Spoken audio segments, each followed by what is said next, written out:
The story begins on the streets where a fair is being held. A 14-year-old boy named Wol is satisfied with what he's gathered. Now that he has what he needs, he must find somewhere to sleep for the night. He is an orphan, aimlessly roaming the land. As he makes his way out of the fair, he runs into a giant, mysterious man. Wol feels afraid, sensing a threat. His intuition proves correct. He wakes up in total darkness, not a single ray of light in sight. He tries to move, but quickly realizes he can't. He has no strength to get up. Tears begin to fall as he struggles to understand how he ended up in this situation. The only thing he can remember is his encounter with that mysterious man earlier. The man had said, "You look useful." Wol realizes that whatever is happening to him has something to do with that encounter. He can't recall making any enemies, so he concludes that the man must have some sort of goal. Unsure how much time has passed, Wol tests his memory. Though he's an orphan, he can still recall his name, his age, and both his parents' names. At this point, Wol has been in the dark so long that he doesn't even know if he's awake. Overcome with fear and loneliness, he begins to cry and doesn't know how much longer he'll have to suffer. He hasn't even had anything to eat and starts to believe he will either die of starvation or insanity. He wonders if the man's plan was for him to die of starvation. He starts crying again, feeling that he has not done anything to deserve this torture. But suddenly, he gets a sensation in his hand and he can't believe it. He finally has some movement and is also having an easier time breathing. His bodily senses are returning. He can smell the damp air and feel the cold ground. This leads him to conclude he's underground.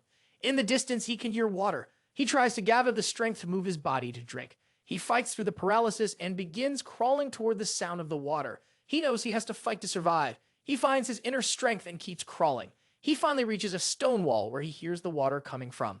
A small stream of water is trickling from the wall, and Wol drinks what he can. However, he still can't see in the dark and accidentally slices his finger on one of the rocks.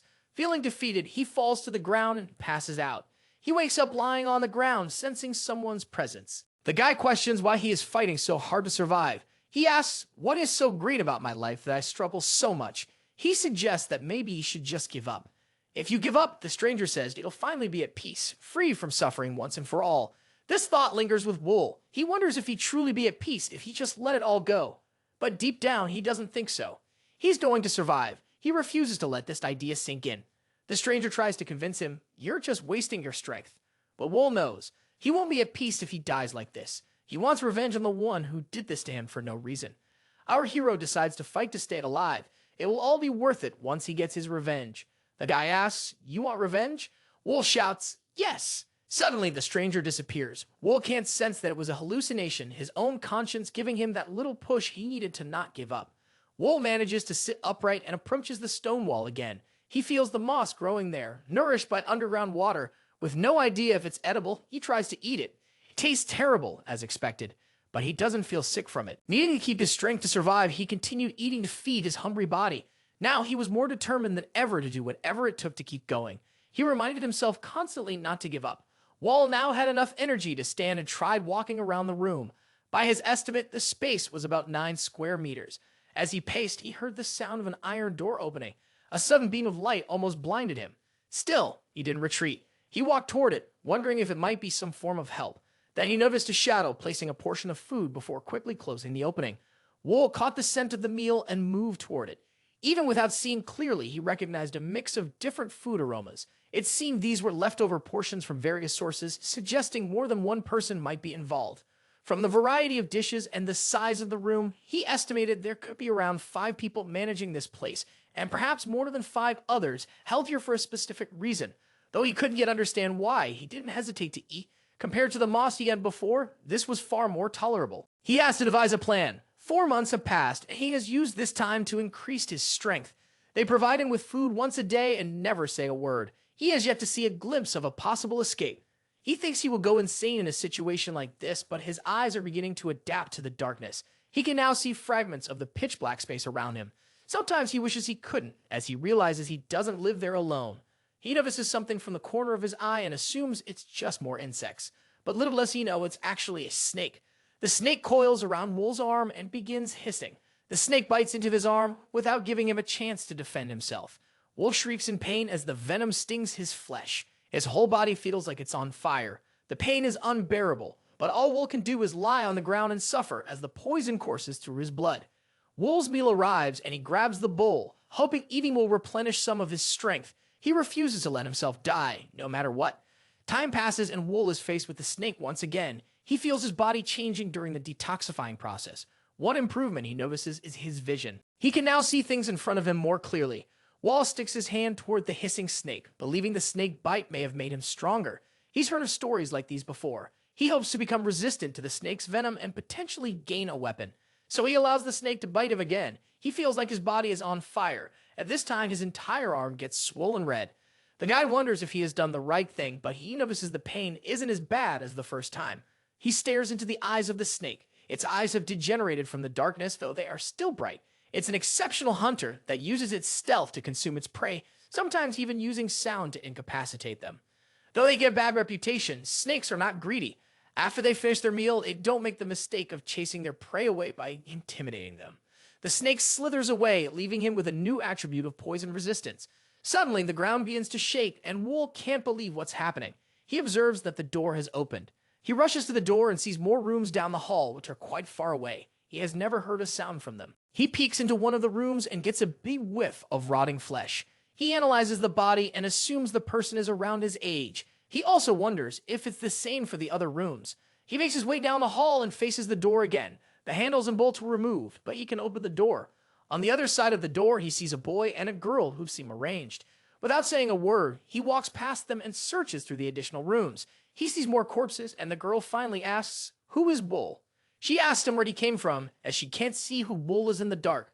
Our boy introduces himself and says he is trapped in the adjacent sector. He asked for their names. She says her name is Yo, and the boy's name is Song.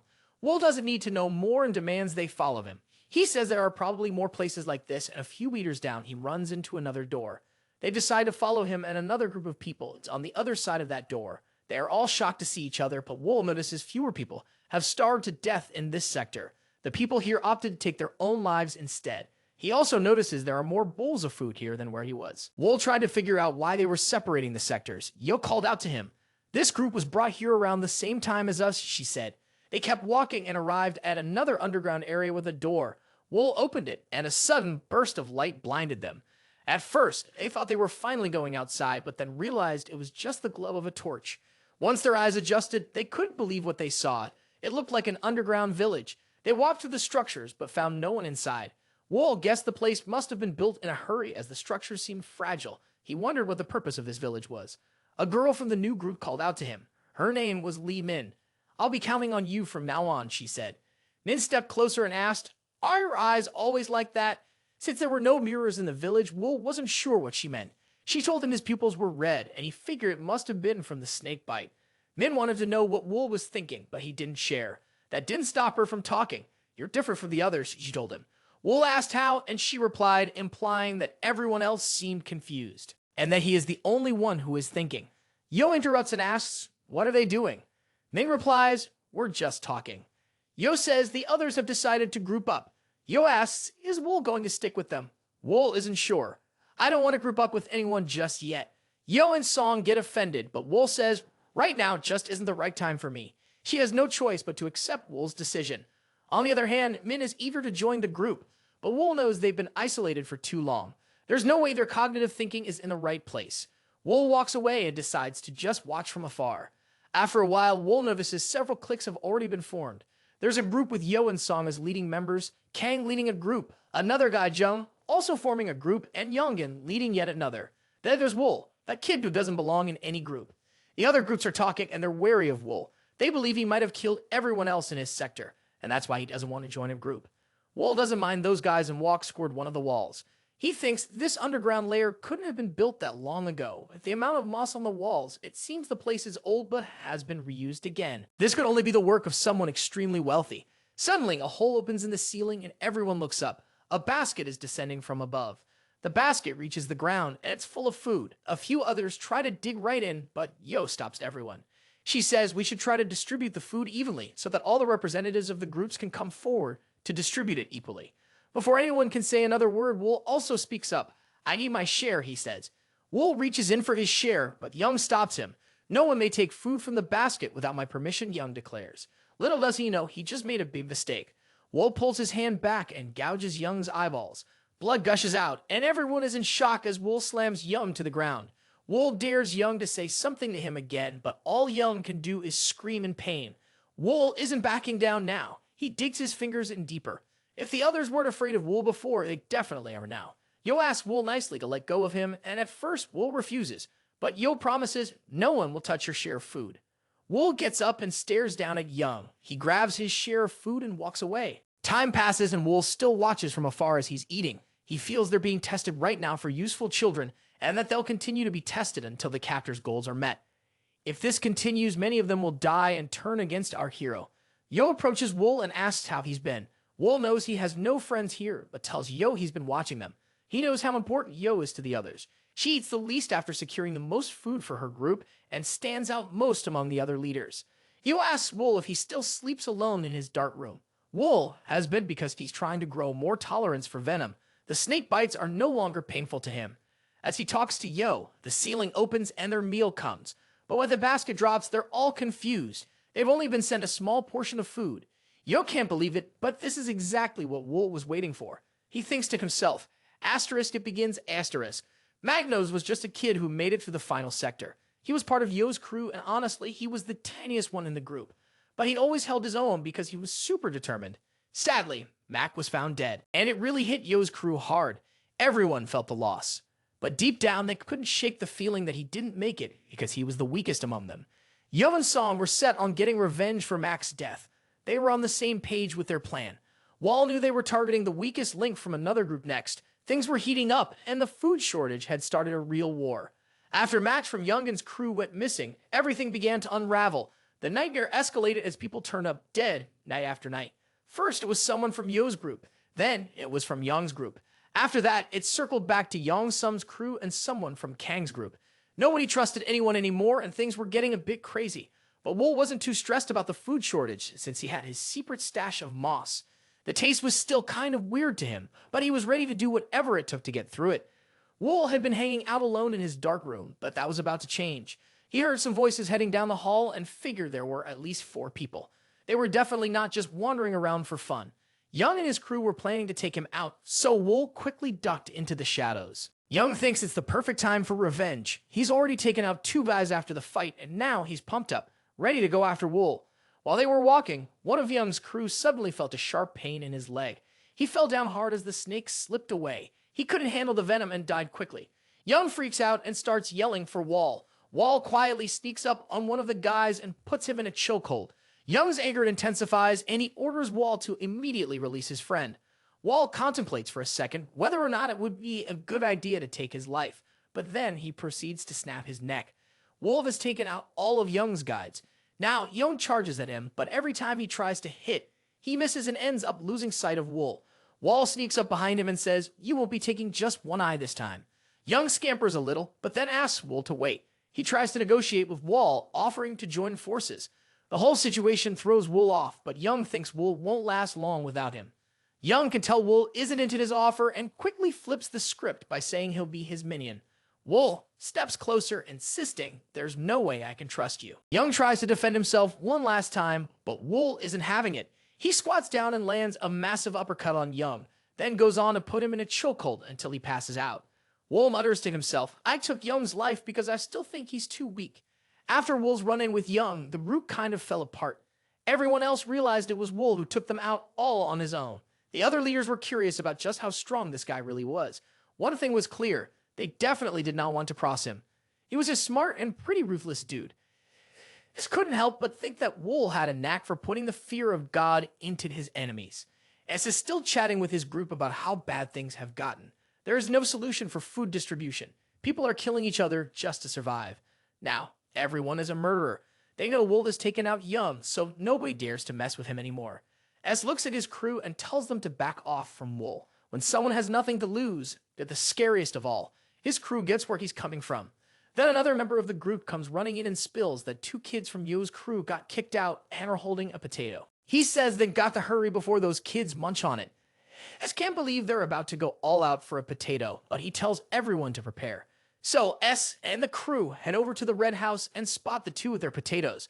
The group is itching to make a move because they're clearly ready to do whatever it takes for that potato. S tells them to go for it. The 2 see the group charging at them and try to make a run for it. But something feels a little off to S. With where they are, they're definitely at a disadvantage. One of the kids with the potato lets out a whistle, and suddenly Yo's crew comes in to attack. S yells for his group as they get hit hard. He tries to tell them to fall back because they walked right into a trap, but more members are rushing at him from behind.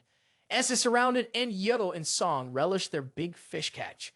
They realize they could cut down the number of people to feed right now. S is furious about getting pulled into this mess, but he knows he can't take them all on by himself. S pleads with them to let him live at least for now. Yo wishes she could, but they just can't spare the food. S starts to panic, and Yo tells him he would have done the same if he were in her shoes. Then she turns away and tells her crew to take him out. Her team goes at him with their sticks, but San is quick on his feet and fights back, taking down anyone who gets too close. While Yo walks off, she glances up and spots Wol still keeping an eye on her from a distance. Our boy has picked up some of Yo's tricks, using the landscape to their advantage, finding shortcuts, and setting up defenses that make it really tough to break in as long as the security is decent. Our hero is thinking about whether the kidnappers have turned this spot into a copy of the original place they took the kids from. It seems likely they're trying to get the kids used to this new environment while they're caught up in a life or death struggle. Wol thinks they might end up using these in a place like this one day, and if there's a big house like this, it probably belongs to a powerful family or some big-time person. The consequences will be massive if they attack this place recklessly. Wol concludes that's why they're using them.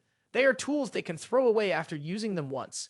They were thrown into hell and their nature has been demolished. They are being raised to be assassins after wiping out S and his group. Yo's crew is pumped, celebrating like crazy. They're glad to be on her side, and even Yo's joining in, feeling on top of the world. She's sure no one's going to mess with them now. Min's really shaken up by everything. It's like everyone around her is just numb to the murder, and she can't get how they're acting like everything's fine with blood on their hands. She starts crying and brings up the kids this group killed, and it really hits hard. The ceiling starts to open up, and everyone's caught off guard since this delivery is a bit early. Yo tells her crew to grab as much food as they can. She's super excited, thinking they'll finally have enough to eat. But then she spots Wol out of the corner of her eye. He's not as hyped as everyone else and seems a bit suspicious about something. When Yo glances back, she finally understands why Wol looked that way. Instead of a basket of food, a bunch of masked guys have come pouring out of the hole. Everyone's a bit thrown off at first, but then the masked guys jump right in and start pounding on them. While everyone gets beat up, Wol lies down and tries to hide. He thought it would happen sooner, but he couldn't wrap his head around why they were being so aggressive towards him. For no reason, which just made those wild kids even angrier. Despite that, our guy decides to keep quiet and not stir the pot because he doesn't want to attract any unwanted attention. Wol then spots 3 guys in nice clothes standing in front of him. He feels these are the real bosses calling the shots for the masked guys. The real ones stop the beating with just a wave of their hands, and the main guy introduces himself as the first sword. He tells the kids that their lives are basically in his hands now, and there's no escape from it. One of Yo's members tries to protest and instantly gets beheaded. All the kids are shocked to see blood splashing before their eyes. The first sword warns that if anyone speaks up without his okay, they're going to face some serious trouble. Wol realizes that things are about to get different. Later, the real ones are hanging out in secret in the village. They're talking about cursed poison. When you toss a bunch of poisonous creatures into one jar, they'll fight it out until only one is left. The last one standing has the strongest poison. These real ones are trying to figure out which kid in the group has the most powerful poison. The first sword is curious about which kid to watch out for. And the second sword jumps in saying, "It's Yo. She's got the biggest crew and really knows how to get people on her side. If they don't break her spirit, she's only going to be a bigger problem later on." The first sword insists that Yao gets extra attention. He doesn't want her even thinking about starting a rebellion. The second sword points out that Song and Kang are definitely worth checking out because they're really good at martial arts.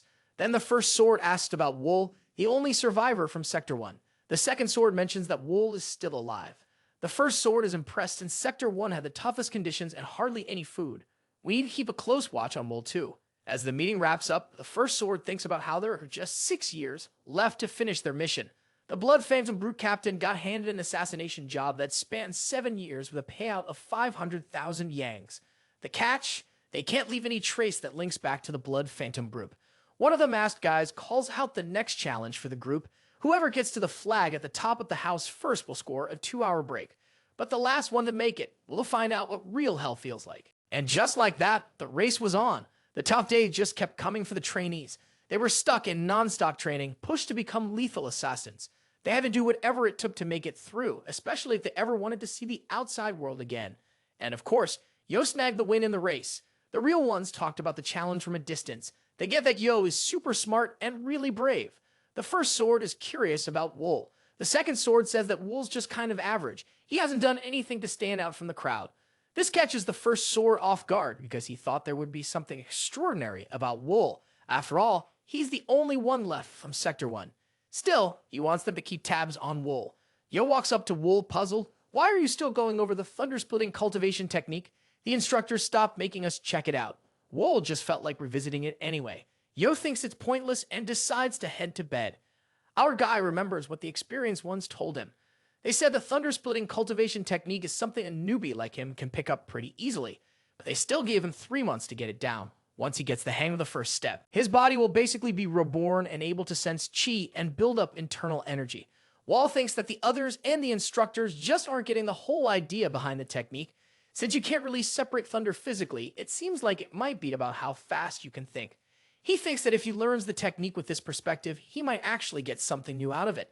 But he knows he shouldn't show off how much he's picked up. He can't afford to come across as either too amazing or completely clueless. Everything was going smoothly until Wol suddenly dodged a knife aimed at his throat, thrown by a guy named Soyokin. Wol can't believe another trainee would actually try to take him out.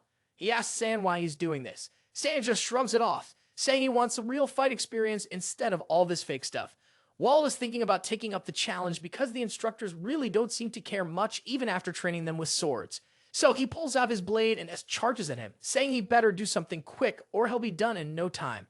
But S doesn't realize that our hero has really leveled up his fighting skills and easily dodges San's attacks. Wol can't believe how they're using blades and how much effort S is putting into this fight. But our guy has trained hard and knows how to handle all the blades. Out of nowhere, Sans jumps in and tries to stab our guy, but he easily pushes him aside. The mad trainer goes all out, throwing a bunch of fast attacks from every direction, but nothing works as he can't even nick our hero. Sans grits his teeth because his opponent is a seriously tough fighter too. He refuses to back down and tells Wol to join in the fight. And honestly, Wol is fed up too. W starts fighting back and the instructor looks impressed. But S wants to see Wol really give it his all.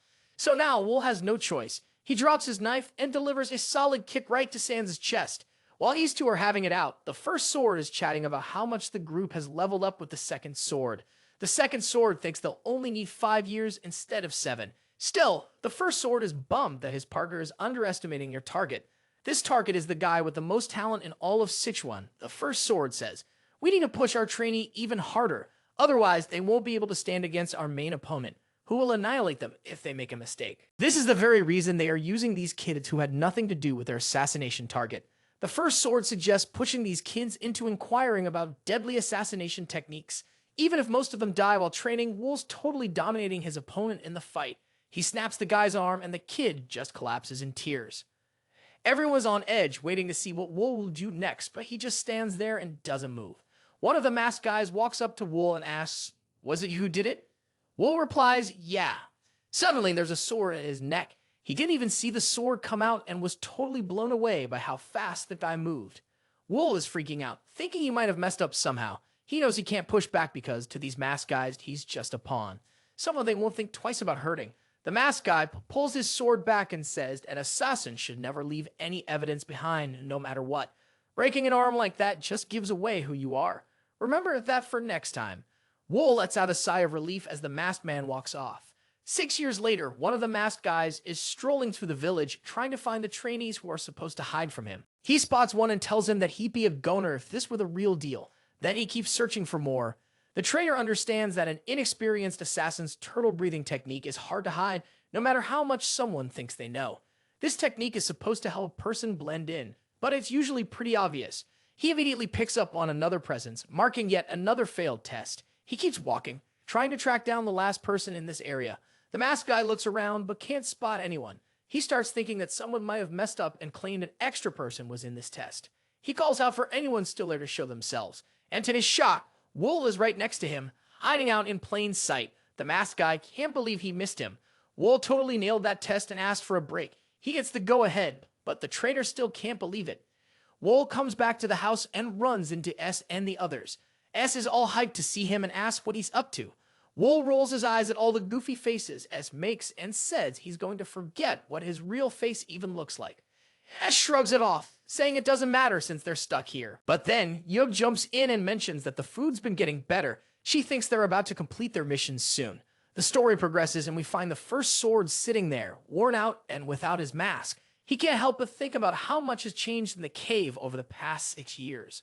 They've trained 30 out of 300 folks to be assassins, and he figures that in this cutthroat world of Jianghu, any of them could take him out at any moment with their skills. He feels his time is running out and gets emotional about it. So the second and third sword stroll in and ask the first sword why he's got his mask off. He replies that it's been super restrictive after 6 years, and then he tells them they can take their masks off too. They sit together at the table, rejoicing as their time in the cave comes to an end. With only one final mission to send the trainee off for the kill, their freedom is finally within reach. The first sword asked how the trainees are doing. The second sword says they've outdone themselves, with some being even better than the instructors. He thinks it's a shame to just toss them aside after one use, but the first sword insists they have to. That's just how the mission is structured. He's ready to kick off the final stage and sets 3 journals on the table. They call in the trainees and lay it out. 3 of them will learn a martial art technique, and the other 27 will have to take out the ones who mastered it. There's a heavy vibe in the group as everyone quietly grumbles about how unfair it is that they have to fight each other again. The mask guys say this is the last training session, and once it's done, they won't make them go through this anymore before they leave this place. The crew is starting to question if this is legit. Yo thinks it might be as easy as letting the 3 of them bail out for freedom, while Wol is really pondering their next move. If you pick up that martial art, just know that you'll be a target for others the masked guys warn. The techniques you'll learn are probably way more advanced than what you've already got under your belt. Wol jumps in and volunteers first, clearly getting greedy. Yo can't believe it and asks, "You want to be the scapegoat?" Wol responds saying, "Only time will tell if I end up being the scapegoat or the one who's got it all figured out." A girl warns him to watch out since he's now everyone's main target. As time goes on, we notice that the second person who wanted to learn martial arts goes down after Wol chose to take on the challenge. Nobody else stepped up, so the group ended up having to draw lots. Song feels pretty awful about what he just did, but he doesn't really have any other option. Wol is the last one standing out of the 3 who had to figure things out. Song comes back to the group and Min asks about Wol. "It's been a minute since we last saw him," Min says. "Do you think he managed to get away?" Yo's feeling a bit uncertain. She brings up that the last time she saw Wol was a few days ago when they were training. "We had a pretty intense session," Yo recalls. "I thought I had a good idea of how tough our final opponent would be." Sam thinks it might be easier to just get rid of the instructors instead of trying to deal with Wol. "I'm on board with that idea," Song says, "but the real ones probably put some kind of restriction on them." Yao adds, "We can deal with the restrictions later. We should focus on finding Wol first." They finally leave the cave, and the whole time, Wol's been keeping an eye on them. He's surprised to hear they considered going after the instructors instead of him. Wol realizes the instructors might be after the others. There's no way they didn't catch that conversation. He thinks this could be his chance to determine the real deal. Wol heads over to the base of the real ones. It's got a ton of guards, but he's confident he can handle it. He figures that if he mixes the turtle breathing technique with the thunder splitting technique, he can sneak around without anyone noticing. He strolls right past the guards without a hitch. He makes his way to the deepest part of the base, thinking that what he's looking for is in this room. Wol opens the door and steps inside. He starts hunting for clues to uncover some secrets. He wants to know why they're pushing them so hard to become assassins and who's behind it all. While checking out the place, he spots a golden tube. He opens it up and finds a scroll with their mission. Take out one song in 7 years and get 500,000 yang as the reward. He can't believe it and is really curious about how amazing one must be for them to train assassins for 7 years. He's trying to wrap his head around how taking out 270 people could be worth just one dude's life. Suddenly, Wol hears someone approaching and realizes he needs to bail fast. The first sword was hurrying down the hall. He quickly realized someone had been in the room when he kicked the door open. Wol had tried to tidy up, but it was kind of a mess. The second and third swords enter the base and run into the first sword. The first sword is freaking out because someone snuck in and they need to find out who it is before that person gets away. They start brainstorming about who could have pulled this off, but then realize nobody's as skilled as Wol. Meanwhile, they do know that Wol is hiding right above them. They're shocked that Wol actually had the nerve to sneak into their base when everyone was out to get him. They talk about punishing him, but are worried it might spark a rebellion. The first sword thinks he has no choice but to pull out the hell flute. The second sword is shocked and points out that it's supposed to be a last resort. But the senior insists it's better to use it now to set the kids straight and show them who's really in charge. The first sword checks if everyone's in on the plan. The second and third sword give a thumbs up. A bit later, the first sword stands at the cliff's edge. The trainees are clueless about what's coming next since they're still hunting for Wol. Nobody seems to be able to track him down, not even their top hunters. Out of nowhere, they hear a sound coming from an instrument. The noise hits them like a ton of bricks, and they all drop to the ground, shouting in agony. Min screams for help, feeling like the sound is poisoning her. She lies on the ground, crying. The others are feeling like their bodies are on fire when Wol shows up. He doesn't feel any pain himself and realizes they triggered the restriction. He glances around and sees everyone else in pain. He starts questioning why he's the only one feeling okay. He wants to figure out what's going on. So he decides to try using some internal energy infusion on Min. It's a risky move, but it should be less of a problem since Min's also trained in the thunder-splitting cultivation technique. He checks out Min and finds that her internal energy is all good with no problems at all. He keeps digging for any differences between them. They eat the same food, live in the same place, and practice the same martial arts. Then it hits him. Maybe the only reason for their differences could be poison. The whole thing seems to be about poison, and finally shows why Wol doesn't feel any pain. He's built up a resistance to poison after getting bitten by that snake so many times. Wol's still trying to figure out how they managed to mess with 27 people at once. He thinks they probably mixed cursed poison into the food and are somehow triggering it with sound. He hears them shout for him and has to think fast. Wol decides not to run since he doesn't want them to discover his resistance. He still wants to keep his differences under wraps, so he drops to the ground and pretends to be in pain. Wol is found lying on the ground and someone calls for the first sword. He pulls out his sword and swings it down toward Wol, demanding to know what he was doing in his room. He also mentions that Wol has been really good at hiding his true abilities. The first sword draws his blade, saying it's better to just get rid of the nuisance now. But the second sword steps in, asking him to hold off. He explains they need Wol to finish the mission, since he's the one who stands out the most among the trainees. The first sword gets very frustrated and insists that the other trainees are sufficient, but they both know that's not really the case. The second sword suggests they could use the flute to control Wol, since he's pretty much helpless against the cursed poison. The first sword likes that idea and tells the masked guys to hook everyone up with the antidote. Everyone's feeling better now that they've taken the antidote, but they still can't figure out what just happened. The first sword steps in and points out that all that pain was because of Wol. If he hadn't sneaked into our base, we wouldn't have gone through it, he says. He gives them a heads up, saying if anyone ever messes up like that again, they should remember how much hurt they just went through. Later on, Wol thinks back on what went down. He remembers how the real ones thought he was totally powerless against the poison, but he's pretty happy that the snake venom knocked out the cursed poison and helped him dodge the restriction. Once again, Wol hears people coming down the hall. Min and the others are searching for him. Yo can't believe Wol would want to hang out in a gross place like this just to train. Yo thinks Wol doesn't really have a choice but to hide away, especially since everyone else dumped all the blame on him. S is getting restless and shouts for Wol. Wol suddenly shows up out of nowhere and wants to know why they're looking for him. Everyone's freaked out because of him, and he asks again. Yo brings up the restriction, mentioning he wasn't around when everyone passed out, but showed up right after they woke up. She figures that the restriction barely affected him at all. When Min thinks back to the time she was hurting, she realizes that she got through it because someone shared their inner strength with her. She can't help but wonder if that someone was Wol. Wol finally comes clean and admits he does know. He tells them he's fully aware of the kind of limits they set on him. Yo is pushing for answers, but Wol is reluctant, wondering why he should bother helping and what's in it for him. He gets really mad and says, this isn't how you treat your buddies. Wol jokes that real comrades wouldn't attack each other with so much hate. S gets where Wol is coming from and promises to see him as a buddy and friend no matter what. Everyone can tell he's not fully convincing, and Wol says he has to do more to earn Sans' trust. He compliments Wol on his cool silk mask work and says having someone like him around would be great. He invites Wol to join the floral performance troupe if they ever get their freedom and offers to help out. Yo mentions that if Wol pitches in, she'll consider him a friend and promises her group won't treat him badly. Feeling a bit left out, Min chimes in that she would never turn her back on Wol. Feeling fed up with all the lies, Wol blurts out that the restriction is actually cursed poison. When they asked him to explain, he said they had all been poisoned by a type of nasty organism that usually just hangs out in their bodies. The problem is, it kicks into gear when he hears the sound of the hell flute releasing a poison that spreads through their blood and starts messing with their organs. Yo asked how Wol can handle the poison. Wol explains that he's usually pretty resistant to it, so it doesn't hit him as hard. He mentions that he shared all the info they need, and they should be able to figure out how to get rid of the cursed poison by themselves.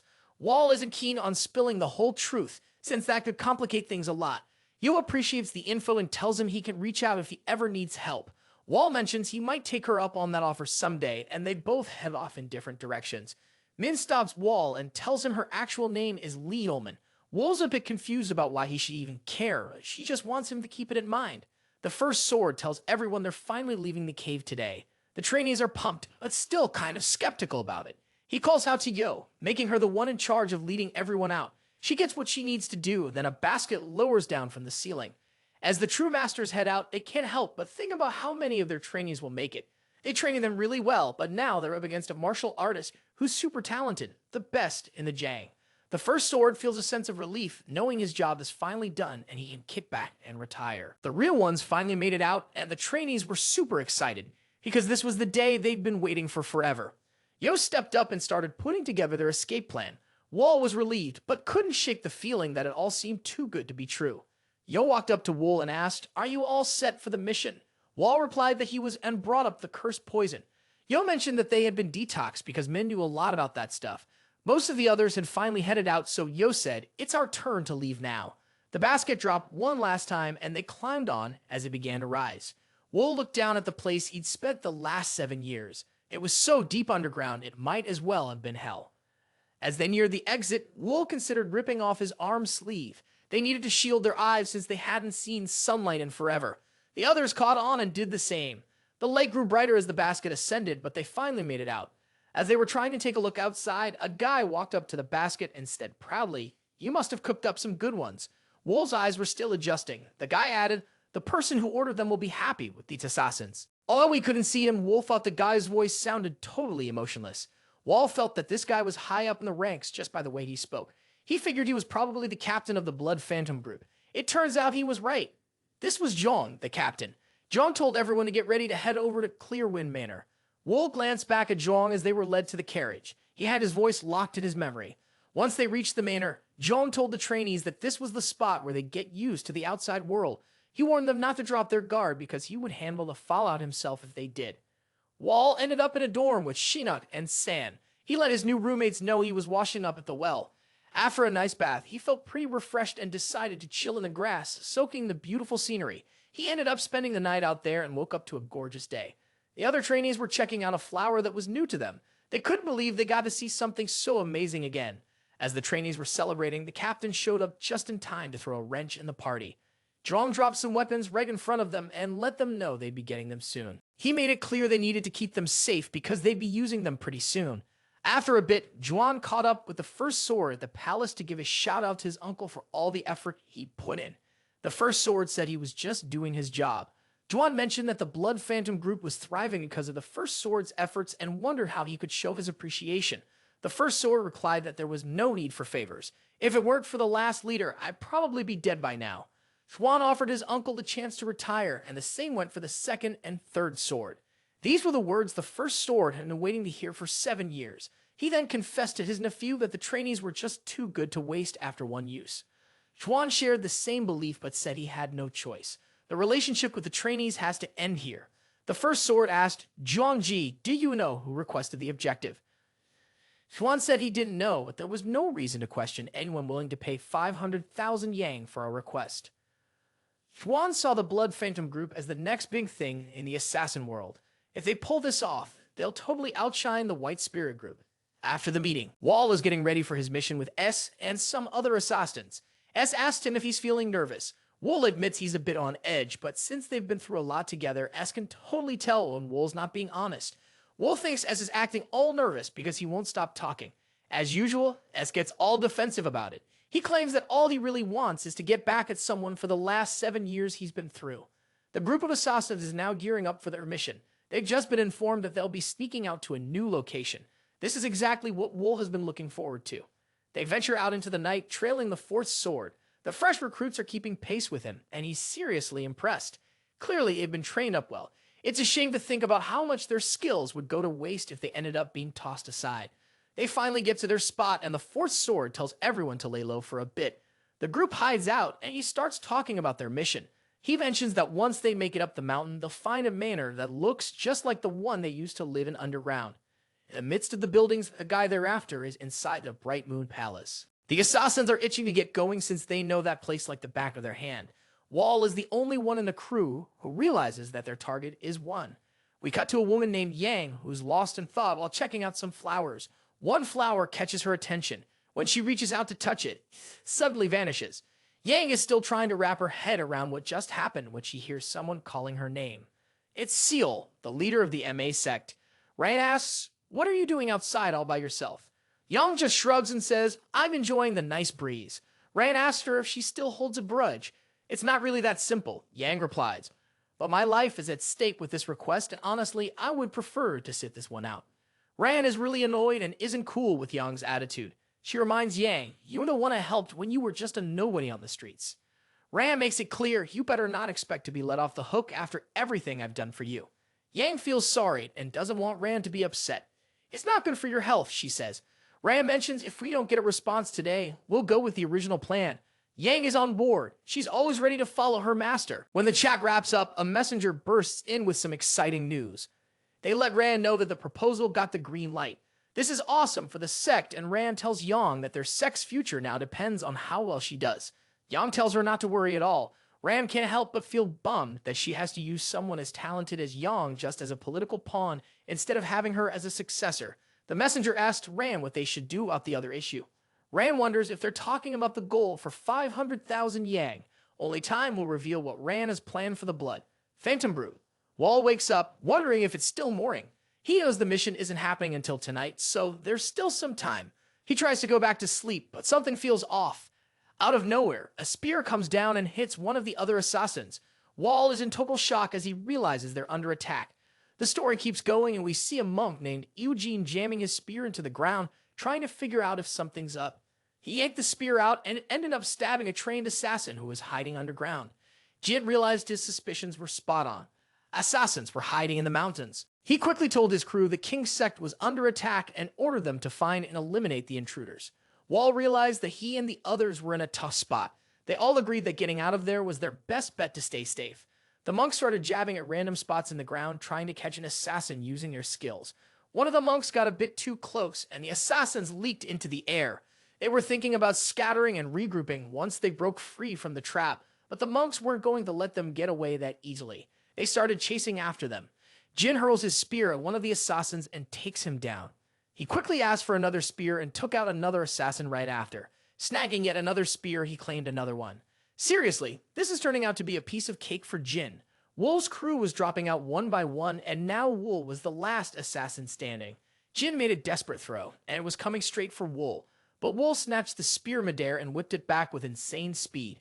The spear zipped past the other monks and barreled right toward Jin while the monks turned to check out the spear zooming past. Wol saw his chance to go after the group of monks nearest to him. The spear flies toward Jin so quickly that it grazes his ear. This angers Jin, and he orders his men to capture Wol. Completely outnumbered and without support, Wol decides his best option is to flee. An injured rival lies on the ground, pleading for mercy when Jin approaches. Jin refuses to grant it and has them taken away. He remarks on the rival's poor judgment in trying to challenge Jin's group.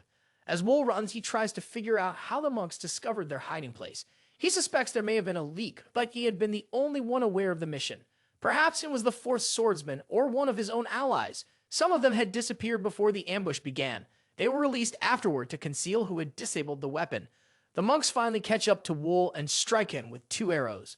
Wol staggers but refuses to give up. He hadn't spent 6 years underground just to be defeated so easily. He wonders whether there was conflict within the Blood Phantom group or if the person who hired him had changed their mind. The only thing Wol knows for certain is that the Blood Phantom group has abandoned him. Reaching the end of the path, he searches for a place to hide, but he's leaving a bloody trail behind. When one of the monks tries to figure out where he's been, Wol drops down from a tree and takes him out. Now he's on his own, with a bunch of monks hot on his heels. Stuck with no other options, he dives into the river. After making it out, he spots a message on one of the rocks. It tells him to head 400 meters north. Wol continues along the path and discovers another message with a shorter distance. He's getting closer to the spot. With all the blood on the rocks, he thinks the person who wrote that code is hurt pretty badly. But he can hear people in the distance looking for him. Wol starts to think these messages might be some kind of trap. He notices that at least 7 different clans are involved because of all the uniforms he sees. Out of nowhere, he senses danger and drops to the ground to dodge a hit. Lying there, he glances up and spots Min. She didn't even notice she was going after Wol. She's really glad to see him, but she's seriously hurt and suddenly falls over. Wol tries to grab her, but he misses. With all the blood she's losing, he's starting to think she might not pull through. He asks, "Where is everyone else?" She replies, "Most of them are gone." Wol wants to know about Yo and Song, but Min says she has no idea what happened to them since they all went their separate ways. She remembers how they stepped up and told everyone to run while they held their ground. They were true leaders right until the end. Wol gets really emotional as he watches his friends lose their lives. He lays Min down and tells her she doesn't have much time left. He asks, "Are you scared to die? Do you want to live?" Min says, "I want to live." She then asks, "Can Wol help me?" He tells her, "I can't." Min replies, "That's why I'm ready to give up." She knows her body is pretty beat up. Min is just glad she won't have to go through this alone. She asks Wol, "You stick by me until the end." Holding back his tears, he promises, "I will." Min can't believe this is how it all wraps up after everything they've been through just to survive. She wants to know who did this to them, and why anyone would be so cruel. She hopes whoever is behind this feels the kind of pain she's feeling right now. Wol tells Min it was all about Wu Gun. She's curious and asks him to explain what he means. Wol says, "Our target was one from the King Cheng sect. Someone hired the Blood Phantom group to take him out. That's why we were kidnapped and trained as assassins. Now that they're not useful anymore, they're just trying to get rid of them." Wol tells Min that if he can make it through this, he'll find out who messed with their lives. He's dead set on tracking them down and getting revenge, even if it kills him. Min can barely take it in. She feels like time's running out. She tells Wol that she wants him to stick around for her. As she's slipping away, she asks him to say her full name. He does, and she thanks him for it. All Min wanted was to hear Wol call her name before she went. As her spirit leaves, Wol promises to wipe out whoever did this to them. Back at the palace, Zhong is checking out a message. The fourth sword tells him that the assassins are totally cornered and won't get away. As Zhong reads on, he sees it's a shame to just toss the assassins aside after everything they've gone through. But now he's got word that their mission is off, so they're pretty much useless. The fourth sword is curious if that means the palace might be in some trouble, and Zhong assures him that they won't be able to find this spot. He thinks it's better to just chill here until the storm passes.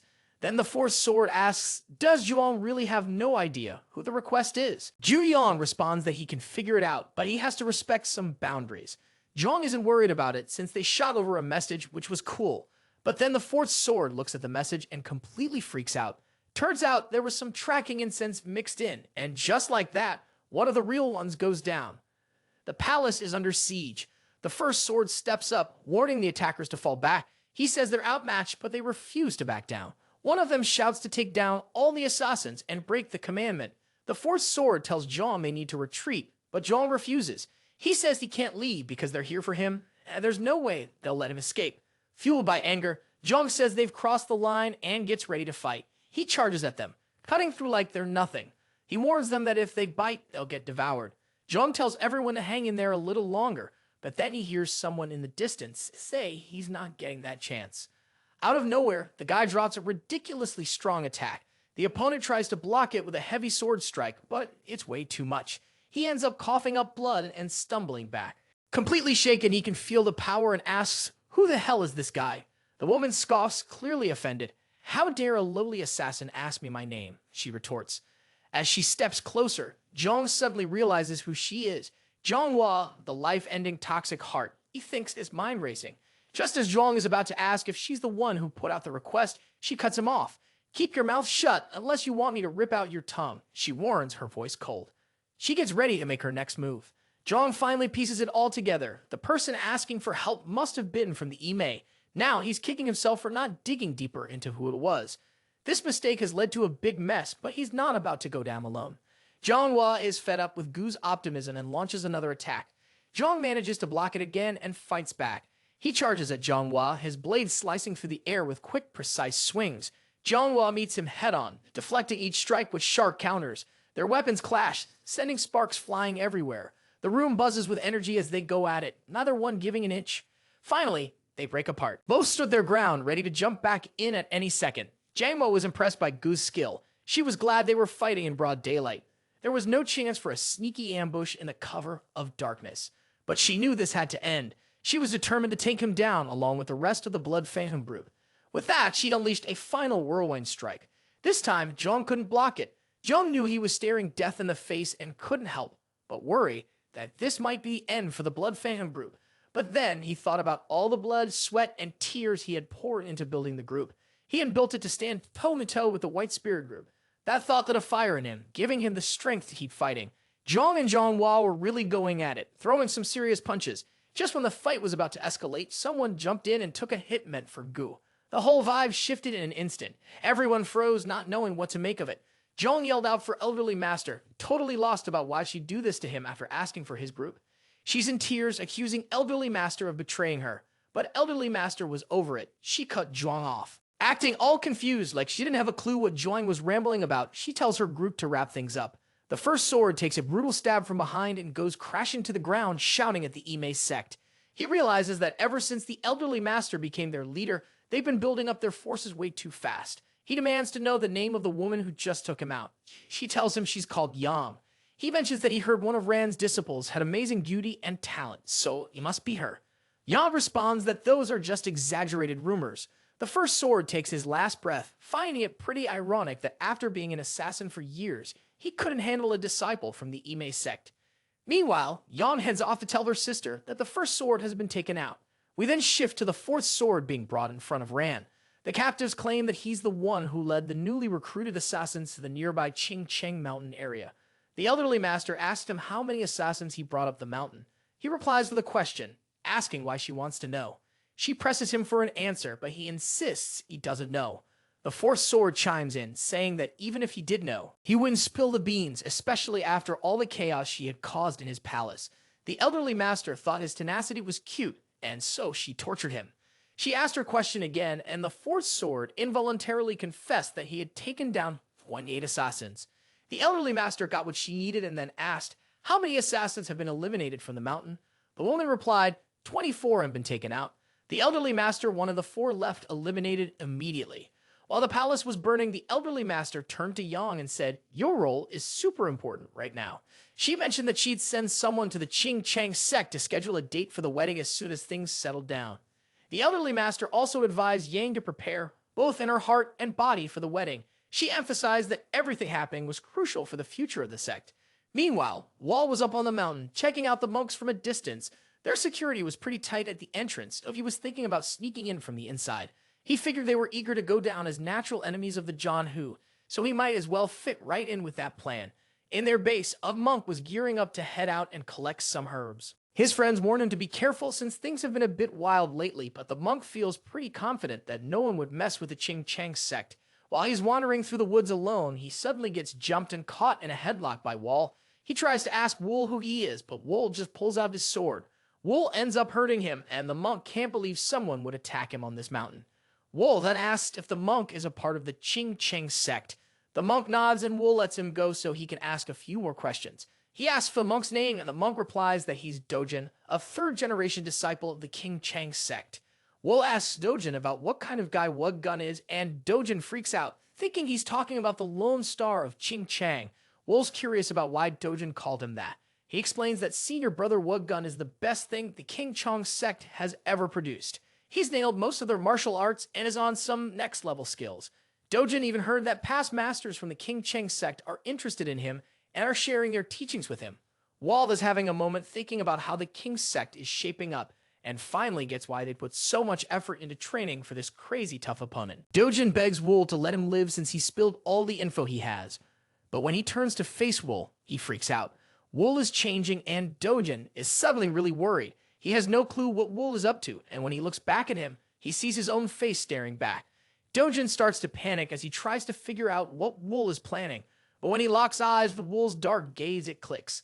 Wol's about to impersonate him, and he totally messes up by trusting an assassin. Back at the monk's place, the guards out front are caught off guard when Dojin shows up again.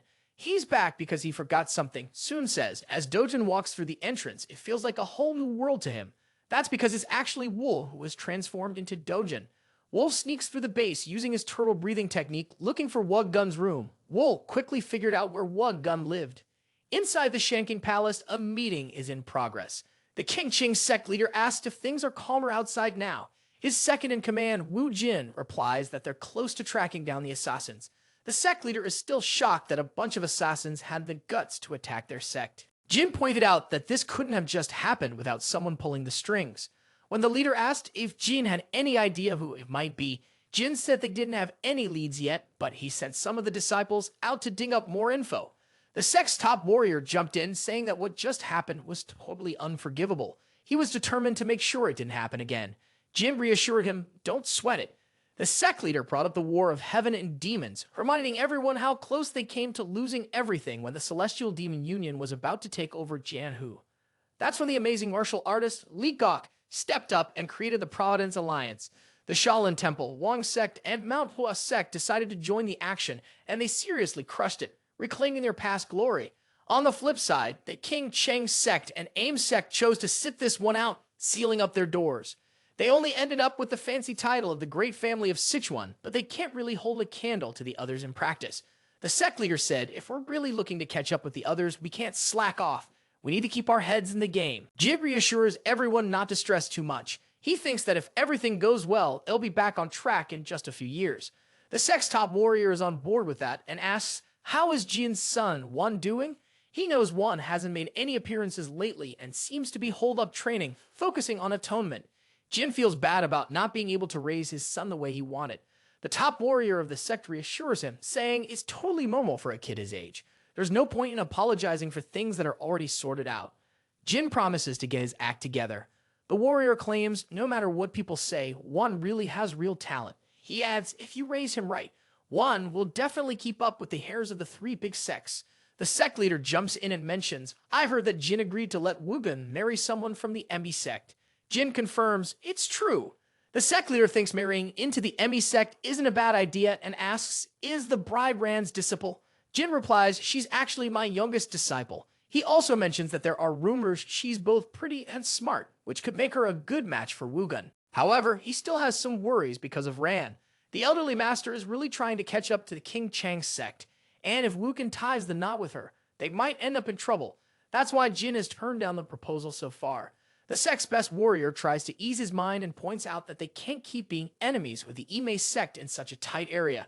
After all, Wugen is their only shot at hope for the King Chang sect, and he's getting some serious special treatment. Wol is hanging outside Wugen's place, and it's his first time seeing it for real. The layout is just like the one from the underground cave.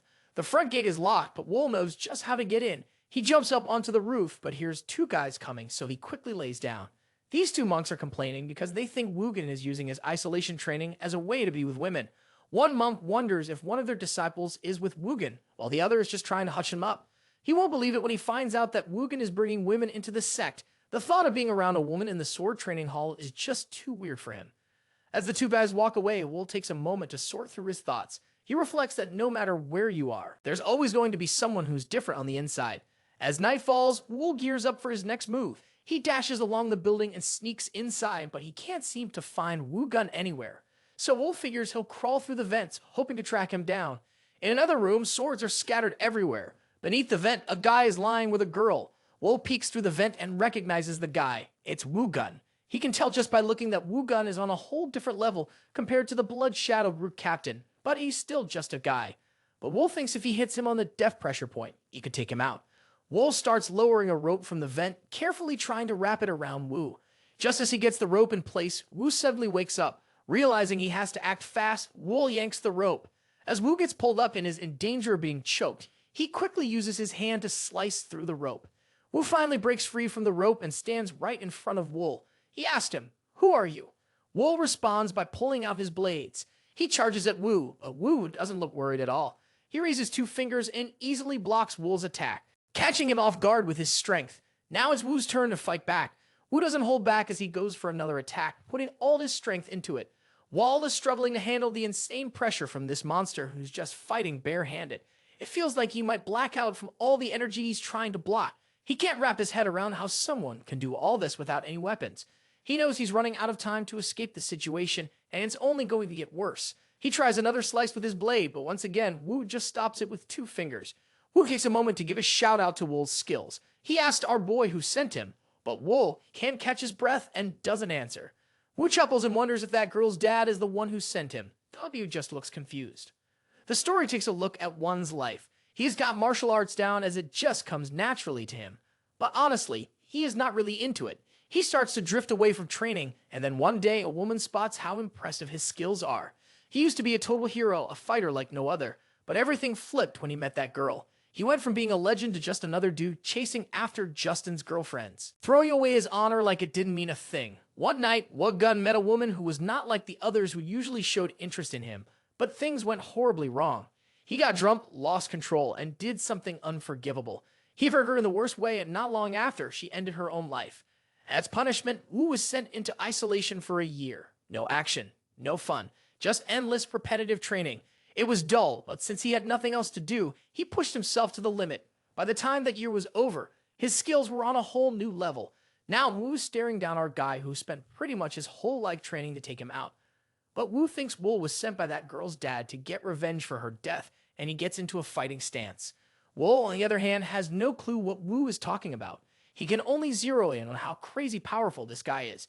It feels like every bit of energy radiating off Wu is intense and super scary, almost as if he's made up of a ton of sharp blades. Wu goes full speed at Wool, throwing a bunch of attacks. Wool is using up a lot of energy just trying to block them, but Wu doesn't let up as he's raining down strikes. And luckily, Wool's got some quick reflexes to keep him safe. Out of nowhere, Wool manages to sneak in a kick that connects right on Wu's head, which really annoys him. Wu grunts as he counters and knocks Wool down, throwing his blades aside. Just when it seems like Wu is about to finish him off, Wool dodges the attack and scoots off to grab some blades. He launches one at Wu, but it gets blocked. Wool shoots a few more blades, but those just get deflected by Wuggun too. It feels like everything Wool tries just doesn't get through. But he keeps pushing and suddenly fires off a couple more blades. Wool's attacks get shut down again. And then he pulls out this crazy chinking move, sending out 72 sword waves like a massive tidal wave. The other dude is just standing there, looking completely stunned as the waves slam down like there's no tomorrow. Wool knows he's in deep trouble. As Wu charges at him, he quickly vanishes from the scene and grabs the woman Wu was with to use as his shield. Wu is getting pretty fed up again, so he pulls off his technique and whirls both Wool and the woman into this crazy storm. Out of nowhere, Wool reappears right in front of Wu and tries to land a serious strike with his sword. While being attacked, Wool remembers what the masters told him about learning martial arts from that book. You never know when you might get into a fight, they had said. He tells Yo, only time will reveal if I'm just a sheep or really a wolf. Then Wool pulls off the secret technique he learned targeting the man he had to assassinate. Finally, he manages to block his moves like a pro. Wu couldn't believe it. Wool was actually holding his ground against a secret move from the King Chang sect. Wu threw punch after punch, but nothing landed, leaving him completely stunned. What Wu didn't know was that Wool had studied that technique like his life depended on it. Sure, Wool had his own moves, but this one gave him an edge. Confident as ever, Wool used the swift mind technique to weave around Wu's attacks like it was child's play. Wool had taken care of business and got back at the Blood Phantom Brute too. Now there was a ton of panic in the King Chang sect. The bells were ringing, and inside Wu's place, Jin was a wreck. He couldn't wrap his head around how this all went down. Then, the sect's greatest warrior had a light bulb moment. He tells the sect leader, "We need to get rid of that girl." The sect leader is taken aback when he hears someone suggest getting rid of one of their own disciples. The guy argues that Wugun's reputation is at stake. If anyone finds out he was hanging out with a girl during his isolation training, both their reputations would take a serious hit. This idea really bothers the sect leader. The sect's top warrior sees what's happened and says, there's no point in dwelling on it. With Wugun gone, he knows their sect's reputation is on the line and they need to act fast. He suspects someone hired the assassin, someone who stands to gain from Wugun's downfall and the sect's disgrace. The warrior insists, we can't let that happen, no matter the cost. But as the sect leader tries to figure out a plan, their brothers chime in. No matter how crucial the sect's reputation is, it can't outweigh the value of human life. The sect's top fighter says, at this rate, there's no way we'll ever catch up to the Shaolin or the Wang. Instead, the gap is only going to get wider and will just end up being a nobody sect. While everyone thinks about that, Jin stands up with his son's sword. He walks over to the disciple and reminds her. As a member of their sect, she should get it. The disciple starts crying and Jin tells her, you should have stepped in to help him. She pleads for her life, but he thinks it's too late for that. The sect leader rushes over to Jin and demands to know what he's done. Jin explains that he really had no choice. Wu wasn't just a big deal for the Qing Cheng sect. He meant everything to me. I couldn't just sit back and let my reputation go down the drain. Jin says he's ready to take whatever punishment comes his way for what he did. The elderly master just got some news at the Emi sect and can't believe an assassin actually took out Wuggun. She's furious that they didn't catch all the assassins.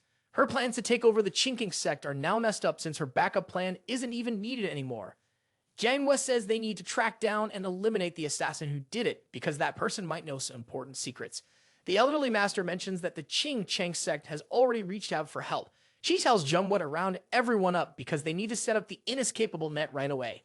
Then she glances at Seal and comments, "You must be relieved now that the wedding isn't happening." Seal shoots back, "I'm actually not happy at all. I just lost my husband." She's unsure if she's being teased, but the disciple keeps her cool and walks out calmly. Out in the country, there's a farmer strolling down the road. He runs into two men who are on the lookout for a criminal who's done something really bad. They ask the farmer who he is. "I'm Cho," he says. "I live in a nearby village, just heading home after a day of working on the farm." The men are curious. "Why are you done for the day so early?" they ask. Cho explains, "I finished cutting weeds ahead of time." They decide to let him go, but as he walks past, one of them feels something is off. He stops Cho and questions him. "How did you manage to look so clean after farming?" He adds, "If you cut weeds, there should be evidence of it, especially on your sickle." The farmer grows nervous. The men accuse him of being the assassin the elderly master said killed Wug Gun. They fire off a signal and call for backup. The man's suspicions are confirmed. It's Wol. He orders his men to capture him. Wol reveals his true identity and jumps into action. It doesn't take him long to take out all the investigators. After putting the chief in his place, he gives the man a hard stare and lets loose glowing, stringy ropes that wrap around him. Choking and pinning him down without breaking a sweat, it's like he's handling a deadly spiderweb. He asks about the elderly master. The guy explains that the elderly master is the abyss of 9 calamities and the head of the Ime sect. Wol questions whether she gave him a direct order. The guy says she told all the Ime sect disciples to help the King Chong sect catch the assassin, no matter what. Wol wonders if the sect has always been this helpful to the King Chong sect. The guy shakes his head, thinking that his backup should show up any minute now. He just needs to buy some time with Wol. Wol is trying to figure things out. It has to be someone who knows one and isn't as skilled as him. Someone who can stick with a plan for 7 years and has enough money to throw at it. Wol decides it must be elderly master. Ime sect backup finally shows up and charges toward Wol. The guy thinks he's saved and starts gloating, telling Wol it's over for him. He even throws in another threat, but doesn't get to finish his sentence. Our boy has had enough and slices his neck mid-sentence. Then, without missing a beat, he sends his strings flying and wipes out the rest of the attackers like it's no big deal. Back at the Ime sect, word came in that the assassin managed to break through the martial artist defense and got away. This is a real headache for Jianghu because it means the assassin is only getting stronger. It's hard to believe how dangerous an assassin can be against their trained fighters. She's determined they will chase him down with everything they've got. But then Sale steps in and says, that's not a good idea. She says there's no way they'll catch him like this. Jianghu asks what she means. Seal explains that the fact he hasn't been caught yet shows he's got skills that are better than they think. If they keep chasing him like this, all they're going to see is him getting away. Jianghu asks Seal for a better idea, and Seal suggests they try to figure out where he might go next. She has a hunch about his potential destination. Given that the assassin must be worn out, it makes sense he'd head back to a place that feels safe. Probably the spot where he was trained as an assassin for a long time. She mentions they found out that the Bloody Phantom group trained their assassins somewhere near Batang. Jianghu is totally annoyed by how smart Seal is, but he admits that they've got plenty of supplies coming into the area. He says they're going to head to Batang and see if they can beat him there. They're quick to track down Wol and are hot on his heels. They know he's hurt, so they figure he won't last much longer. He thinks he can shake them off by running up a wall, not realizing how they keep predicting his moves. When he glances back, he locks eyes with Seal, the brains behind this whole mess, and realizes he's really in trouble now. Wol is making a run for it, trying to shake off his pursuers as he dives into a dense forest. After a bit, everything goes quiet and he starts to think maybe they'd given up on him. But when he glances back, he sees a huge blast coming straight at him, followed by a massive explosion. As the dust settles, the Qing Chong warrior steps forward. He knows his attack was reckless and brutal, but his rage drowns out any second thoughts. Still, he needs to capture Wol alive, and figuring out who ordered the hit is the real priority. He tells his crew to check if Wol is still alive. Up above, Jianghu spots him and rushes into attack. This lady's got some serious strength as she throws a lightning blade at our guy, causing another explosion. Everyone is on edge, waiting to see what happens next. The King Qing warrior notices that Jianghu is not holding back and is aiming to take him out. She gives the order to find the assassin, making sure he has nowhere to escape. While searching, they find an entrance leading underground and assume that's where Wol went. The King Qing warrior orders his disciples to climb down the rope, reminding them the assassin must be captured alive. Watching from the shadows, Jianghu tells her disciples to follow suit, but her orders are clear. The assassin doesn't leave alive. Both groups head down and are completely taken aback to find out this is where the bloody Phantom group trained their assassins. Then, the Ching Chong warrior makes a wild discovery when they come across a perfect copy of the Ching Chong sect. Jianghu spots the building and starts to feel anxious. A Ching Chong sect disciple catches sight of it too and gets really mad. He tells his master that they can't just ignore this. The war realizes this means one's assassination has been in the works for a while, and there's no way they could keep a place like that hidden without some sort of help. He figures someone must have been protecting them all along. Jianghu stood frozen, speechless. The warrior let out a loud laugh and told his disciples that capturing the assassin was their top priority right now. He made it clear that they had to take him alive. The disciples nodded in understanding and quickly set off on their mission. Jianghu stepped forward and said she would gather her own group to do the same. The warrior reminded her that she too had to capture him alive. You could decide what to do with him afterward, he added, but he must be taken alive. Jianghu felt a little tense, but agreed to the request. As she walked away, he warned that if the assassin ended up dead, he would be very displeased. It seems someone has been underestimating our sect, he said. I intend to track them down, even if it means confronting one of the 5 great sects. Jianghu felt uneasy. She could tell he suspected the Embi sect, since the two sides were avoiding eye contact. Sweating, she knew she had to find the assassin before the Evergreen sect did, and she had to act fast, no matter what. As Seol walks into the cave, she instantly feels a chill of danger. This place belongs to the assassins, and while everyone is itching to catch the guy, she knows both sexes are way out of their league here. Meanwhile, the Ching Cheng warrior stumbles upon the real one's base. He looks around, impressed by how huge this place is. As he explores the base, he starts to doubt that the assassins built this all by themselves. He can't figure out who might have helped them create something like this.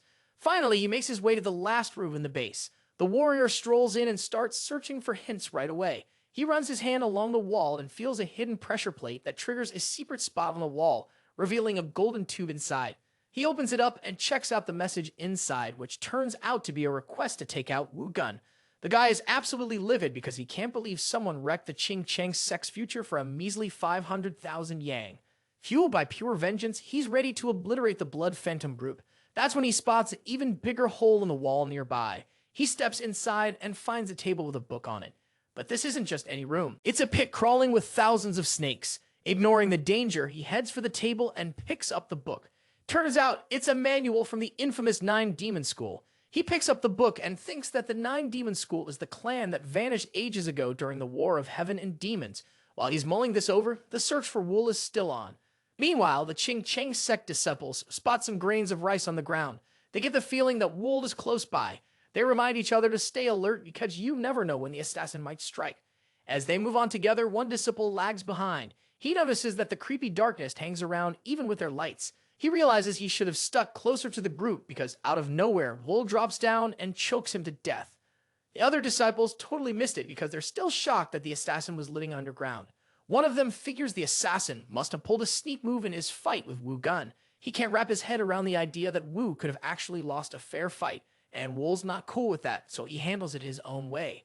The others see their friend go down and instantly realize that Wol is right there with them. One member of the group panicked and ran around looking for Wol. It wasn't the best idea as he quickly ended up alone in the dark.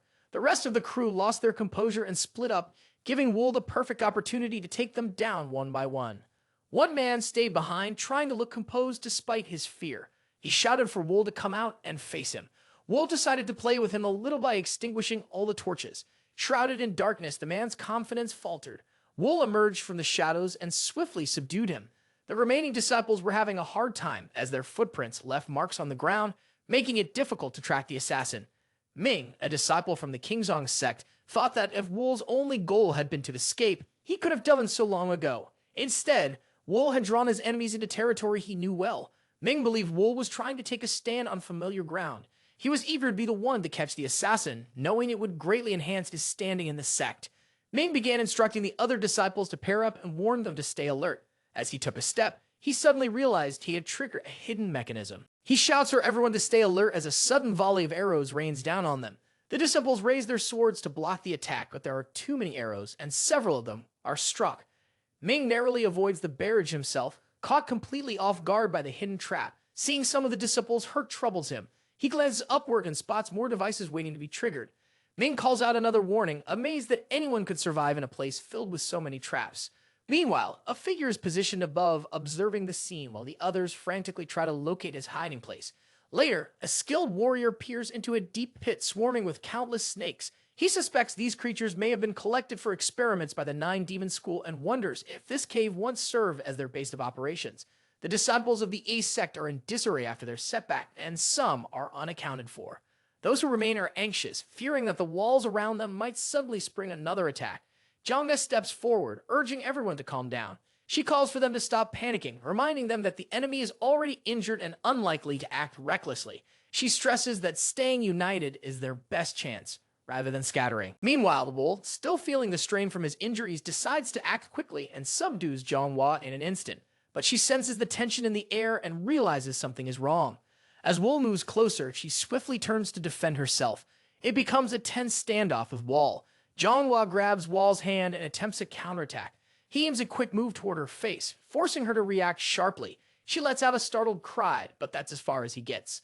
Wol is caught off guard by Seal, who has positioned her sword against his side with remarkable precision. He recognizes her skill immediately, impressed by the accuracy of her technique. Seal, unused to such recognition, simply tells Wol to surrender, but he laughs, clearly having another plan in mind. He makes a sudden move towards Seal, but she anticipates it and evades with ease. Wol straightens and removes the sword from his side. Looking back at Seal, he asks, "If I give up, will you let me go?" Seal hesitates briefly, but Wol knows she won't agree. He points out that if she were inclined to show mercy, she wouldn't have defeated the rest of the Blood Phantom group. Seal then asks Wol how much he knows. He replies casually that he's aware the Abyss of Nine Calamities is connected to everything. Determined to keep its secrets from spreading, Jianghu urges Seal to stop their opponent. After a brief pause, Seal admits, "I'm not particularly loyal to my master either, but I owe it to my fiancée, Wu Gun, to seek justice." With that, she releases a surge of energy toward Wol. Dali knows that confronting Seal directly would be unwise, but before he can retreat, a wave of force strikes him. Jianghu realizes the situation is turning dangerous for the EM sect. She steps forward to intervene, but the greatest warrior blocks her path, urging her to stand aside. "I must protect the EM sect one last time," Jianghu insists. "We need to stop the intruder before he can use his abilities." The greatest warrior remains calm. Kneeling down beside Wol, he asks, "Why did you go through with this? Even a fighter should know right from wrong." Wol answers quietly, "I was taken to the cave when I was only 14. Back then, I never had the chance to learn what was right or wrong." Wol mentions that being trained as an assassin meant he didn't really have a choice in the matter. The greatest warrior notices that Wol isn't showing any empathy at all. Wol's eyes are full of anger, and the greatest warrior thinks he could have been a great ally if he'd had a better upbringing. So the greatest warrior pulls out a tube and freezes Wol. He discovers the request to take out one. With that, the greatest warrior asks, "Who asked for the hit?" Wol says he has a hunch. Then he asks the greatest warrior, "Did you stop them from going after me because you were thinking of the same person too?" The greatest warrior glances back, and Jianghu looks like she's about to be stick. A group of Qing Cheng sect disciples rush over, asking if their master needs assistance. The greatest warrior turns to Ming and asks what happened to the others. Ming explains they didn't make it. They got caught in the assassin's trap. Frustrated but determined, the warrior knows what he has to do.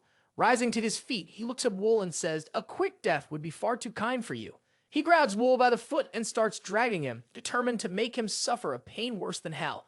It's the only way he can offer even a shred of atonement to those Wol has killed. Meanwhile, Wol silently wonders who's going to make up for the 7 years he's lost. The warrior brings Wol right to the bottom of the real ones. Holding onto Wol's foot, he looks down at the pit full of snakes. The warrior gives Wol one last shot. "Are you still not playing to make things right?" he asks.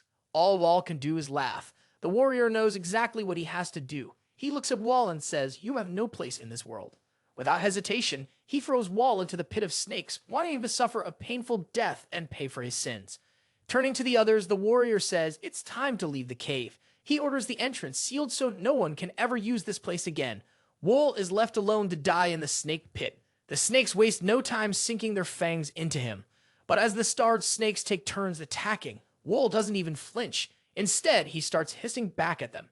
Grabbing one of the snakes, he shows them who's boss and bites its head clean off. Time goes by, and Wol ends up spending years all by himself in the cave. He manages to escape the snake pit and picks up martial arts moves from the Qing Chang and AIM sects, reading the books left behind on the dead bodies. After so much time hanging out with the snakes underground, Wol started taking on some of their traits. He's totally changed. His skin and hair are lighter now. His body went through a lot after switching to a snake-only diet. Right now, he's just waiting for the chance to get back at those above ground. In Batang, there's this guy who just got tossed out from the top floor of a brothel. Wol is the one who did it. Finally out of the cave, Wol was telling the boss he needs 3 days to himself, and she's not taking it well. She's confused about who this guy is and where he even came from. One of her guards tries to intimidate Wol for tossing a martial artist from the Sapphire House in Batang out of the window, but Wol couldn't care less. He takes on both guards with his soul-reaping threat. The woman looks totally shaken since Wol just took them down with a simple flick of his wrist. She couldn't remember ever seeing anyone like him in Sichuan. Now she definitely saw Wol as way more than just an ordinary guide. The boss quickly asked for Wol's forgiveness, saying he could hang around as long as he wanted. She promised to get him anything he needed and begged him to let her guards go. Wol paused for a moment, but all the boss could think about was how calm his eyes were. To her, it felt as if she were staring down a massive snake from the rainforest. Wol said he just needed 3 days. He released the guards and politely asked to be left in peace. The leader agreed to his request and asked for his name. He replied, "I'm Pool."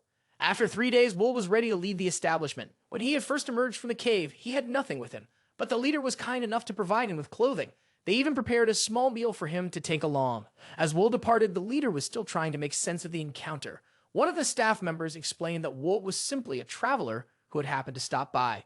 The leader couldn't shake the thought that a new force had appeared in the world of Jianghu.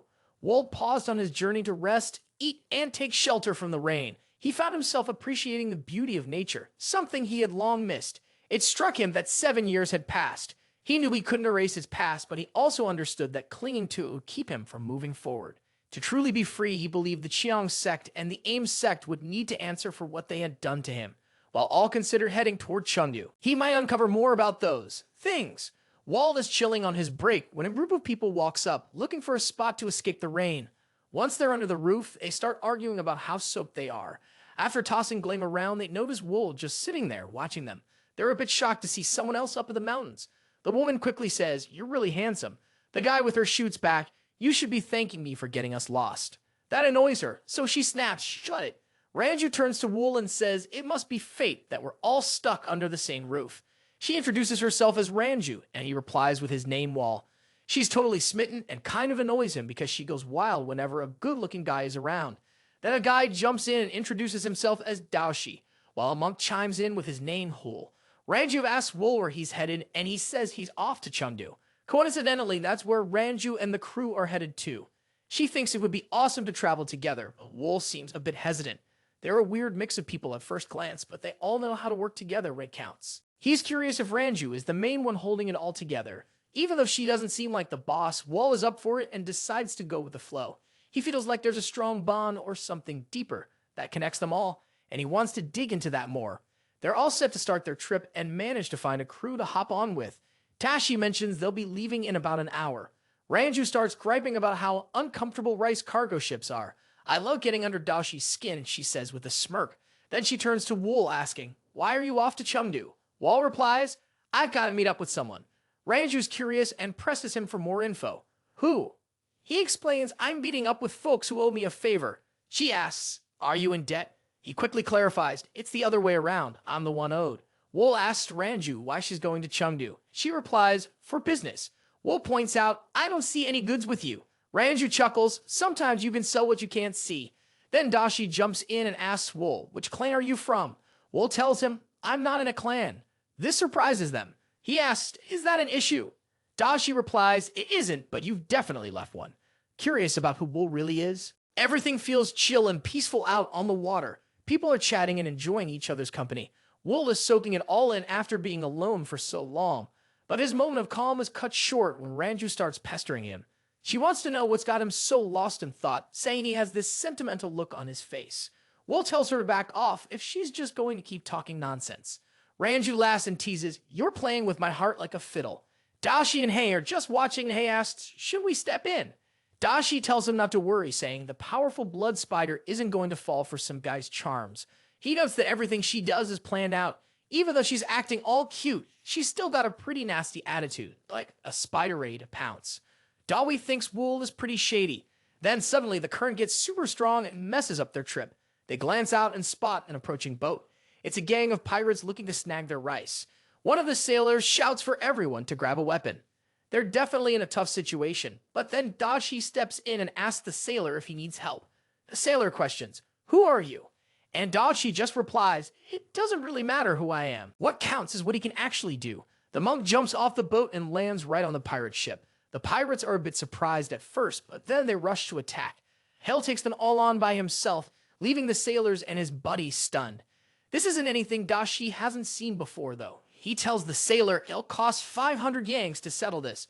Hull doesn't waste any time after he makes his first move. He unleashes a flurry of kicks, taking down the pirates as if they were nothing. He finishes the job on the last one, who's still twitching with a quick hit. Once everything's wrapped up, he jumps back onto his ship like it's just another regular day.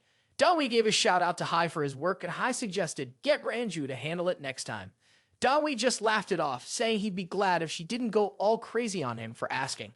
They both looked around for her, and she was still trying to catch Wol's eye.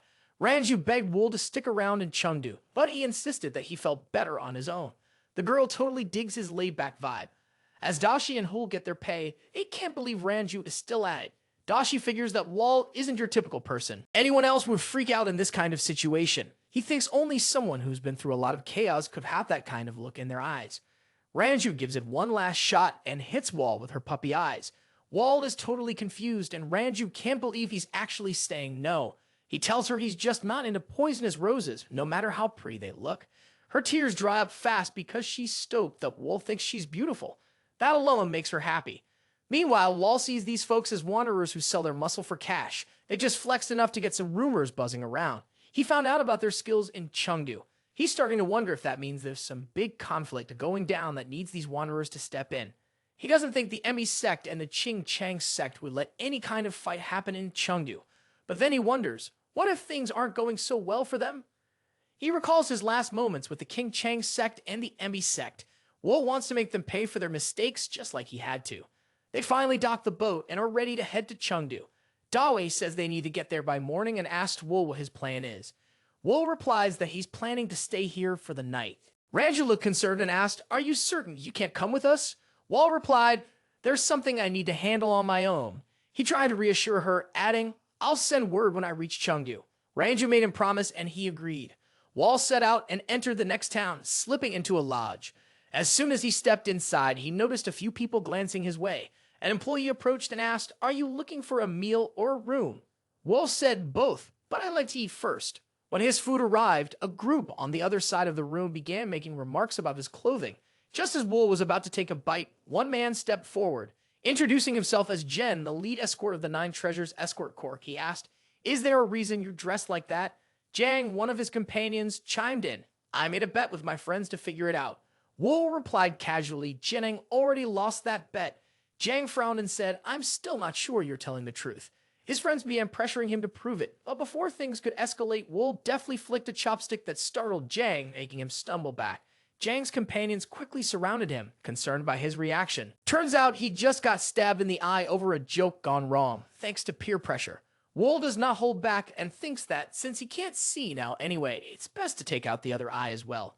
Jang's begging for mercy, but Wol's already driving another chopstick in. Jang screams, and that says it all. Jang's friends finally come to help him out, but Wol grabs a bunch of chopsticks. He launches them, taking out the bullies in no time, basically blinding them. He tells them they need to own up to what they've done.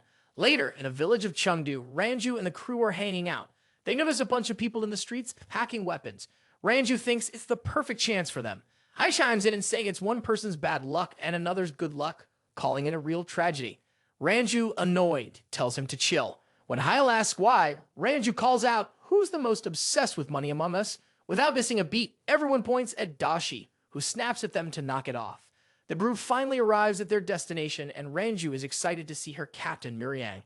He gives her a nod as his vice captain and mentions that he made it right on time. Hu and Dashi also say hello, pointing out how long it's been since they last caught up, and he responds with a warm greeting back. The four of them are chilling around a table, and Dashi brings up that he needs some cash, especially after taking a long break. Moriang points out that the whole gathering was meant to tackle that. Dawi, feeling unsure, asks, "Are we really planning to get involved in this?" Moriang raises an eyebrow, wondering if it's too much for him. I can bail if you want, he says. Dashi laughs it off and assures everyone, I never meant to suggest I wanted to dip. Ranju brings up the Ching Chang sect and the Emma sect, wondering, is there some connection between them? Daoshi jumps in, pointing out everyone knows about the ongoing feud between the two sects. It's been going on for 7 years now. Moran chimes in to say no one really knows why it all started, but things have definitely escalated over time. The clashes range from martial artists getting into fights to huge battles, which have split everyone up across Jianghu and Sichuan. Moran thinks a big showdown between the sects is just around the corner, but Ranju is curious. Why are they even fighting in the first place, he asks. Moriang brushes it off, saying the reason doesn't matter. What's important to him is that this chaos might finally give him a shot at making his dream a reality. Later, we see Wol heading out of the lodge. The owner remembers Wol's earlier actions and starts to feel nervous, hoping Wol will just leave without any trouble. Wol walks up to the owner and asks, who knows the most about what's going on in Sichuan? The owner is a bit confused and asks, what do you mean by internal affairs? Wol clarifies, I'm looking to find out what's happening between the sects. The owner suggests that Wol check out the workshop, especially the Fire Dragon Room. It's a place where Sichuan's artisans came together ages ago. They've been working with all the local sects for a while, so if Wol buys a weapon from them, they'll happily answer any questions you have. So Wol heads over to the workshop.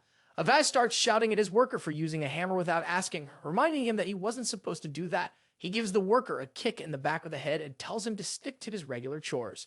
The guy yells at the worker to explain why he's just standing there and tells him to head to the back to finish up his tasks. He makes it clear that the worker isn't allowed to come back until he's called. Then he spots Wol watching the whole thing happen.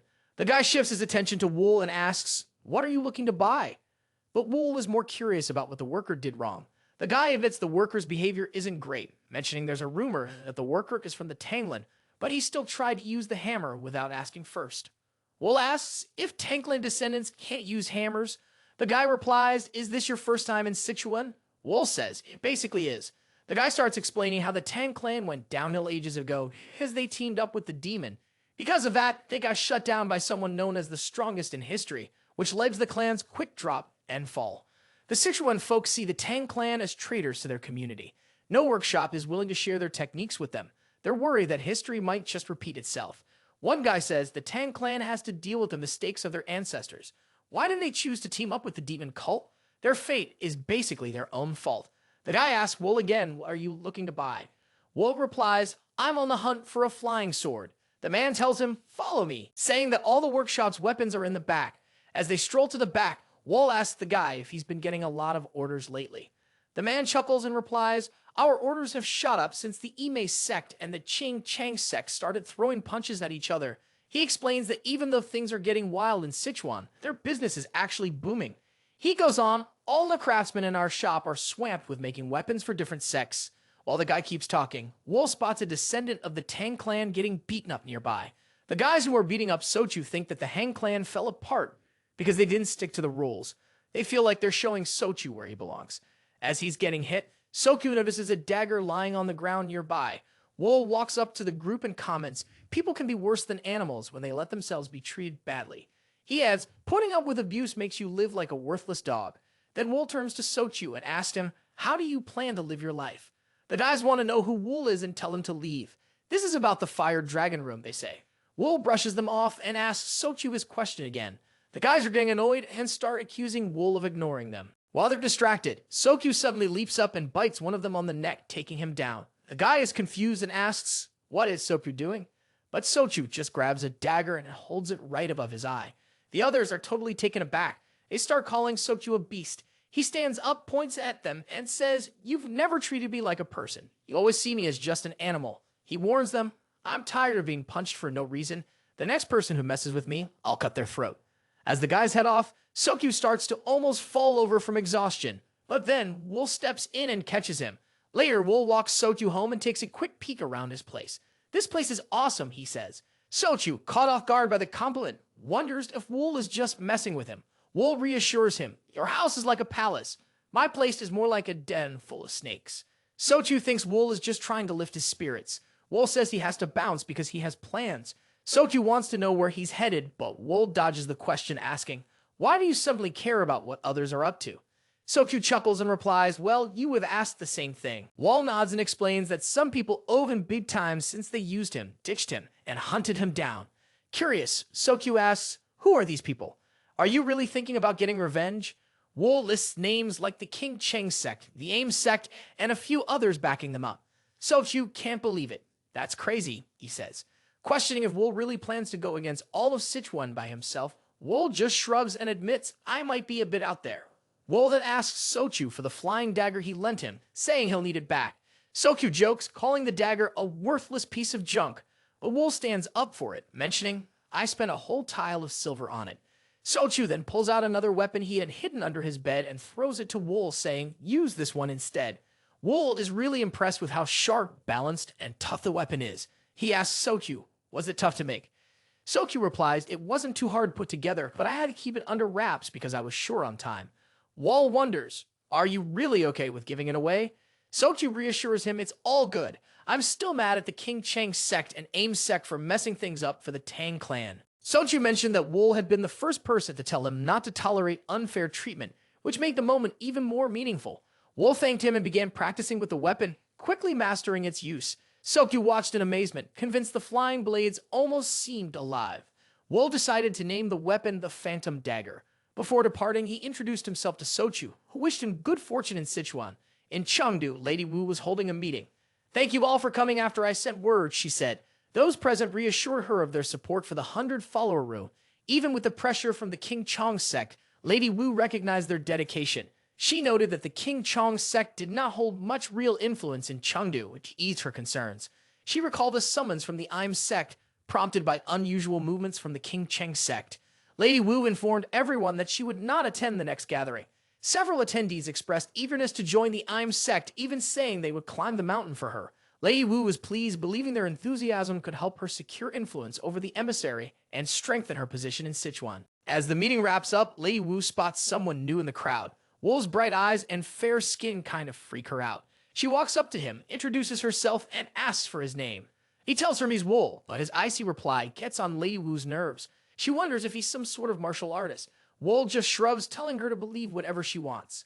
She pushes back a bit, but he cuts her off, asking, why are you so curious about a random vat like me? Lady Wu's guys want him to apologize. Wol calls out their loyalty, wondering if they actually size up their opponents before trying to act tough. The guy feels insulted and goes straight for Wol, swinging his sword at his head, but Wol dodges it like it's nothing. Frustrated and embarrassed, the guy tries again, pulling out the thunderstorm sword technique. The crowd starts to worry because their boss is about to use a seriously deadly move on Wol. The dude pulls out his sword and aims it at Wol's head, but Wol just steps aside like it's no big deal. Now frustrated, the guy goes all out, swinging like crazy, but Wol moves around so effortlessly, it's like he's dancing. Dodging every hit without even breaking a sweat, he even sneaks past the guy and ends up right next to Lei Wu. That's when the guy loses it and makes one last desperate swing. Wol turns around, looks him straight in the eye, and tells him his best move is still garbage. Then he grabs the guy, lifts him like he's a feather, and slams him into the ground. Lei Wu jumps in, telling Wol to let go of his anger, saying the guy was just reacting out of worry for her. Wol points out that everyone needs to own up to what they do. Lei Wu nods and says she'll take the responsibility for the guy. Wol notices she's kind of playing things to her benefit and can't help but smirk. Then we see our guy and Lady Wu waking up in bed the next morning. Lady Wu asks Wol for a quick favor, feeling sure it'll be a breeze for him since he showed off his skills earlier. She tells him what she wants. She wants Wol to take out Namhosen, the next in line for ThunderClan. She shares that not too long ago, their leader, Tae Jando, suggested a marriage between her and Namhosen. They really put pressure on the 100-follower room and the E sect by saying they'd back the king-changing sect if the proposal didn't go through, which made things tough for both groups. Wol realized that since he had no formal connection with the 100 Flowers room, Lady Wu could easily distance herself from him if anything went wrong. She told Wol that if he could deal with Namhosen for her, she would speak to her aunt on his behalf and ensure he received a generous reward. Wol grew curious about her aunt's identity.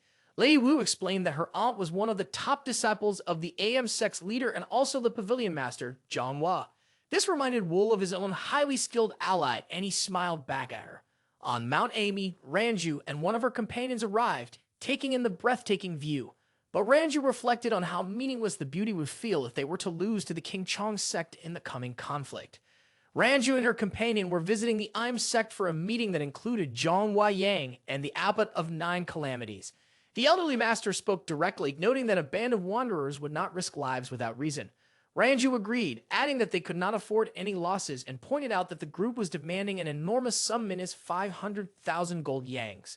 The Evis disciples voiced their outrage, insisting that paying such an amount was unreasonable. The elderly master intervened, and the room quickly fell silent as everyone lowered their heads. The old master is wondering if Ranju really thinks her offer will be taken seriously, pointing out that with the same amount of cash, she could hire a bunch of other groups. Ranju shoots back, none of those groups would be as tough as the Blood Cloud Corps. The old master pushes her, asking what will happen if they still say no. Ranju reveals someone from their team has probably already made it to Mount Cheng. The elderly master lashes out at Ranju, accusing her of playing both sides. In the heat of the moment, she makes Ranju and her buddy cough up blood. The master demands to know the truth. What is the actual offer? Ranju finally spills the beans, saying, "We're just wanderers who sell our strength to whoever's got the cash. Our master will go with whoever pays even just one more yang." The elderly master thinks it over, realizing the Cheng sect is already in a good spot and that bringing in the vagabonds could really tip the scales in their favor. She flirts with the idea of letting them go, but she decides against it, knowing she might need all the backup she can get if things blow up. She tells Zhonghua, go talk to the vagabonds and work something out. Two guys are chatting about their business with the Thunder Clan, and they're both pretty fed up with how tough the clan is to deal with. One guy is venting about how worn out he feels every time they have to negotiate, wondering how much more the clan can ask for, especially since they got all that grain stored up. They're calling the clan stingy, even though they've got plenty of money. Wol watches from afar, waiting for the Black Cloud Corps to come back. Muriang is thinking about how tiring it is to stay neutral between the Aim sect and the Chinking sect, and he's considering retiring once everything settles down. Daoshi comes back, saying he got held up because he ran into someone he recognized. He reminds Muriang about that guy named Wol, who then bumped into by chance while traveling. Muriang nods and admits he feels a bit on edge about it, suspecting it might be linked to the shaky situation between their two sects. Daoshi believes that Muriang's worry is something to take seriously, so he suggests sending some free members to follow Wol out of curiosity. Muriang thinks that's a smart move and agrees. At the same time, Zhonghua and the Emisect crew show up. Muriang greets them warmly, seeing their visit as a sign that the Emisect is ready to talk things over. Zhonghua warns Muriang not to try to pull any fast ones on her sect, or there will be serious consequences, even if it means delaying their fight against the King Chong sect. Muriang grins and invites them in, kicking off the negotiations. Zhonghua thinks Muriang's demand for trading rights beyond the Great Wall is ridiculous, arguing that wanderers should just focus on making money. She calls him too ambitious, but he insists that his goals are totally doable if the EMA sect takes control of Sichuan. Frustrated, Zhonghua loses her cool and slams her hands on the table. Realizing that Muriang has the upper hand in this deal, Muriang grins again and invites them in, resuming the negotiations. Muriang starts backing down a bit, saying he'll give up his request for trading rights, the 500,000 gold yangs, and compensation for the broken table. Instead, he's asking for help to settle down by the Western Plateau. Jianghu wonders if this was Muriang's plan all along. Muriang nods and explains that since they're vagabonds, no sect wants them close by. Jianghu admits her sect feels the same way. Muriang points out that the Western Plateau is far enough to steer clear of any trouble, and asks if she's on board with it. Jianghu thinks it over. While the vagabonds could be useful for a bit, she worries they might end up being more trouble in the long run. She comes up with a plan to use them as disposable help, figuring that if they set up survivors in a settlement far away, it would keep future problems to a minimum. In the end, Jianghu decides to go along with the idea. Muriang is pretty pumped about how the negotiations went. Realizing that he wouldn't have gotten such good terms with the King Chang sect, he offers to whip up a contract. But Jianghu says it's not necessary because the Ime sect will stick to their word. Then he asks, are you planning to head back right away or do you want to stay the night? He offers them a place to crash. Jianghu decides to stay in the 100-follower room where her niece is staying. Suddenly, Granju bursts in with some urgent news, which really ticks Muriang off. She wants to know what's going on. Ranju spills that the leader of Thunder Clan has been killed. Muriang asks, did they catch the killer? Ranju says, it doesn't look like it. She mentions that Thunder Clan thinks the King Chang sect might be behind it. Tae, the leader of Thunder Clan, shows up at the Qing Chang sect out of nowhere, bringing along some armed followers. The sect disciples are totally thrown off by the surprise visit. The sect leader meets with Tae and asks him what's going on. Tae then reveals a coffin holding the body of his disciple. This leads the sect leader to express his condolences and ask if Tay suspects them of having anything to do with it. Tay gets really frustrated. He asks the sect leader if he really doesn't get it. The sect leader, sincere as ever, says he honestly doesn't and asks Tay to break it down for him. Tay decides to show him instead. He opens the coffin to reveal that it holds Nam Hoen, the leader of ThunderClan. They point out the wounds on the kid clearly made by the King Cheng sect's 72 sword waves. The sect leader starts sweating as he realizes that the wounds really do match the technique they were talking about. He's suddenly put on the spot, facing commands to stop making excuses now that he's seen the body. It's clear to him that his disciple is dead because of the King Cheng sect's sword moves. They all agree it only makes sense that the King Cheng sect is behind this.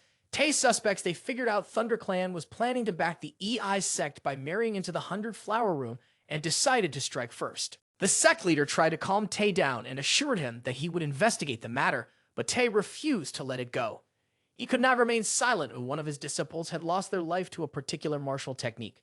He presented the evidence and urged the sect leader to give an immediate explanation. At that moment, a warrior from the King Chong sect stepped forward, visibly irritated. He accused Tay of being disrespectful for arriving uninvited and dismissed the accusations as baseless.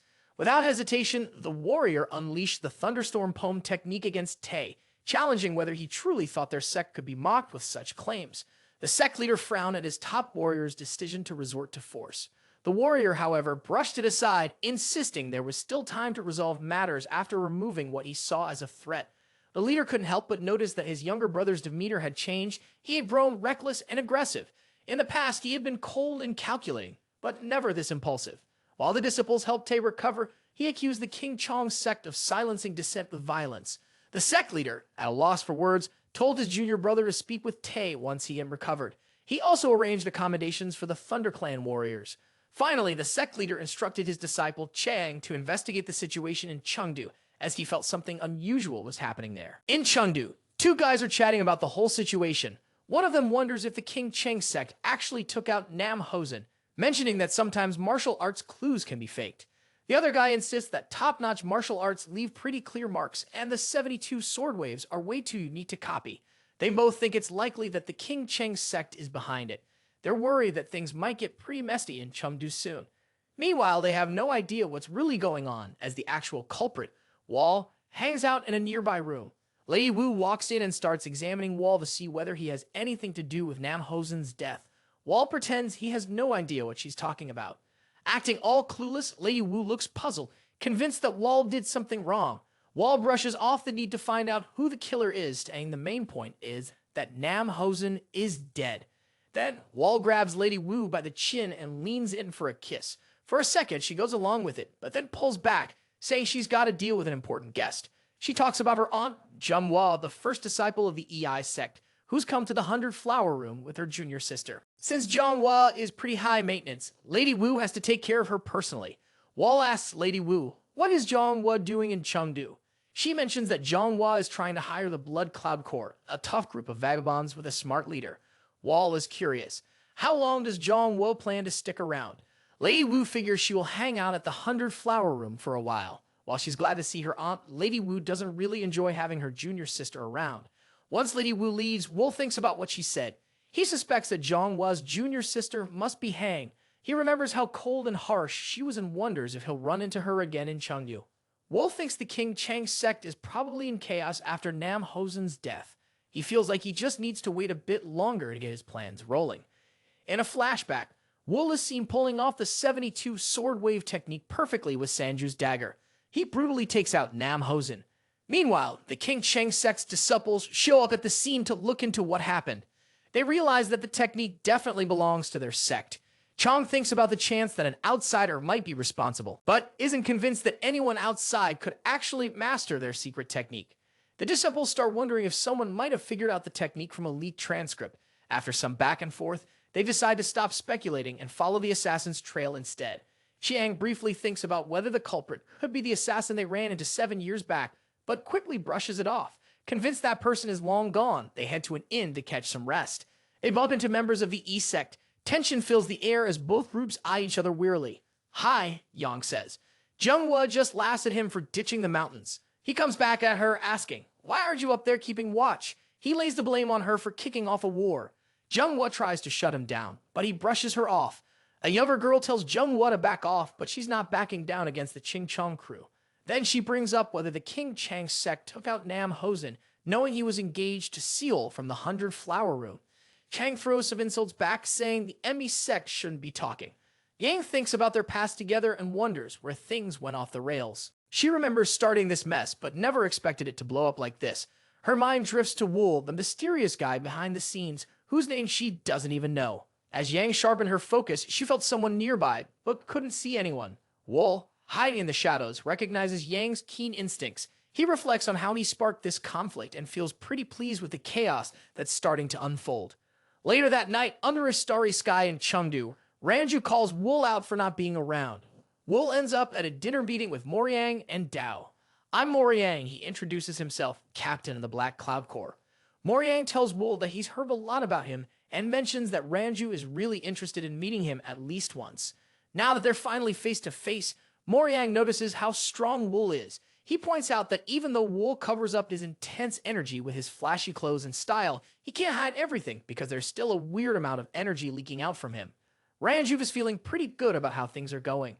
Moriang cuts to the chase and tries to recruit Wol for the Black Cloud. People see the Corps as a bunch of outcasts, Moriang says. But he has this vision of turning it into a recognized group. To make that happen, he thinks they need to bring in everyone who's got skills. Moriang tells Wol, "I'm ready to give you whatever you want," even bringing up Ranju. He finds it amusing that Ranju acts like she doesn't care about Wol when she actually knows what's going on. Dashi is super curious about how Wol will react. He hears him say that the offer isn't really tempting. Dashi can't help but laugh at that and apologizes for butting in before asking them to keep going. Moriang turns to Wol and asks, "What exactly do you find so appealing? Joining the Corps or dealing with Ranju?" Wol shrugs and says, "I don't really like either. I'd rather not touch food that's just going to go bad." Ranju can't believe he just blew her off. There's this awkward silence. Then Moriang cracks up, saying, "I was just messing around." Moriang gets up and tells Wol, "You have no clue how important Ranju is." He warns Wol to stay away from their Corps and explains that while he likes chatting, the others are all about taking action. Wol shoots back, "If Moriang ever gets beheaded one day while just walking down the street, he should think it was me who did it." Moriang gives a nervous smirk, but Wol quickly says it was just a joke, even though Moriang doesn't laugh. Later on, a disciple gives Chong an update. Chong asks, "What's been happening with the emissary?" The disciple mentions they haven't left the 100 Flower Room yet, but a few of our disciples are keeping an eye on things nearby, just in case. Chong says, "We need to find the person who killed the Thunder Clan leader to get to the bottom of this and figure out our next move." The disciple points out the locals in the backwaters usually have the best information. They're well connected all over S. Chong is unsure about bringing them into this, but decides to let the disciple make the call. The disciple reassures him, "I'm all in for the mission." Looking into the night sky, Chong reflects on the unexpected involvement of multiple sects, including the Thunder Clan, Golden Heaven Clan, and 100 Flower Room. He worries about the problems that may arise if the assassin is not caught soon. Meanwhile, a spy keeps an eye on Wol. They're convinced Wol is inside, but can't feel him around. Even knowing how powerful Wol is, the spy can't believe there's absolutely no sign of him. Not even a whisper. The spy sends a signal link to Yang, who's the vice captain of the Black Cloud Corps. The ninja tells Yang that the top target hasn't done anything all night. With morning coming up, they're ready to shift gears from long range to close surveillance. Yang nods in agreement and tells the captain to stay alert. The ninja heads off to pass on the message. Yang gets back to his work trying to figure out what's going on with the gates at the foot of Mount Qingchang. He remembers that the Corps can't use their full power there. He thinks about luring the enemy down to the base of the mountain to take advantage of their 200 horses. While he's deep in thought, he suddenly feels like something's off and ends up throwing daggers at the ceiling. When nothing happens, he shakes off the feeling and decides it's just his nerves acting up. At the 100 Flower Room, Jianghu tells Yang it's time to head back to Mount Aim. Yang wants to know why, and Jianghu replies that her job is done since the negotiations went well, so Yang isn't needed anymore. But Yang doesn't want to leave just yet because she's worried about potential trouble with the King Chong sect in Chengdu. Jianghu suggests they could use the Black Cloud Corps as protection if things get dicey. He encouraged Yang to go along with the plan. After some hesitation, Yang finally agreed to depart the next morning. Once Yang had left, Lady Wu visited Jianghu, bringing a selection of snacks to keep her company. Jianghu found the gesture thoughtful and noticed that Lady Wu appeared healthier than before. Lady Wu explained that she had been spending time with someone who had been a positive influence on her. However, she also began to suspect that this person might be connected to the death of Seal, the ThunderClan leader. Jianghu was startled and asked, "Is that really the case?" Lady Wu quickly clarified, "I have no proof, but I promise to introduce you to him once I'm more certain about my suspicions." Before she could reveal his name, news arrived about Go's death. The disciples suspected the King Chong sect, believing they had sent an assassin to eliminate him. The atmosphere grew tense, and Jianghu became determined to take action. The next morning, Muriang and Yang went to the 100 Flowers room. Muriang informed Yang that another Eam disciple had been killed, which made him uneasy about cooperating with them. Yang considered it an opportunity to strengthen their alliance, but couldn't ignore the concern that having such a highly skilled assassin in Sichuan could pose a serious risk. Is a bad sign. Moriang thinks about how there has been a lack of assassin groups ever since the Blood Shadow group went down 7 years ago. He brushes off the thought that the King Chang sect might hire someone to do the job and wonders if a third party is involved. For a moment, Wol pops into his head, but Yang reassures him that Wol hasn't been active in days. Trusting Yang, Moriang shifts his attention to keeping an eye on the King Chang sect. Moriang and Yang meet Jianghu to express their condolences. Jianghu asks them to check out her disciple's wounds, which she thought were nothing. Serious at first, Moriang takes a closer look and realizes the cuts are way too thin and sharp to have come from a sword or dao.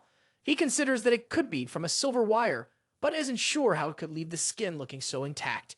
Jianghu asks Moriang if he's ever seen injuries like these. Even with all of his experience, he has to admit he hasn't. When she wonders if he has any suspects in mind, he briefly thinks of Wol but quickly brushes it off. He apologizes for not being able to give Jianghu the answers she needs. Jianghu asks Moriang when all of his forces will be back in Chungdu. He tells her they'd return in 2 days, but mentions he is worried the King's sect might get suspicious if the cavalry rolls into the city. Jianghu brushed it off, saying she didn't care and planned to take them down quickly anyway. Yurang asked if she was planning to go all in right away. Jianghu replied that she had already promised to give him what he wanted, so he shouldn't worry. She made it clear she'd rather die than share the sky with the Qing Chang sect. Muriang and his vice-captain recognized her strong resolve, but no one noticed the figure sneaking around behind her. As night set in, the scene shifted to the hospital, where one of Muriang's guys was in really bad shape. Muriang was quick to demand an explanation. Ranju filled him in and saying they had gone looking for Wol and ended up getting beaten up pretty badly. Fuming, Muriang signaled for more details and Ranju began telling the whole story from the start. Ranju remembered running into Wol while he was eating. Even though he clearly wanted some alone time, she approached him with her usual expressive style and went on to apologize for being rude during their meeting with Moriang. Wol brushed off her apology, which made Ranju a bit uneasy. Even though she tried to play it cool, she pushed him to think about Moriang's offer again. Just then, their chat got interrupted by Yuk, and his arrival only makes Ranju more annoyed. Yuk says he's there to pick her up for Muriang, but she tells him not to get involved in her business. Yuk introduces himself to Wol and insists he isn't leaving. Ranju is getting more and more annoyed as Yuk keeps trying to chat with Wol. The big guy is eyeing Wol in a creepy way. Wol puts her foot down and warns Yuk to back off or there will be trouble. He brushes it off and even has the nerve to try and touch her. Yuk doesn't realize what Wol is capable of and just stands there while she counts to 3.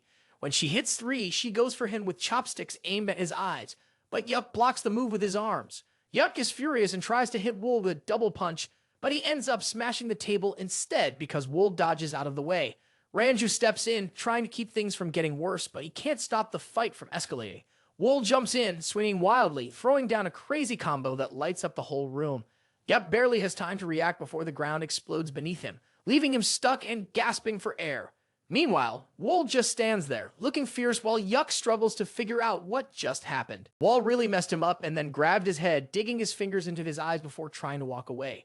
But our hero stays calm as ever and unleashes his soul-reaping move, sending daggers flying like it's no big deal. Just as they're about to hit, Ranju's red aura lights up, slicing through the chaos to stop them. She rushes to her blinded friend and says, "You're being stupid." She begs him to chill out because he's already gone way too far. "I'm not looking for any trouble," she adds. Yuk has already faced consequences for what he did. Wol just nods along and walks off without saying anything. Before he leaves, Ranju tells him to stop being so reckless. She warns him that his wild actions could lead to problems. Wol doesn't seem to care about her advice. He's more annoyed that his clothes are getting messed up. They were a gift from his girlfriend at the brothel. Moriang listens to Ranju's story, shocked and angry about losing such an important ally at a crucial time. Ranju swears to make Wol pay for bruising her pride. Moriang agrees, saying, "We deal with Wol after we settle things with the King Chong sect." With that, they split up, both heading off to regroup with the cavalry and figure out their next steps. In Chengdu, Chong is grilling the manager of the Idnabal clan branch about who killed the young Thunder Clan leader. The manager seems pretty stressed as he admits it's tough to track down the murderer, but I do have a lead. Apparently, the killer used some moves from the Ching Chong martial arts. Chong then asks, "Are there any outsiders hanging around the city?" The manager drops a name, Pyo Wol. He's got a reputation for his dangerous charm, and his master is rumored to have skills that are off the charts. Chong asks, "Is Pyo Wol mixed up in the murder?" The manager hesitates before admitting, "That's my best guess." Chong takes note of the name, slips the manager some cash, and heads out. The manager smiles but still has some doubts nagging at him. Once he's alone, the manager starts second-guessing everything. He picks up a book to learn more about Pyo Wol's background. As he reads, a chill creeps through the room. A shadow darts behind him, but he catches on too late. A hand snatches the documents, and before he knows it, he's tied to the chair by Pyo Wol's soul-binding threads. It hits him hard, and he's in serious trouble. Pyo Wol steps up, looking calm and composed. He gives the manager some credit for his hard work, but warns that spreading rumors without checking first comes with a price. The manager tries to explain that messing with him could lead to trouble, but Pool's smile is icy. He replies that he's already aware of that, which is exactly why he showed up. The manager pleads for mercy, but Pyo Wol just finds it funny and points out that the world didn't show him any kindness. Suddenly, the threads loosen up, and the manager goes for a quick attack with a shadow strike, trying to catch Pyo Wol by surprise. But Wol is already one step ahead. The fight is over almost as soon as it begins. Before the manager can react, Wol wraps the thread around his neck, and with a quick motion, it's done. The manager's head is gone. Sitting calmly in the chair, Wol doesn't even flinch as blood splatters across the room. He grabs the documents and walks out, leaving the manager's lifeless body slumped in a pool of red. An explosion in Chengdu marks the growing conflict between the Ching Chong sect and the East sect. Buildings are on fire while Muriang watches the chaos unfold.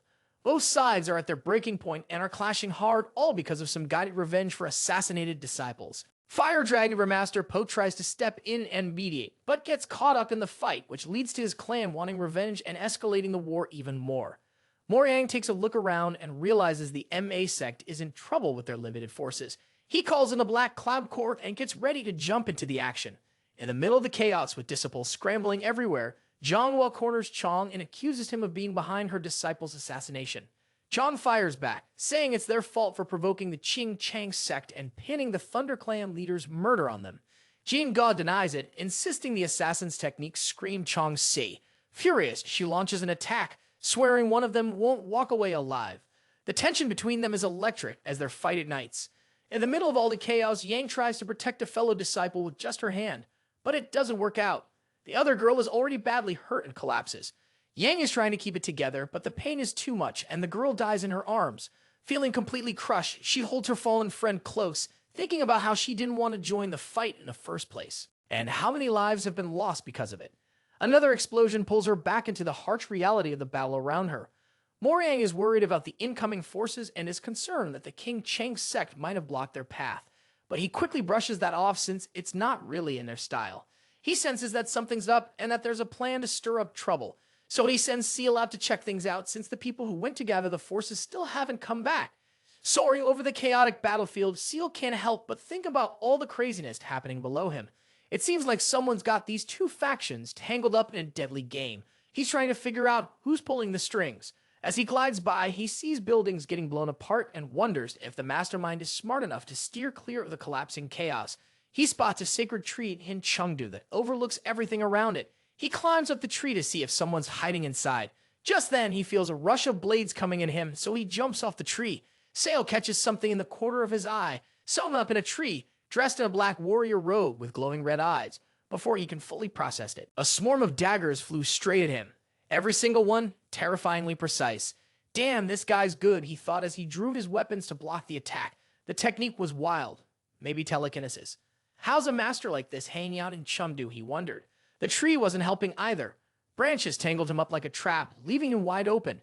Next thing he knew, the guy was on him, arm tight around his neck, cutting off his air. As Seal gasped for breath, the guy took him out in an instant. After that, the man just went back to watching the battle unfold from a distance. He kept an eye on things when Jianghu went down against Chong. Chong stood tall, looking victorious, while Jianghu was left seriously hurt. Yang rushed over asking, "Are you okay?" But she couldn't respond. He quickly got her out of there and headed to the Hun flower room. Meanwhile, Chong watched them leave. When his junior brothers came running in for help, he told them it's time to leave too. Both sides pulled back their forces. Jianghu's injuries were pretty bad. This was just the kind of news that the guy in disguise, Wol, loved to hear. Muriang insisted that she would be brought to him right away, because he wants to handle the interrogation himself. Meanwhile, in the 100-flower room, two disciples are chatting about how bad Jianghu's injuries are. While they're figuring out what snacks to grab, Yang tells them to get it together. She reminds them to check the defenses of the 100-flower room since the King Cheng sect could attack at any moment. Plus, she wants a messenger pigeon sent to the main sect ASAP. Yang's looking to update them on everything that's gone down and call for reinforcements. In the 100-flower room, Yang tells the disciples to step up security since she thinks the King Cheng sect might attack again.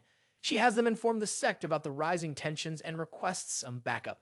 Yang thinks that the deaths of her student and the young leader of ThunderClan really cranked up the tension between the two groups, and it's gotten out of control. She's convinced someone is stirring the pot and trying to create trouble between them, but she needs to figure out who it is.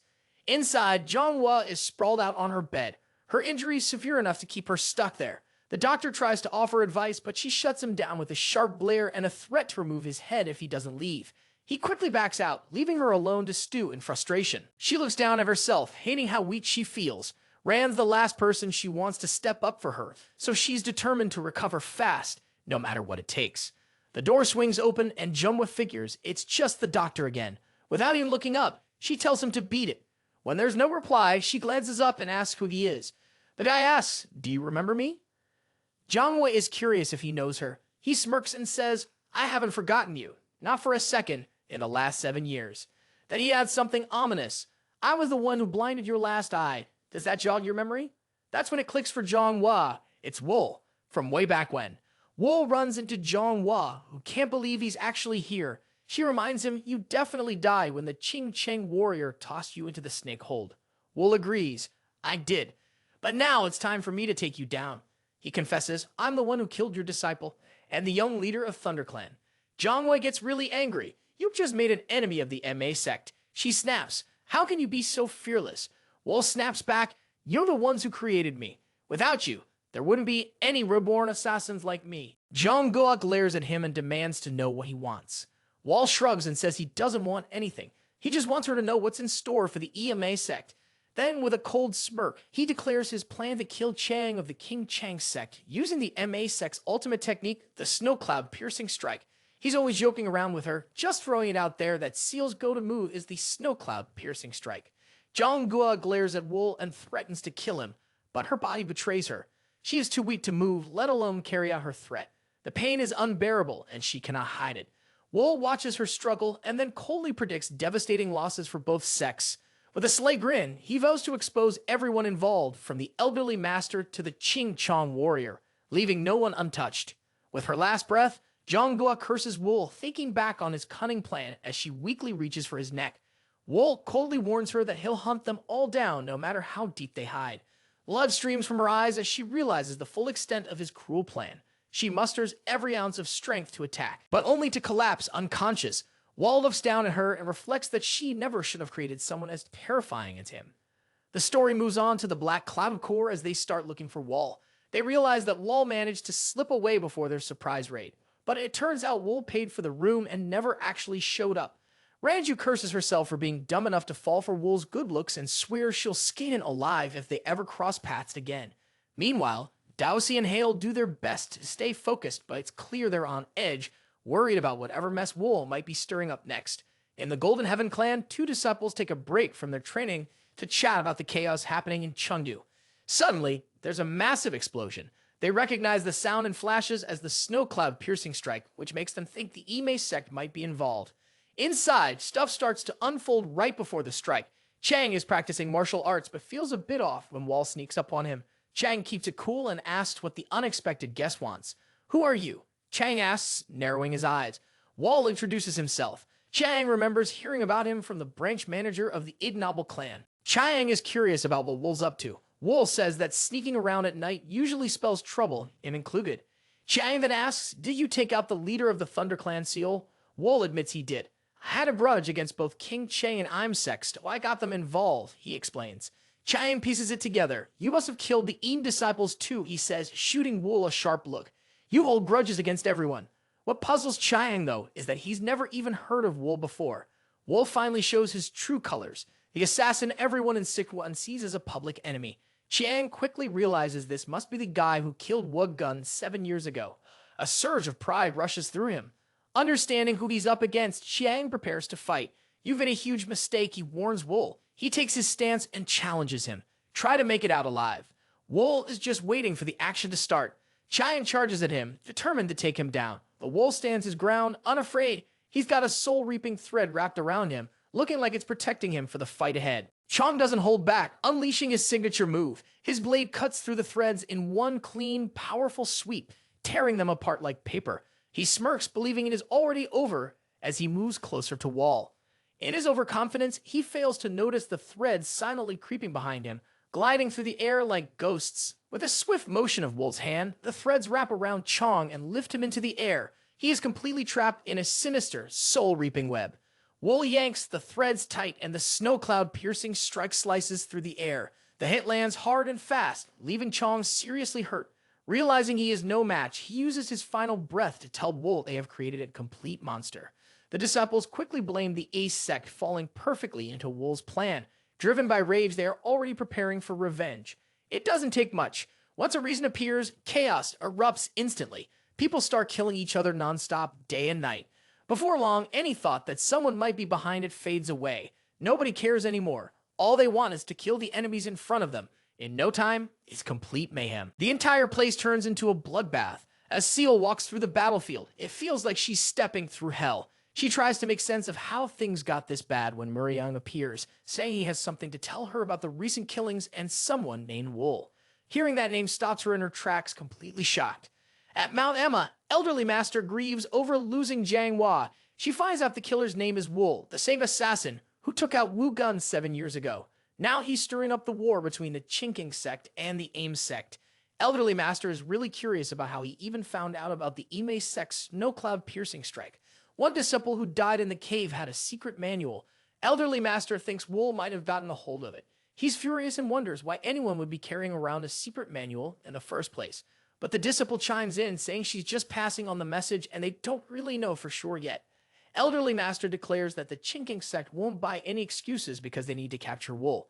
When a disciple steps up to volunteer, she shuts them down, saying she'll handle it herself. Her voice is firm as she vows to capture Wool and make him pay for mocking the great Ime sect. In Chungdu, Wall meets Sochu in the Fire Dragon room, where some guy starts messing with him. Wall quickly puts the bully in his place and laughs. The place hasn't changed, especially with Sokyu still cranking out top-notch killing weapons, Wall says. Sokyu smirks and replies, those so-called noble types deserve whatever's coming to them. Wall turns to the boy and asks, how do you think people who make others suffer while pretending to be noble should be dealt with? Sokyu shrugs and says, Wall can do whatever he wants, just as long as he kills them all. Wall nods, then casually snaps the bully's arm without hesitation. So he says, I want to show you something cool. He grabs a guy and tells Sochu to check it out. Wall is all about letting Sachu see the dagger go right through the guy. It brings Sochu a big kick of joy. Wall unleashes the soul-reaping technique with his dagger, wiping out the remaining nobles in the streets of Chengdu. They run for their lives, but there's no escape. The deadly dagger slices through every corner, leaving no one alive. He asks Sochu what he thinks. Sochu, looking really surprised, says, I can't believe the weapon is so powerful. Feeling thankful. Sokyu bowed respectfully and offered his assistance, asking if Wool needed anything. Elsewhere, ThunderClan leader Tae was fleeing at full speed, pursued by the King Chong sect's top warrior, Zhang. Zhang unleashed a powerful technique, striking Tae with such force that he collapsed instantly. The sect leader's brother, Sage Mu, was visibly shaken by what Zhang had just done. When the sect leader saw Tae's motionless form, he became furious and demanded to know why Zhang had acted so rashly.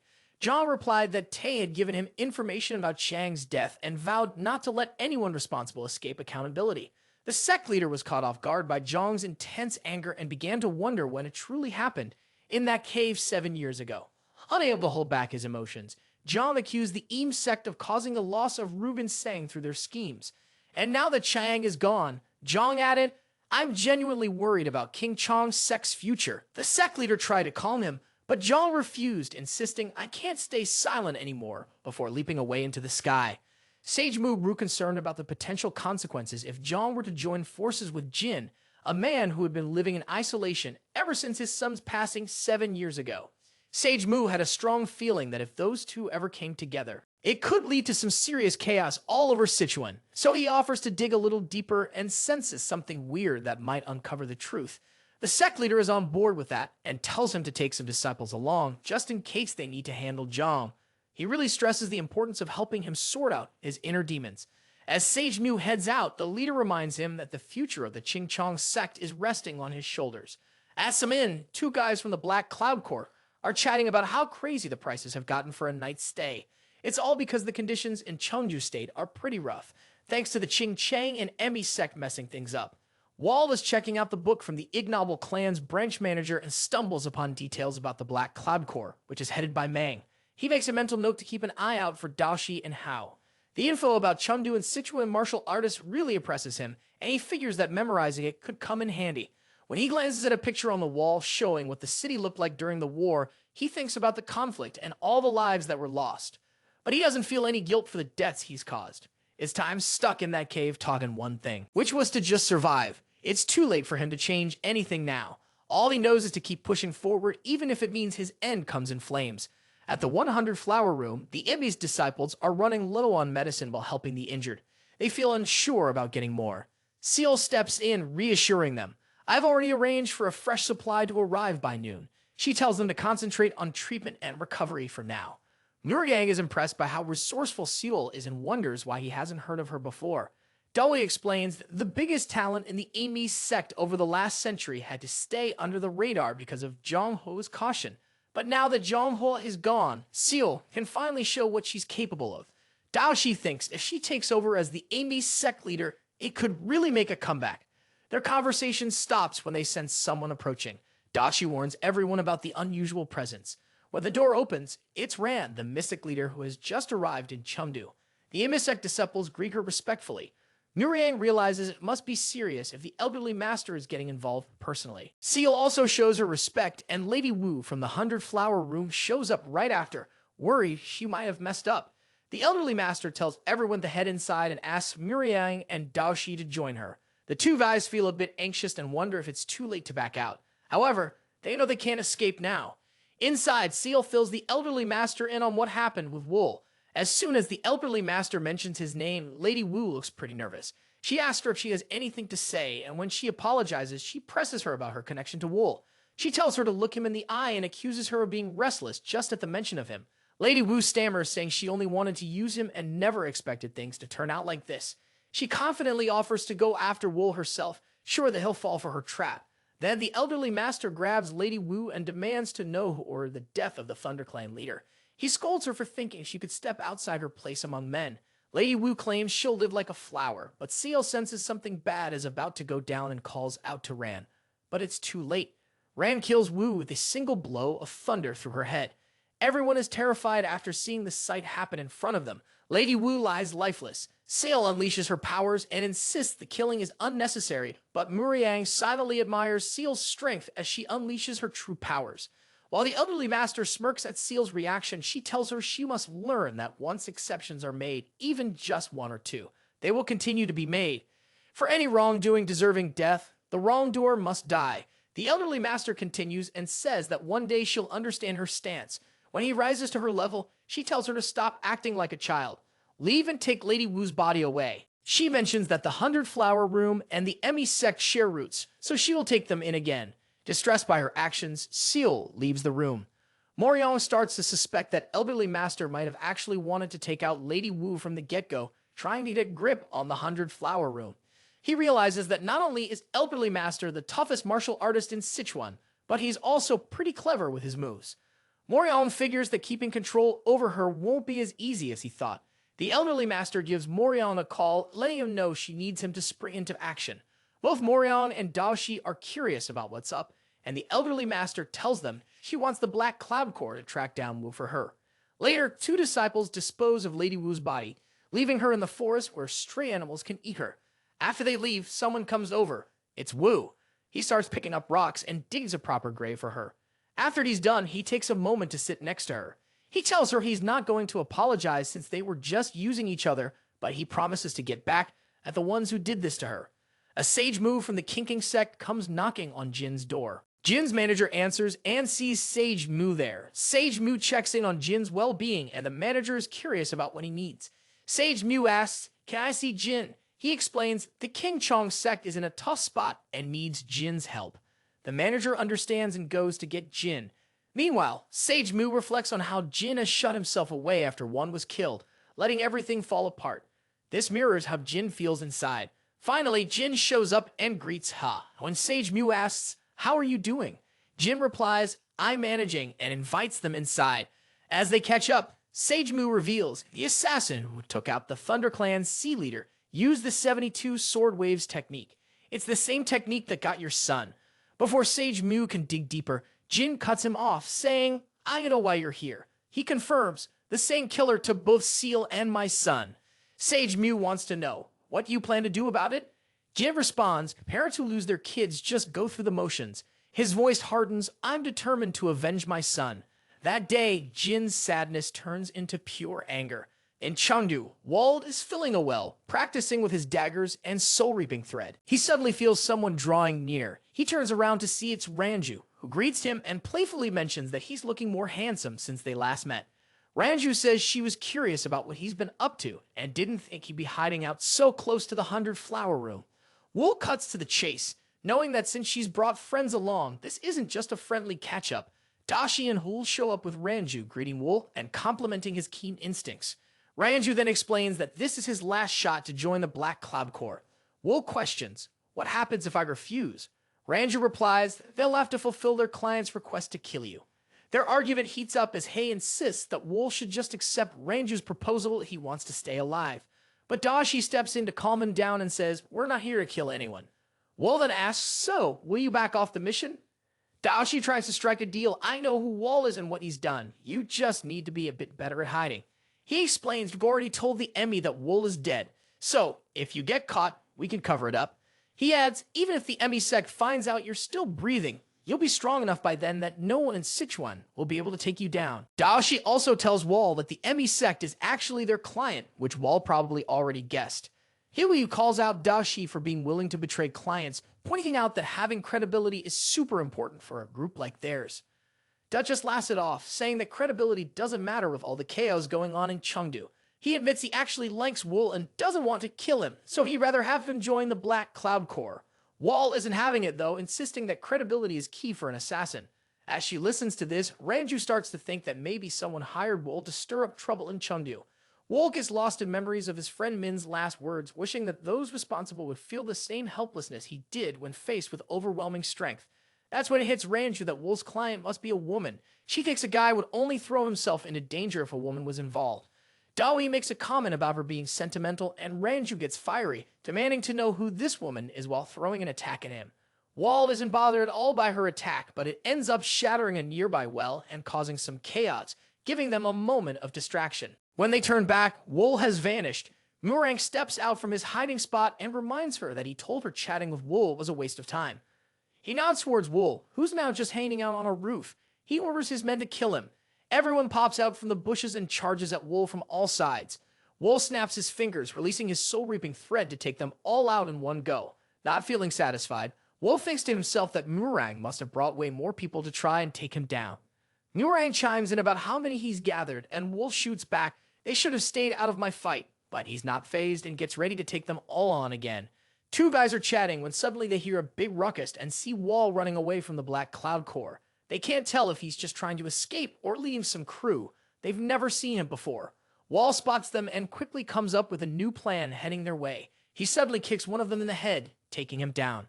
The other guy freaks out, asking, "What are you doing?"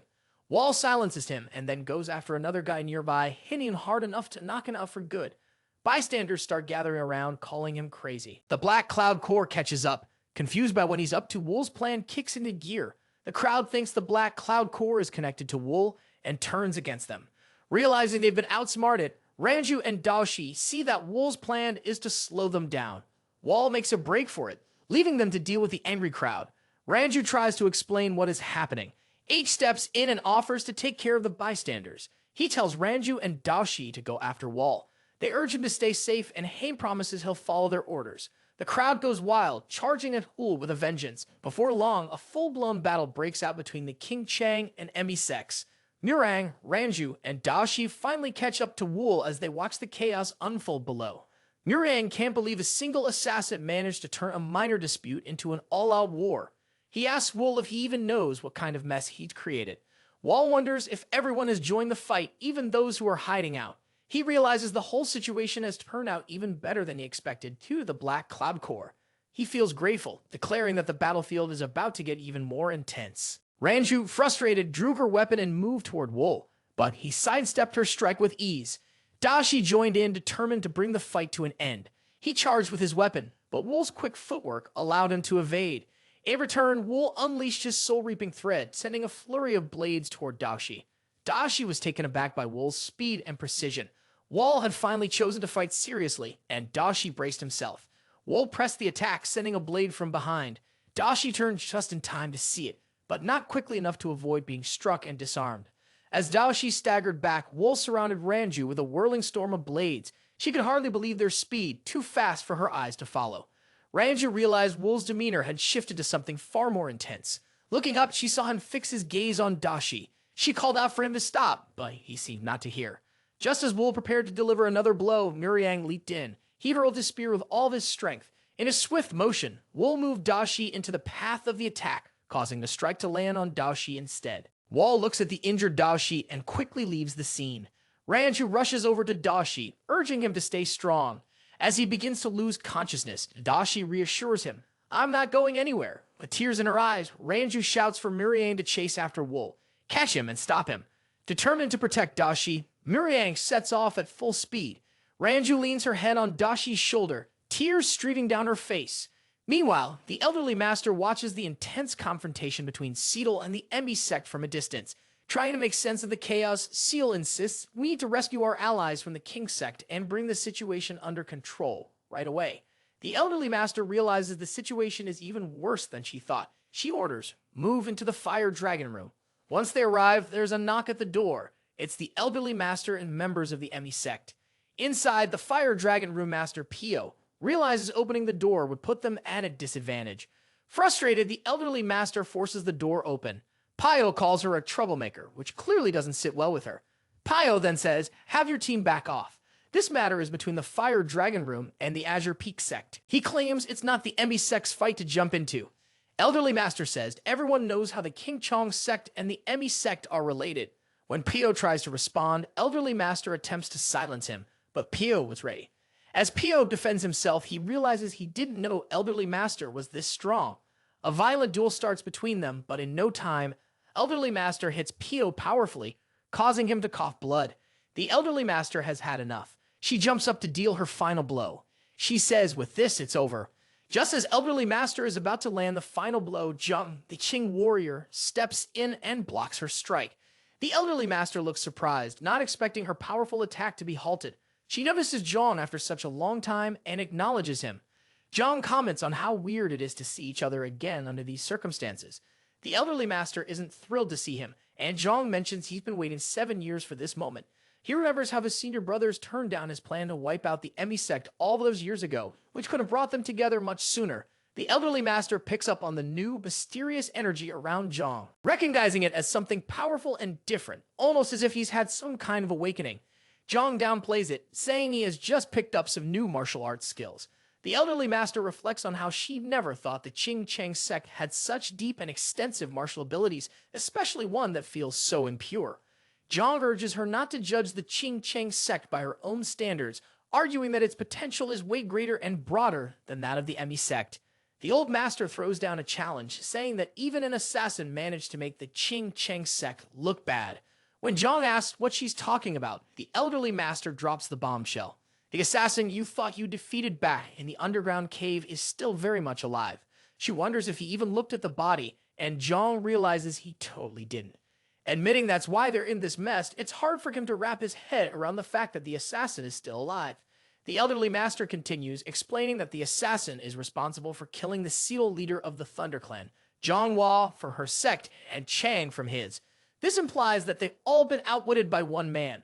Zhang can't believe they're being messed with by just an assassin. But the elderly master insists it's true. He suggests they sort out their issues later, after taking care of this assassin who's probably up to no good right now. But Zhang isn't having it. He gets ready to fight and states that the person behind Wug Gun's hit is right in front of him. He's not going to let this chance slip away. He gathers the 7 swords of Qing Chang to help the Fire Dragon Room kick out the Wicked Witch from the Emi sect. Slowly but surely, he moves forward with the Fire Dragon army by his side. Facing a whole army, the old master thinks he's pretty stubborn. He's definitely picked a tough path and must pay for his crimes with his life. They rush at each other, preparing for a big showdown. Meanwhile, not too far away, Wol takes a break from his run. He looks off in the distance and sees the brawl between Zhang and Ran. A grin spreads across his face. Wol keeps on running as a group of people chases him down on horses. Murang can't believe he's struggling to catch up even though he's on a horse. He starts to wonder if Wol is somehow making energy threads and stepping on them in midair. Regardless of whatever method Wol is using, Moriang is determined to catch up to him and kill him. He suddenly flashes back to his seer days. Remembering the first time he met Dashi, Wol still feels the loss deeply. Dashi had been like a mentor to him. Nurang calls for an attack, and the Black Cloud Corps launches a volley of spears toward Wol. Sensing the danger, Wol turns to face them. Everyone is confused, wondering why Wol is running toward the incoming attack. In an instant, Wol disappears from sight. As they search frantically, Wol suddenly reappears above them. Before they can react, Wol launches a swift counterattack, overwhelming his opponents with precise, calculated strikes. Muriang realizes he's been outmaneuvered by Wol once again. This time, Wol stands his ground, surrounded by Muriang and the Black Cloud Corps. Muriang vows to defeat him personally. Wol looks conflicted and asks, "Isn't this just how life works here?" He hints that this is the way of the Jianghu. He points out that Muriang, the Azure River sect, and the Emi sect have all engaged in similar acts. He questions how they are truly any different from him, musing about the lengths these brutes have gone to in order to reach their current standing. Then he shifts the conversation to the Black Cloud Corps. "Are you telling me they really haven't taken out at least 10 times the number of people here just to keep their big group of outsiders going?" Muriang asked. Wol replied, "I just set things up for them. I wonder if everything's gone so sideways because of everyone's greed and ambitions." Irritated, Muriang muttered, "You've really lost it." Then he took a closer look at Wol's dagger and realized it was shining brighter than before. He wondered if Wol had infused some energy into it to make it gleam. Muriang started questioning what Wol stood to gain by showing off his weapon. All of a sudden, Muriang picked up on some approaching vibes. He could definitely tell one of them was Ram, the emissary leader, but the other presence had a similar energy he couldn't quite place. Since Wol usually flew solo, there was no way they'd be on his side. It turned out that Zhang, the Qing Chang warrior, was chasing after Ran. While they were fighting above Wol and Muriang, they spotted Wol's dagger. Curious, they paused and wondered what was going on. C also realized who was down there. When the Elder Master asked her if she knew who it was, she responded, "It's the assassin, Wol." Jiang was shocked. Wol is alive. He muttered, unable to believe his eyes. Jiang lets out a loud scream that makes everyone wince. He leaps down to confront Wol. Meanwhile, Wol is pumped that everyone has finally come together. He thinks to himself that they have no idea he's got a plan up his sleeve. The chase is still going strong as everyone tries to keep up with Wol. Frustrated from running, Zhang asks, "How long do you plan to keep this up, Wol?" Seal can sense something is off. She tells the elderly master, "We need to stop. It feels like we're walking right into Wol's trap." Moran is so focused on her own goals that she just brushes Sail off. No one can tell, but the elderly master is actually feeling overwhelmed by Zhang's martial skills. It's annoying that Wol is causing a scene right in front of her, and she can't let him get away. If Wol survives, it could completely ruin the Emmy's already shaky reputation. For just a moment, she is pushed back by Zhang's strength, and now she figures she has to take out Wol to have a fair fight with Zhang. Out of nowhere, a bunch of arrows come flying in. They're caught in an ambush with hidden weapons. Murang is confused about where they are, noticing traps everywhere. He discovers they have arrived at the Tangwan estate, the home turf of Wol's friend Sochu. Zhang is furious about being led there. Wol appears on the rooftop, and he and Zhang share a moment staring each other down. Just then, the elderly master chimes in. He asks Wol what he's doing. Wol responds, "You need to remember this moment. It's my unbreakable heavenly trap." Meanwhile, one of the Black Cloud Corps guys tries to sneak up on Wol for an attack. Wol counters by launching hidden daggers at him. The guy manages to block a few, but he starts getting a bit overconfident. More daggers come flying at him, catching him off guard. He fights back against a few more, but in the end, he just can't keep up. He is killed and falls off the roof. Other disciples complain about the hidden weapons, but they believe it should have been expected in a place like the Tang Clan village. W can't help but grin as he thinks back to the secrets Sabo shared with him. Su also mentioned that there are some seriously dangerous hidden weapons out there. The Ibby's disciples start freaking out. Even though Seal tries to calm them down, it's too late. More hidden arrows start flying in and take them out one by one. They begin taking the disciples out, and Seal warns them not to move recklessly. One of the disciples makes a break for it, but ends up stepping on a pressure plate that triggers a release of poisonous gas. Suddenly, a bunch of snakes emerge, ready to put a stop to everything. The elderly master is done with all this chaos and calls out for Wol to come down. She wants to rip his head off. Wol, she calls. Wait, he replies, the best is saved for last. Not willing to wait as the snakes approach him, Zhang becomes angry. He starts blowing their heads off. I'm the one who clipped the Ching Chong sect's wings, he says, his voice filled with fury, and I'm ready to make you pay with my life. Wol wonders about paying with his life and questions. Didn't you make me pay for it 7 years ago? He thinks about how he's finally free of any debts in this worn-out world. His only goal now is to collect what people owe him. Wol jumps off the roof, heading straight for Zhang. Wol is ready to confront him. Zhang stands his ground, watching him come closer, sword in hand, prepared for the fight. As Wol approaches, Zhang swings his sword, aiming for him. The blow only slashes through Wol's cloak, but Wol remains standing there. You changed a lot since we last met, Zhang says, studying him closely, except for your eyes.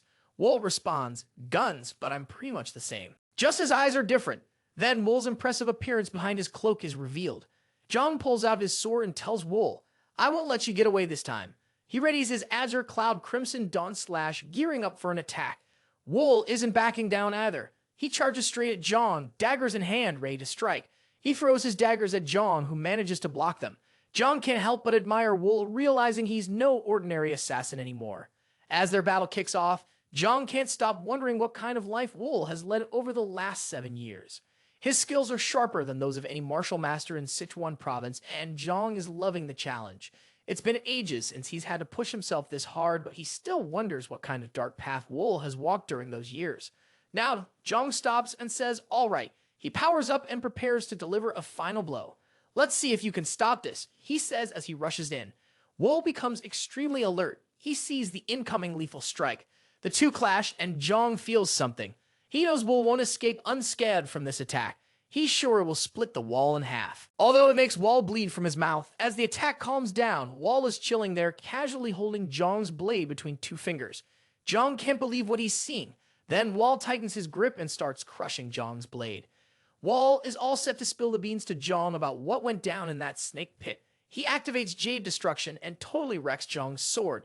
Zhang is super upset because that sword was a family heirloom, handed down from his master for ages. It had never even been scratched before. He is furious and cannot believe how well Wol manages to do it. After a fierce fight, to everyone's surprise, a blade is sent right through Zhang's chest. Wol is surprised because it wasn't from him. The elderly master has stabbed Zhang in the back. Zhang looks at Gran and tells him, you did awesome. Then she says, I'll handle Wol from here. Chapter 52. Zhang spits out some blood and stands up. He can't believe the elderly master hit him from behind. She brushes it off, saying that in the Jianghu, only the winner counts and he should just blame himself for not dodging. Zhang turns to Ran, calling her out as the leader of the Emi sect. He says she should be embarrassed about all this in front of everyone. The elderly master chimes in, saying all the crowd saw was the Emi sect claiming victory and taking charge of Sichuan province. No matter what else happened, they'd only talk about that in the afterlife. Zhang starts shouting at her, demanding to know, do you really believe the Emi sect will keep going strong? He insists it's getting weaker and it's all your fault. The elderly master asks, are you finished talking? Then she attacks him again, telling him, worry about the Qing Cheng sect instead. I am determined to make the Emi sect last forever, while the King Cheng sect will crumble without its pillar Zhang. Zhang has taken a fall and the Qing Cheng sect disciples don't know what to say. The elderly master turns to Wol. She gives him a look and says, I'm sort of grateful because your actions really shook things up. It was actually thanks to you that a crazy opportunity popped up. As thanks for that, she says, I'll grant you pain that you won't forget even in death. As they face off, Wol points out, if you had not been so greedy, I would have happily lived a regular life, just roaming around. I genuinely wish I could have been a normal person, but your ambition turned me into an assassin. Wol charges at the elderly master and tells her to look at him and see the monster she made and how terrible it has become. Wol and the elderly master go head to head, trading some serious punches. Wol charges in with all of his strength, trying to land a hit, but she blocks it with her spear. The sounds of their blows echo around them. Seal is worried about her master, but the old master just laughs, saying Wol doesn't stand a chance at this level. She then pulls out her golden rampant strike and unleashes it on Wol, causing a massive explosion. Wol braces himself with his souling thread. As the dust settles, he manages to stay on his feet and readies his soul-reaping thread once more. The elderly master tries to attack, but Wol is getting the upper hand. As daggers fly toward him, she plants her spear firmly into the ground and blocks all of Wol's thread attacks. The elderly master then breaks through the chaos and taunts Wol, asking if that's all he's got. Wol replies, "Find out." He sends his soul-reaping thread snaking through the ground, confusing the elderly master. Just then, Wol grabs a hold of Rand's leg with his threads. Wol charges at him, dragging her leg stuck in the threads. The elderly master realizes she's really got herself in a bind because Wol's coming at her full force with his swift mind and black lightning move ready. He figures if he cranks up his thinking speed with swift mind and powers up his physical abilities with black lightning, he can move as fast as sound. Wol hits the elderly master with a crazy amount of strength, tossing her back. He stands over her, just watching as she lies there, defenseless. Seal cries out for her master while crawling on the ground. The elderly master is totally lost about what just went down. She didn't even see Wol's attack coming. It's hard to believe she got taken down in one hit. Now she's wondering if it was really just a fluke that he was able to hold his own against Jianghu, the Qing Chong warrior. She can't help but think about what kind of monster they created. At this rate, she's pretty sure she'll end up meeting the same fate as Jianghu. The elderly master calls over Seal and the Black Cloud Corps captain, telling them to take out Wol. They definitely look nervous about it, but there's no way they're going to say no to the elderly master. Wol points out how messed up this is and accuses her of trying to throw two people under the bus just to behave herself. He challenges her, asking, "Do you really think I'm going to let this chance slip away?" Wol then charges at her again, pushing past Miriang and heading straight for Seal and the elderly master, who's clearly scared for her life. Miriang tries to sneak up on Wol from behind, but he catches her move. He uses his soul-reaping thread to throw a dagger right at her. It clips Miriang, but she just brushes it off like it's nothing serious. However, more daggers quickly follow, and this time, Miriang is hit. The daggers pierce through his body, and he drops to the ground. Wol charges at Rand. Cell jumps in to help, trying to attack and yelling, "Stop!" Wol easily dodges her move. She swings at him again, yelling for him to halt, but he slips right past her, giving her cheek a light graze. Instead of fighting back, Wol just takes off running past her. Seal stands there completely shocked, trying to figure out why he ignored her. Wol finally makes it to the elderly master and looks down at her. While she's lying there, she calls him a bastard. Seal feels the tension and begs Wol to back off. In a final wild move, Wol turns into a snake and wraps himself around Rand completely. When the elderly master opens her eyes, she's greeted by a bunch of snakes surrounding her. She shoots a glare at Wol and bitterly says, "Sichuan could have been mine if it weren't for you." Wol then drops down, ending Rand's life. Standing over her lifeless body, he questions, "Was that everything you had to say before you went?" His final words to her are a request for her to just vanish from his life for good, marking the long-awaited payback from the Blood Phantom Brute. Seal and Muriang are left hanging, not really sure what's going to happen next. The King Cheng disciples are still stunned over their fallen master, struggling to believe that he's really gone. Everyone is just standing there, caught up in the shock, and the fighting suddenly stops. People start mumbling about who Wol really is and where he came from. They wonder if he's even human since he took down Rand so easily. Dudley notices all the eyes on him and rolls his eyes at the disciples.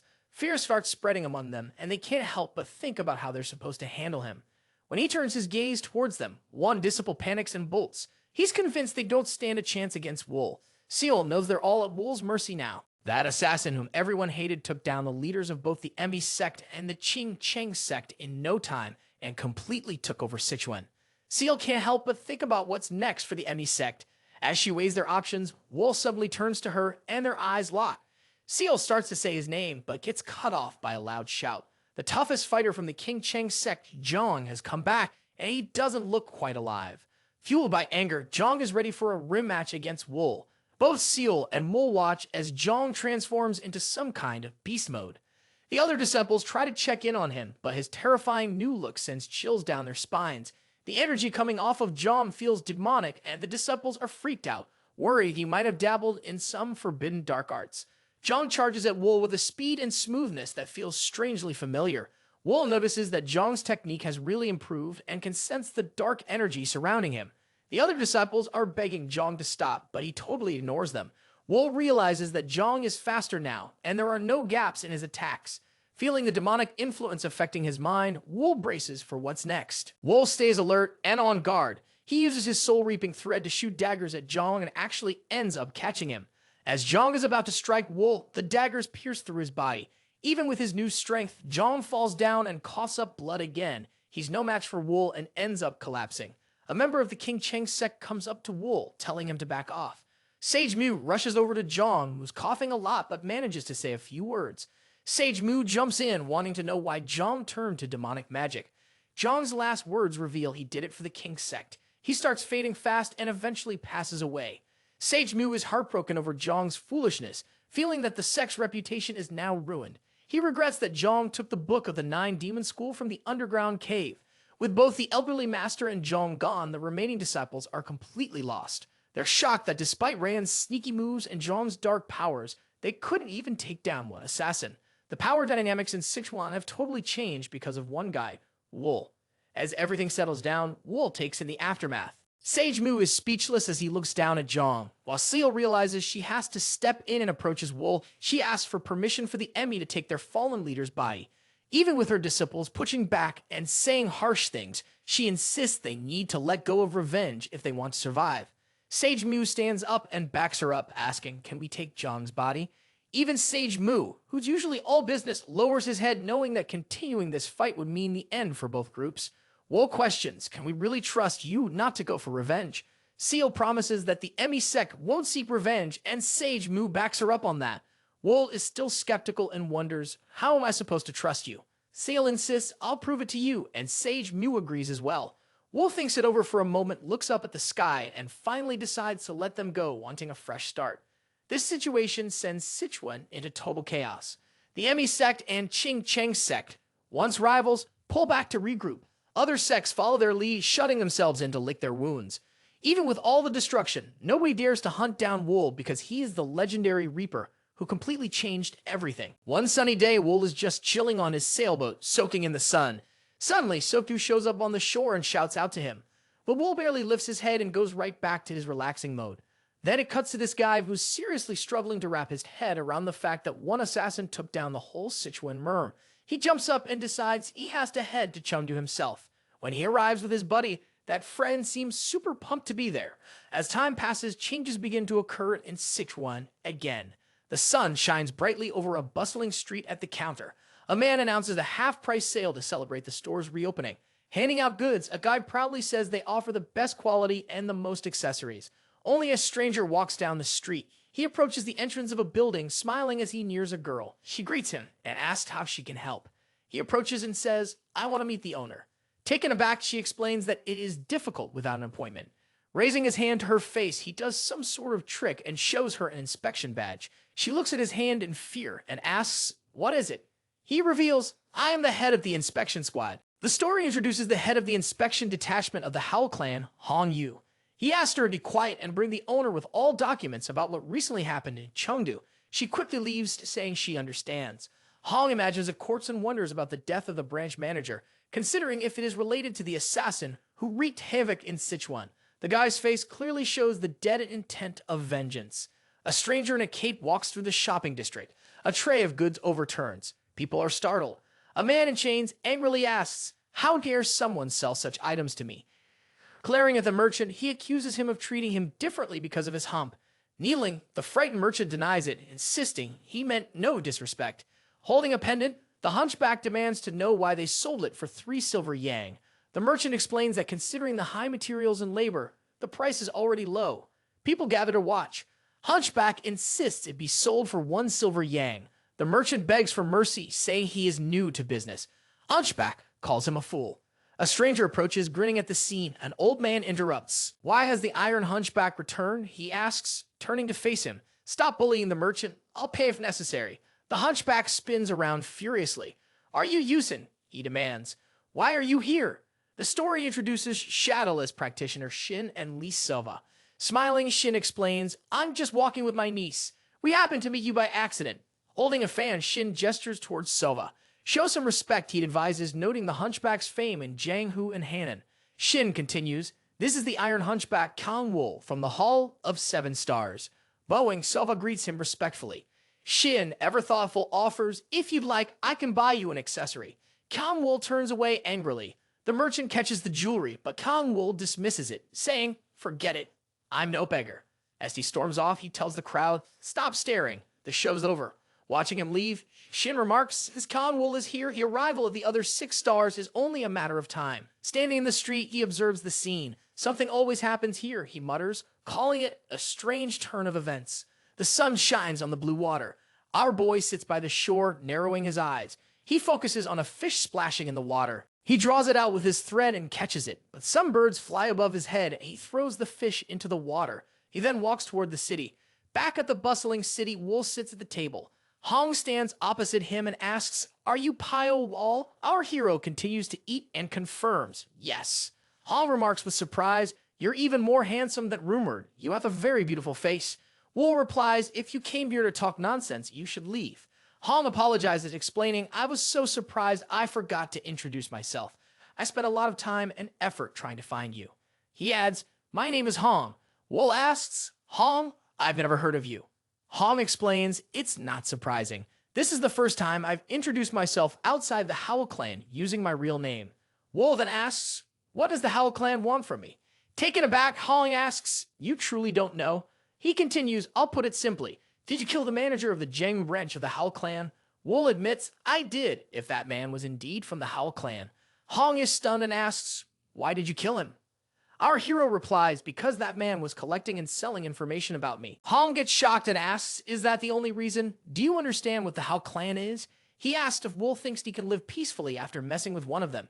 He states that if he orders it, every member of the Howl clan and Chungdu will attack him.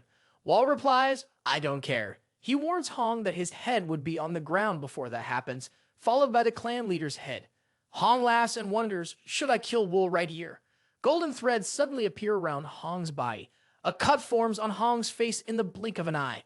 Wol warns Hong with a serious expression, don't show any intent to kill in front of me. Hong is stunned by the cut on his face.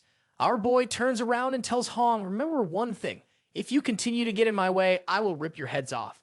Thick smoke rises from the chimneys of the houses, so forges a blade and lowers it into the water as steam rises. He wipes sweat from his forehead as he works hard molding weapons. Wol asks, are there any orders? So says Wol should have announced his presence. Wol calmly replies, I didn't want to distract you from your work.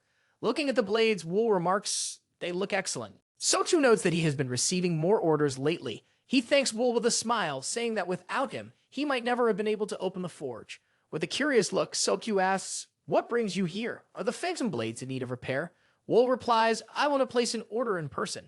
I need something to protect my arm. Sokyu examines Wol's hand and wonders if Wol has been taking enough rest. Still, he promises to make something light yet durable. It will take about 5 days, he says. Come see me then. That night, Sokyu enters a workshop while holding a lantern. He looks around searching for the right materials. Thinking of Wol, he notes that no one would expect him to need vanrace.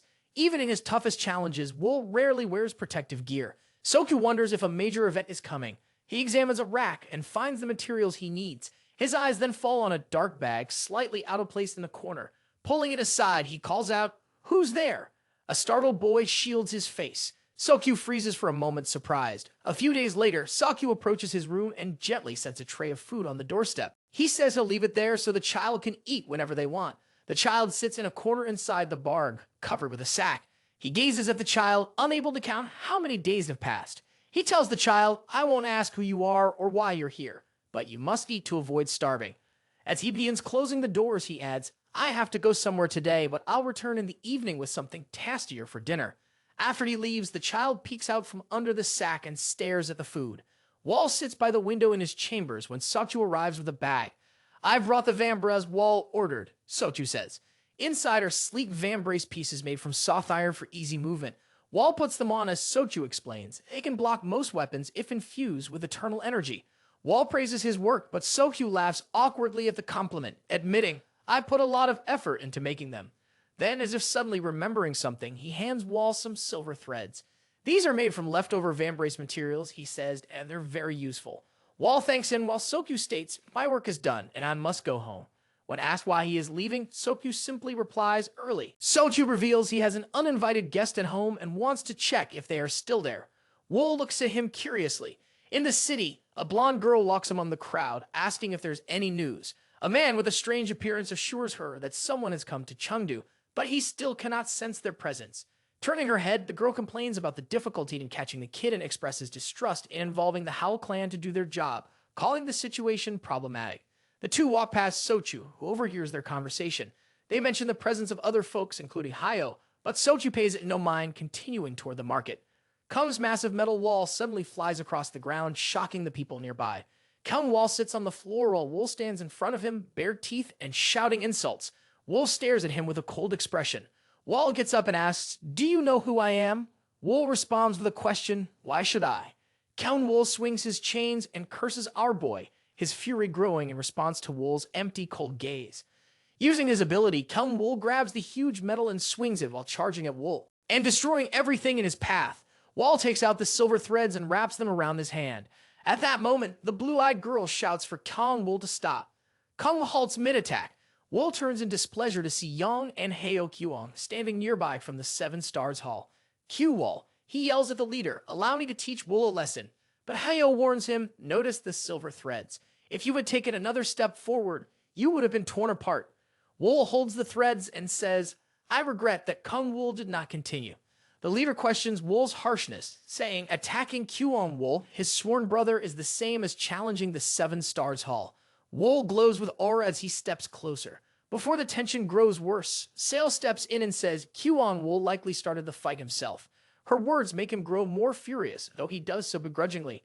Seal apologizes to Wol on behalf of Kung Wol and introduces herself. "What is your name?" she asks. Wol gives his name, and Seal smiles sincerely as she praises it. "Beautiful," she says. "Who will pay for the damages caused?" Wol listens in silence, but then turns sharply and walks away without saying a word. The trio watches him leave. Sale remarks on the gloomy atmosphere in Chungdu and sternly warns her companions not to engage in conflicts until they understand the situation. She emphasizes the importance of their mission. Somewhere else, a scared child sits down to enjoy a hearty dinner, munching away happily. Sokyu watches with a gentle smile. At night at Swan establishment, Wol stands in front of Hong's desk and demands information about the Seven Stars Hall. Hong looks at him with clear displeasure, staying silent at first. Then he asks, "Why, Wol, who had previously threatened me against interference, are you now so curious about the Seven Stars Hall?" Wol coldly replies, "You don't need to know the reason." Hong resists revealing anything. Wol leans in slightly and asks, "Do you have a death wish?" Hong laughs, mocking Wol's threats. He reminds him the Howl clan cannot be easily manipulated. He pauses and admits the situation might be different, though. Hong offers a deal. "I'll share the information if you answer my question." Wol agrees. Hong asks, "What is your true goal in mastering such powerful martial arts?" Wol replies, "I have no grand ambitions." This surprises Hong, who asks, how could someone with such skills lack a goal? He suggests ambitions like ruling Sichuan. Wol resumes reading and states, "I learned martial arts only to survive and seek revenge. Now that my revenge is complete, I have no aspirations left." He adds, "The only thing I still enjoy is reading books." Hong finds it hard to believe, but feels relieved that Wol harbors no grand plans. He remarks, "Revenge is an interesting topic. We should discuss it another time." He then asks, "What do you want to know about the Seven Stars Hall?" Wol replies, "I want to know why they are in the area." Wol listens as Hong promises to investigate, explaining the Howl clan is also curious about their sudden arrival. Wol picks up a few books and informs Hong, "I'll be staying in Chengdu for a while. Contact me as soon as there's news." Hong bids him farewell. Wol sits reading while a young woman peels fruit beside him. She offers him a piece of apple, which he absent-mindedly eats while reading. She asks, "How is the taste?" "It was specially ordered." Suddenly, she collapses, murmuring, "The fruit is fresh, and delicious." Wol catches her just in time. As he places her on the bed, a voice comments on how her scent fills the room. An older man steps inside and asks, "How do you spend all day in such a confined space?" Wol glances at him and retorts, "It's better than living in the mountains and surviving on vegetables." The bald man laughs, remarking, "What feels like heaven to some can be boring to others." He then asks, "Does Wol know who I am?" Wol replies, "I don't know and I don't care. If you had shown any hostility, you'd already be dead." He observes Wol and wonders aloud, "Why is Mu Zhong so obsessed with you?" Wol responds, "It's no surprise. I'm from the King Chong sect. Introducing himself as Mu Zhong's mentor, Gogyo, the swordsman with a mustache, explains, I'm not here for revenge. Wol crosses his arms and asks that why are you here? Yo recalls the destruction of the King Cheng sect and blames Wol for its downfall.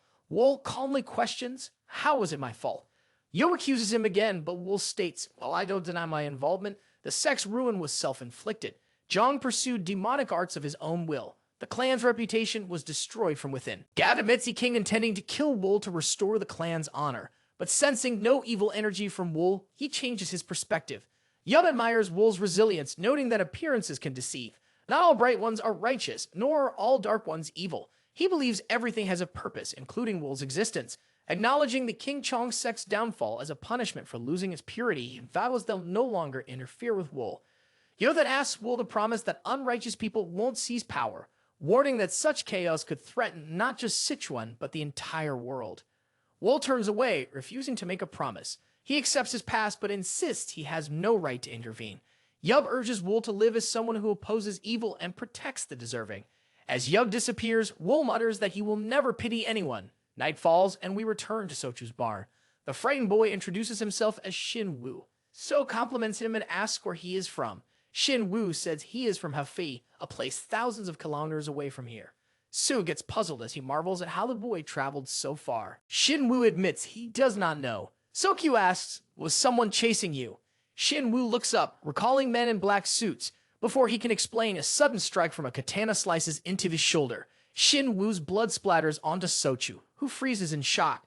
Tears stream down Shin Wu's face as he weakly murmurs. Sokyu is terrified, seeing Shin Wu fall dead. The man standing in front of Shin Wu's corpse thinks maybe they should have brought him back alive after all. He is 7-star Hullblood Sword Joe Sam. He looks at the dead man and the boy, then says, I could get at least half the reward if I bring back his remains.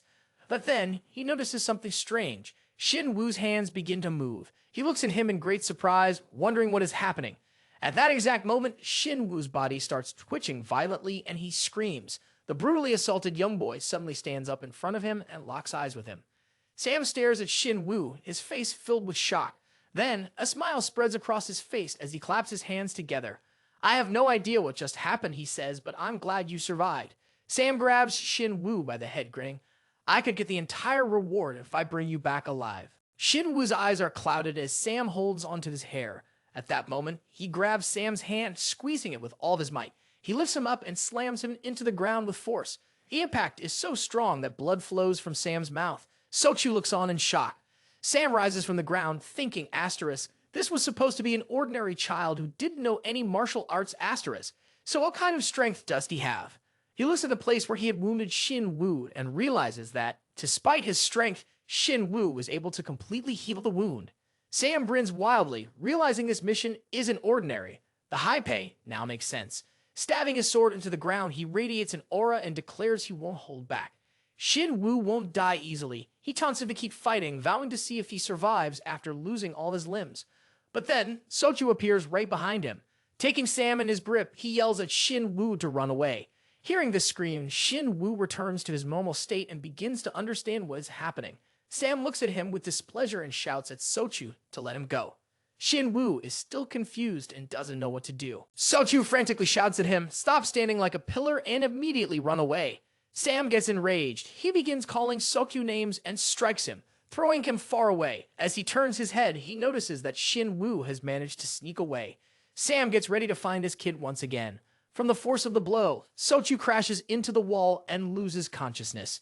In the chamber, Hong mentions that the Hall of 7 Stars is searching for a skinny 15-year-old child. Curious, Wol asks, why? Hong admits, we don't know yet. He adds, the secret of how the clan is involved, it's already happening. Suddenly, there are loud knocks on the door and shouting to let them in. A girl with black hair enters and informs him. A guest named Sokyu is trying to break through. Before she finishes speaking, 2 guards bring Sochu into the room. Wol asks, what happened? The guards let him go, and Sokyu falls to his knees, grabbing Wol and begging for help. Please help me, he pleads repeatedly. Will you help me? Wol tells him, I will help if I can. Sochu recalls the events. A child was hiding in my workshop when martial artists broke in and tried to kidnap him. His pupils narrow with fear as he explains there was something strange. He remembers how Xin Wu stood up from the ground after being severely wounded in the shoulder by a sword. The wound was so serious that it seemed the blade had cut through bone. Yet Xin Wu did not die. Instead, he started squirming strangely before he jumped to his feet, fully healed. Hong mentions that the martial artist was likely Sam, the youngest of the 7 Stars Hall. He speculates that since Xin Wu survived the sword strike, he might have come back to life. Imagining a demonic figure looting behind Xin Wu, Hong suggests there could be a connection with the Demon King. They say the Demon King is a guy who lived over 10 years ago and stirs up a lot of drama in Jianghu with his insane ability to heal. Hong continues, no matter what kind of martial artist he faces or how messed up he gets, he always comes back to life. It's something nobody can figure out. A rumor is spreading through Jianghu. Whoever figures out the secret of the Demon King will live forever. Everyone's reaching out, trying to grab a piece of that hope. Many are looking to Xin Wu for answers. He looks scared, totally overwhelmed by all this buzz as people get excited about solving the mystery of the Demon King. Then, it cuts back to reality, where a huge fire is destroying a village. People are rushing toward the blazing houses, screaming for help because there are still folks trapped inside. Seal made her way to the fire, grumbling under her breath that the kid must have gone this way. She looked around, realizing they couldn't stick around Sichuan for too long since it wasn't their turf. If the Hao clan had really gotten involved, they shouldn't have caught him by now. It was hard to believe they let him slip away. At that moment, Young, a member of the 7-Star Hall, showed up behind her and called out. She said she was looking for a kid. Young pointed out that the kid was probably already gone. She realized she was just wasting her time. Young asked why she started a fire in Chungdu and what they'd do if the local clans showed up. With a slight grin, she replied that they wouldn't dare step in because Wol had them too scared to act outside their turf, since his name alone sent chills down their spines. Young scoffed at the stories about the martial artists across the street in Chengdu being terrified of a nameless master. He drew his katana with a smirk and declared that if he ever crossed paths with Wol, he would take his head off with his blood wool sword in a single swing. There would be no chance to react. Sale walked beside him through the smoldering ruins and said, "I look forward to the day your head falls instead." Young laughed at her words and promised, "You'll be the first to witness it when I take Wol's head." The two seemed completely unhinged as Seal casually mentioned how the sound of people screaming always brought her comfort. Out of nowhere, silver threads snapped around Young's neck and yanked him upward in an instant. Seal spun around in a panic but saw no one. When she looked up, Young's body was dangling above the building, his neck trapped in 2 silver threads. He thrashed and clawed at them, but they only tightened, choking the life out of him. She shouted his name, but before she could do anything, his neck snapped. His head hit the ground with a sickening thud, and blood splattered everywhere. The scene shifted to a group of panicked villagers running away from their burning homes. Some were just standing there, shocked at the destruction. Sova watched in disbelief, struggling to wrap her head around everything. When Shin came over, she asked him, "What's going on?" He admitted, "I have no idea, but I sense something really bad is happening." As the fire raged on, tearing through buildings, Jin remembered hearing about a similar disaster in Chengdu that involved fire too, which makes everything feel even more alarming. As they turn their heads, they spot a blindfolded guy named Gam, the bamboo swordsman from the 7-Stars Hall, with scars peeking out from under the blindfold. He walks by them without saying a word and turns a corner. SOA and Shin decide to follow him, feeling the heavy tension and the intense bloodlust around him. Shin asks Soa, "How do you pick up on it so easily?" She replies, "When the urge to spill blood is this strong, there's no way to ignore it." Shin stares at her in disbelief as Soa insists they should keep following him. The two make their way through the burning village, searching for Gam.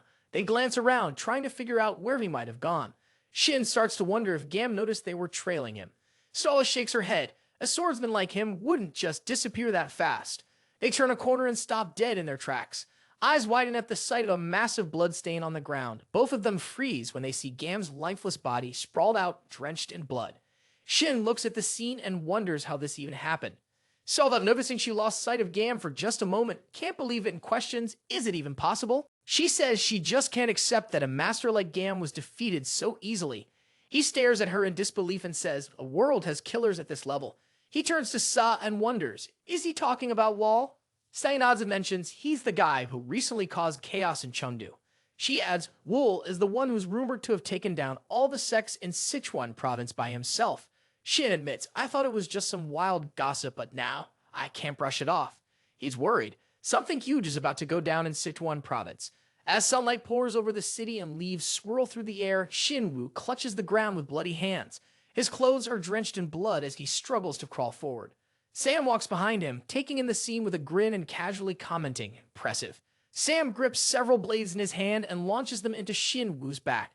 Shin Woo cries out in pain and stops crawling, collapsing in defeat.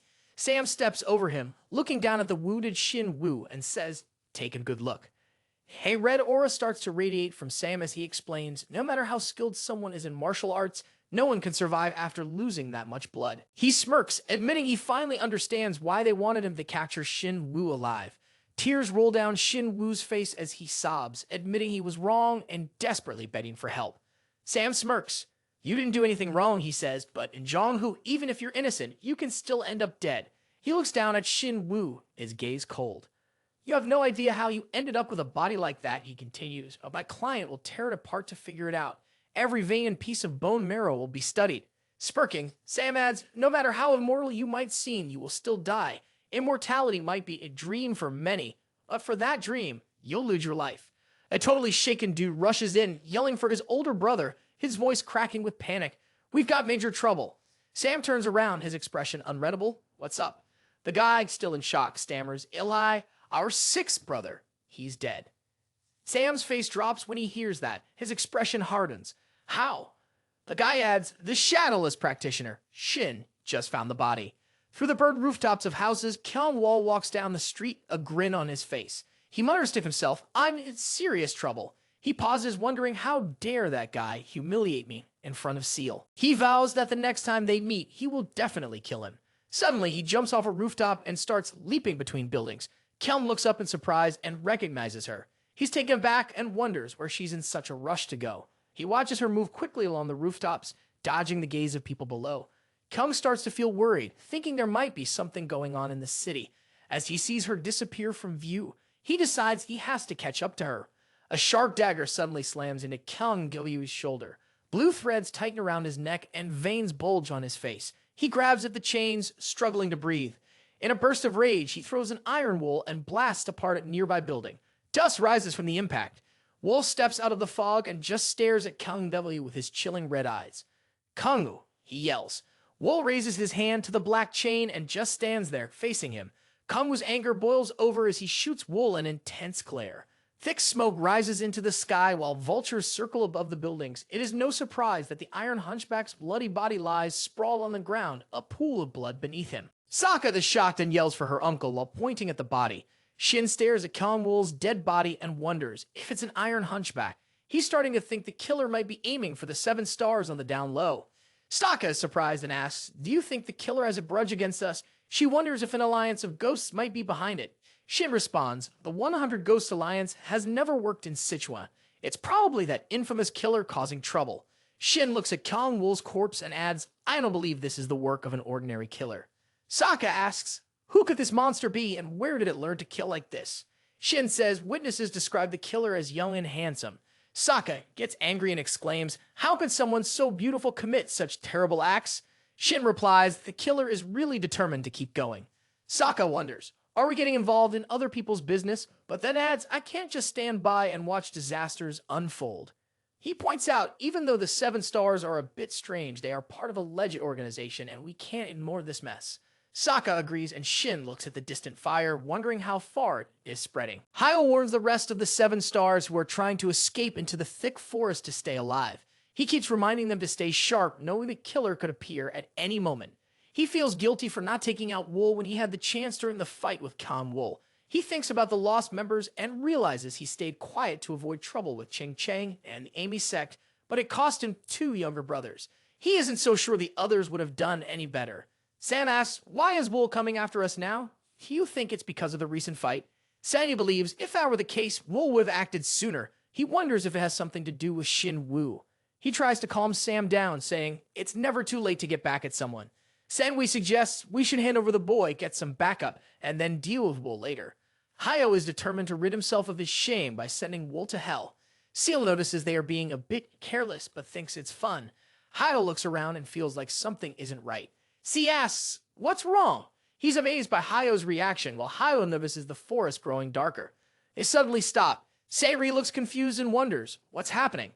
Suddenly, something pulls him into the darkness. Hai and Seal gasp in shock and shout his name as they start running after him. Sam is freaked out, trying to figure out what's happening. Then something hits him from the shadows and he almost dies. Hyo and Seal sprint as fast as they can towards Sanwi. Up ahead, they see him getting dragged into the darkness, his face glowing yellow. He warns them to stay back and explains what's happening, but he vanishes into the shadows. Darkness wraps around Hyo and Seal. Hyo wonders about this strange situation he's never faced before. He looks around and asks, "Where's the youngest member?" Seal, who is usually the mon, is now confused and admits, "I thought the kid had rushed ahead." Hyo can't believe the youngest might also be dead. "We went through so much to save the child, and now the youngest is missing."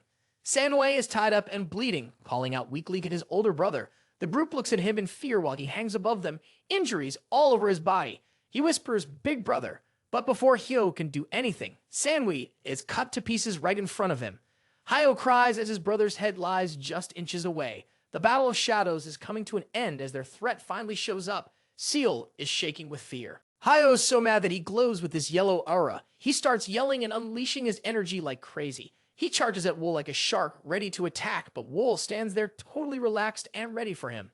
Hyo jumps off the ground and throws a punch at Wol, sending out a blast of yellow energy. Hyo is filled with anger and yells in frustration, unleashing a flurry of powerful hits. He is confused and wonders what's happening as every hit misses Wol despite aiming for the right spots. He takes another swing and sees his fist whizzing right by Wol's face. Realizing it feels like he's just battling a ghost, Wol easily dodges again. Hyo starts gathering energy in his fist to deliver a serious punch. When he finally lets it loose, a huge explosion shakes the area. Dust flies up everywhere, making it hard to see. Wol takes cover behind the thick cloud. Hyo is caught off guard when Wol suddenly appears right before him. Hyo is really frustrated by this. Wol is dodging his moves like he knows what Hyo is about to do. Stee is watching the fight when she calls out to her older brother, who catches Wol's attention. Blades fly from his hand straight at her. She panics and raises her hands to shield her face just in time to dodge the dagger. Blue mana surrounds her as she sprints toward Wol, but before she gets close, Hyo is trapped in Wol's deadly threads. Wol grabs Hyo and demands to know why they kidnapped Shin Woo. Seizing Hyo, Wol presses on, his grip tightening as he demands answers. Hyo spins around, eyes wide, and replies, "I don't know anything. I was just told to go after the kid." Wol tightens his hold even more, his anger building. Seal steps in, her face upset. "Hold on, Wol," she says. "Chill for a second. Let's talk this through without you being so scary." With a little grin, she adds, "We don't really know much, Wol. Please, stop the killing."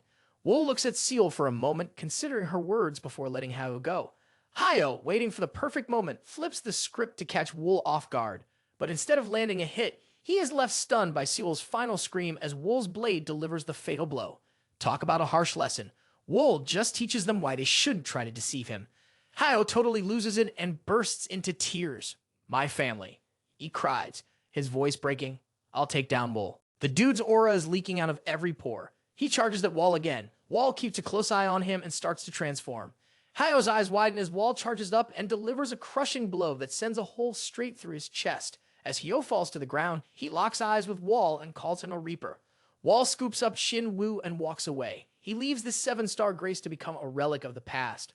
Wol walks through the dark forest with the kid on his shoulder, thinking about how they actually call this child the Demon King. Just a moment ago, Shin Woo seemed to be on the brink of death, but now his breathing is finally starting to steady. Wol can't help but wonder if there are still people like this in Jianghu. Wol believes that Shin Woo will eventually die because he is a man, which is simply how things are. He isn't sure if it's even possible to change that rule and wonders what it would cost if it could be done. Out of nowhere, a guy shows up in front of Wol. He raises an eyebrow because he doesn't recognize him. Even though the man is right there, Wol feels he has no presence, and it is strange because he has never experienced anything like that. Wol carefully puts Shin Woo down on the ground. Suddenly, strong gusts of wind whip around him, and he strangely feels them, as if picturing a dragon flying above. Wol can't help but wonder if the stranger will start attacking and if he'll actually be able to stay calm. White snakes start flying alongside the dragons. Wol shoots a fierce look at the guy who just showed up. The stranger smirks as he steps closer and easily takes out the snakes. Wol raged as the stranger commented that this was just a copy of another incredible technique. A dragon floated above while the guy called Wol was clueless. Caught off guard, Wol realized this dude wasn't just some regular person. Wol reaches out his hand and makes it clear that if he cannot kill the stranger, he will end up dead. His soul will break free and tear through the thread. The stranger blocks Wol's hit with a strong burst of mana and doesn't even flinch. Then he strikes back. A swirl of green energy gathers above him, and his mana spreads out all around.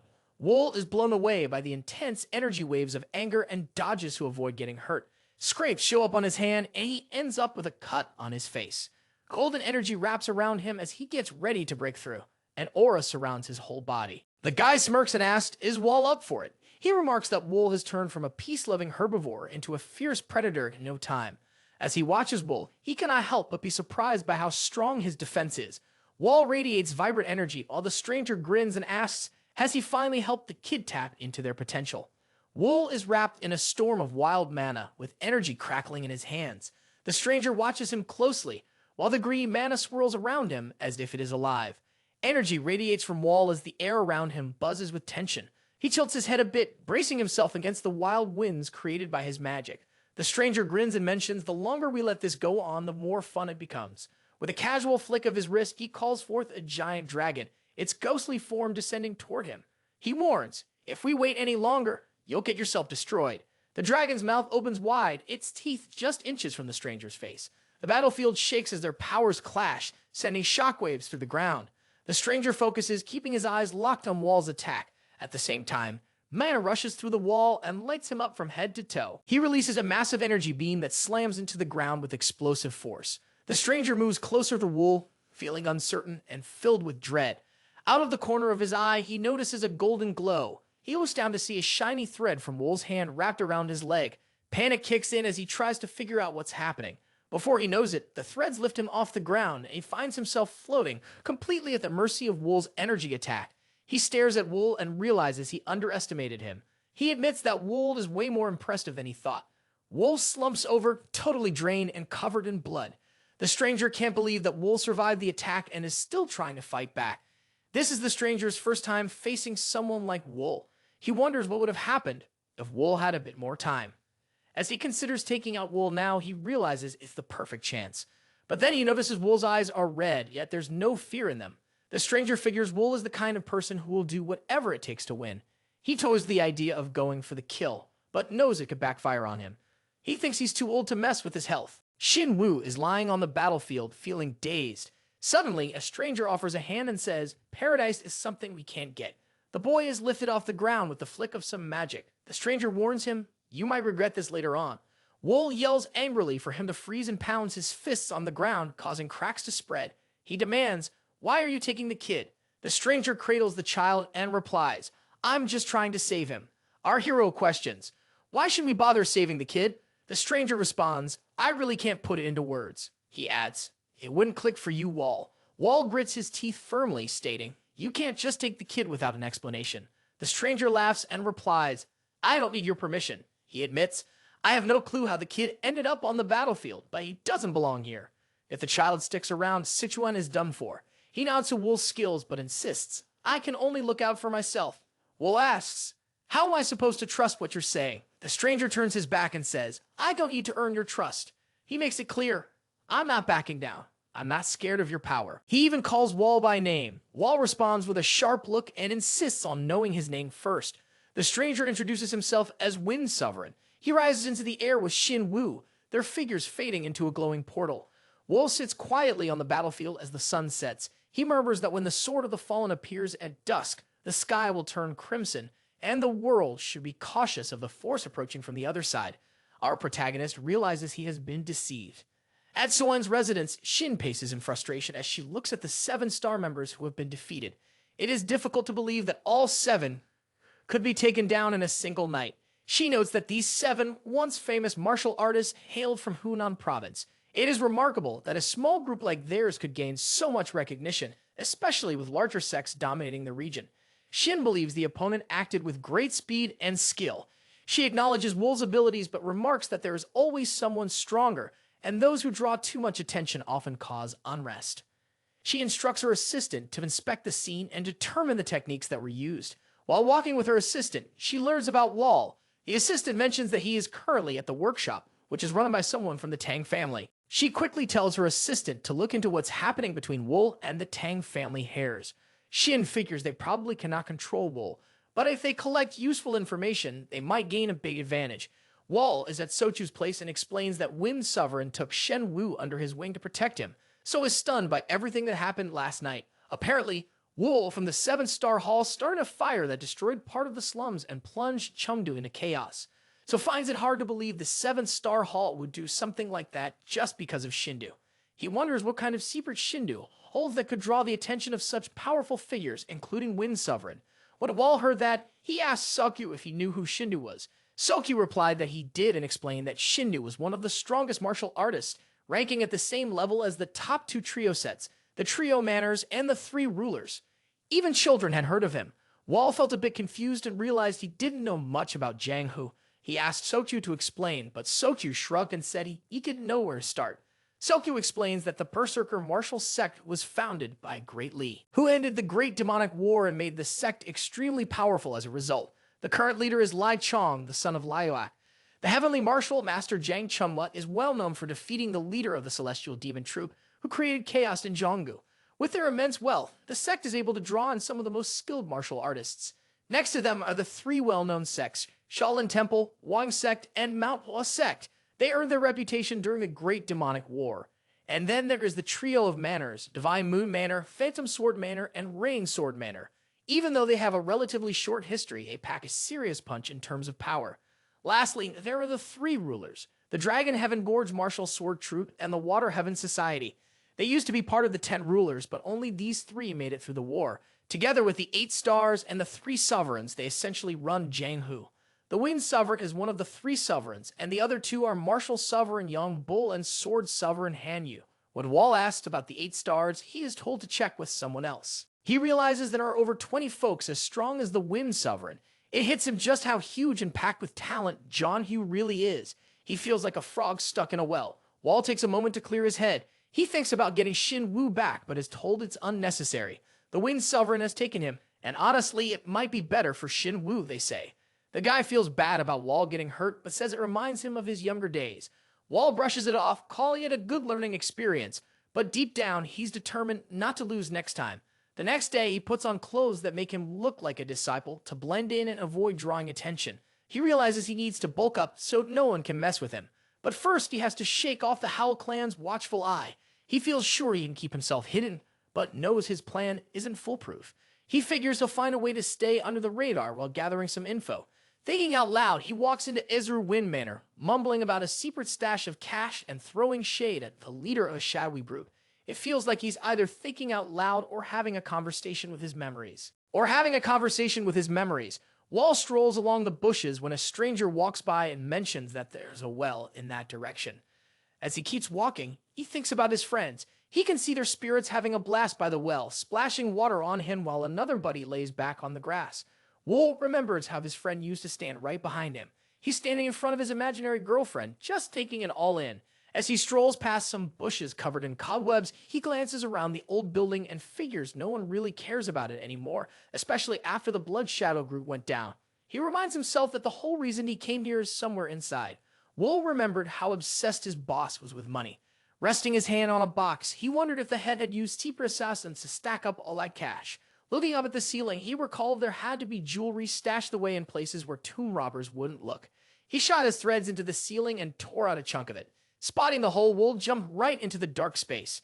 A red chest sat there, just waiting for him. Slowly, he opened it and pulled out a book from inside, feeling convinced he had seen it before. A little stranger strolls by Wol, humming away. He stops by the door and spots a guy sitting on a throne in front of him.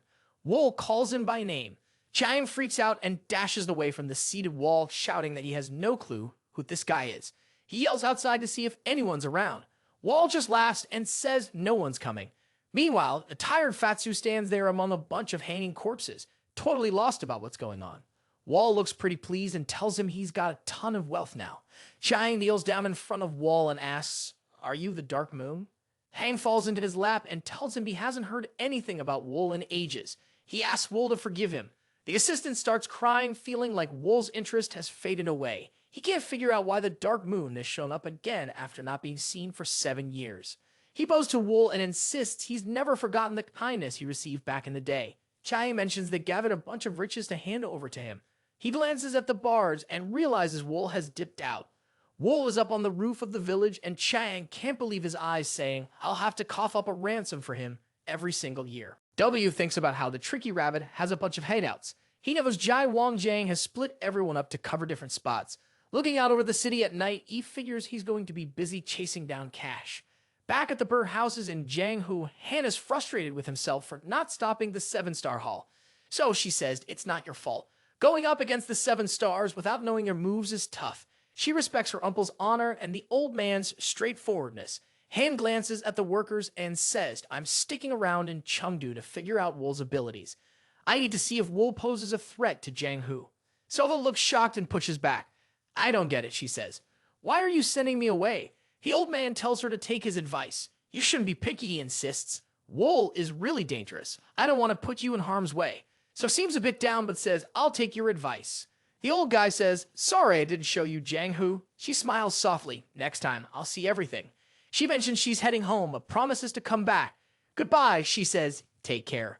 He nods, and then Pin jumps in, saying, I'll look after myself. A group of guys makes their way up the steps, each carrying a coffin.